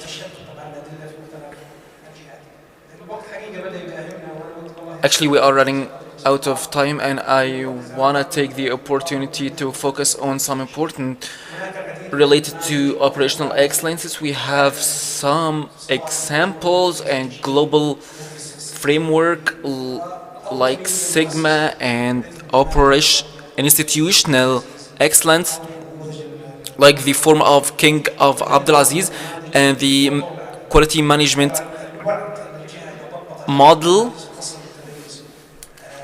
If actually organizations apply such kind of models, they will succeed. I would like to hear from the speakers about the best practices to deal with such frameworks. Let's start with the engineer Thamer. As engineer Anas said, we have a lot of models. It sometimes takes some time. We are not targeting how to apply the model, but actually we aim to test that model. Actually, I was contacting with a client of mine who has a green ID cards. Actually, all concerned people were complaining they were not doing well. Actually, the aim sometimes was to be practical, to be more practical. Actually, we exerted more efforts in studying and changing, and we focused on customer satisfaction. We actually exerted efforts to obtain AFQ, Arab Foundation for Quality, which helped us to improving something great. We actually have awards in quality improvement, which helped us to know the right way and to apply the world standards. I actually support the speech of the engineer. We actually are working to apply such models to achieve awards, and this is a great aim. Actually, our leader shouldn't neglect it. Actually, we have to target the operations and models. Let's hear from Mr. Muhammad about this topic. Actually, the kind of the procedures taken from companies in Mobile, the fourth theme of operational excellency is standard benchmark. In Mobile, actually, we proud that we have TMN 1000. It's the highest grade certificate in telecommunications. We actually have the certificate of ISO 9001. Actually, it gives us a value, as it's not necessary that if a sector has a certificate, So every sector has to obtain the same certificate, but actually we have to fit our needs in every company. The database of the new goal is a very important thing in order to keep the quality and properness of the database. It's considered the main mine of the feedback of enhancement and feedback of on development. And now we have a new concept in the market relating to the quality of required competencies.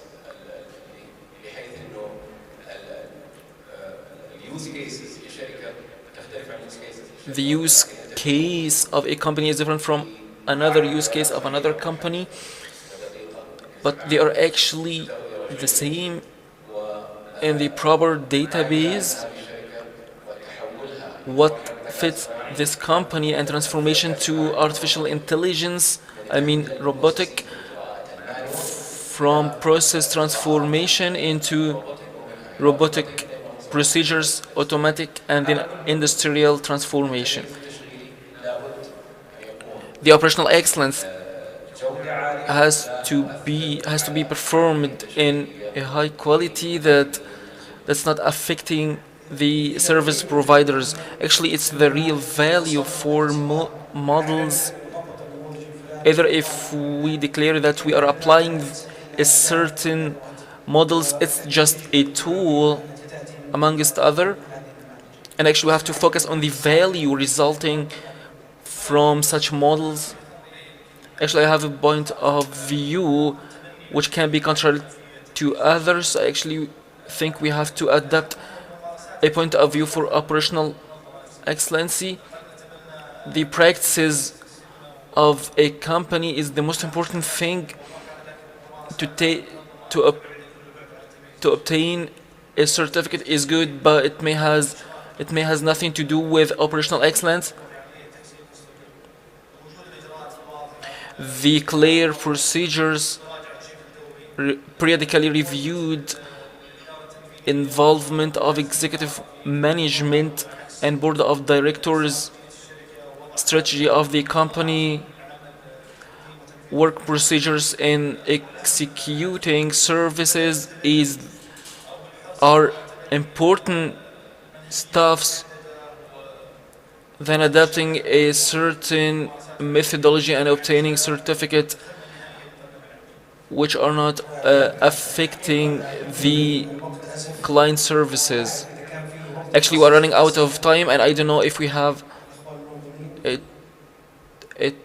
if we have more time from the organizer.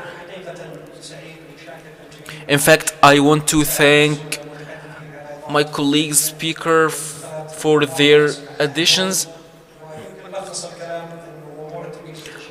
In a nutshell, the operational excellence shall start with the vision of the organization affecting the strategy of such organization and be translated in the improvement of services. We have to invest in the human capital as required.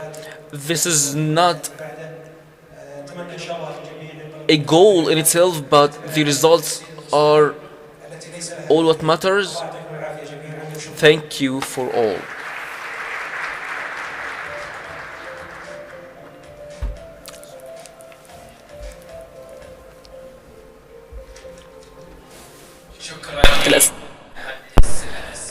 Thank you, the engineer Anas, and all my guests in this panel titled Operational Excellence in Telecom Sector. I'd like to call up to the floor Mrs. Manal Almadi, the Managing Director of Partnership at Saline Water Conversion Corporation, to honor the speakers of this panel. I'd like to thank and appreciate all. I'd like actually to thank and appreciate Mr. Nasser Al-Bakr, Assistant Deputy Minister for Infrastructure Development at the Ministry of Telecommunications. I'd like also to thank and appreciate the Vice President of Technology Operations at Mobili, Mr. Muhammad Al-Juhani. I also thank and appreciate the Vice President of Business Outsourcing at STC, Engineer Thamer Al-Hamad.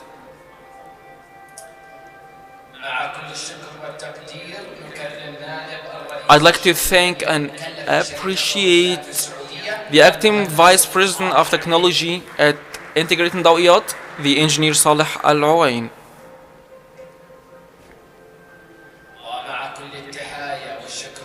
I also send my greetings and thanks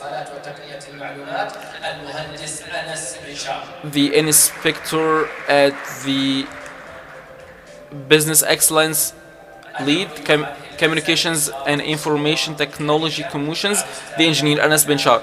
I'd like to invite you all to a group picture with Mrs. Manal Al-Madi, and we will have a short break now, after which we will meet with His Excellency Governor of Saline Water Conversion Corporation. Thank you.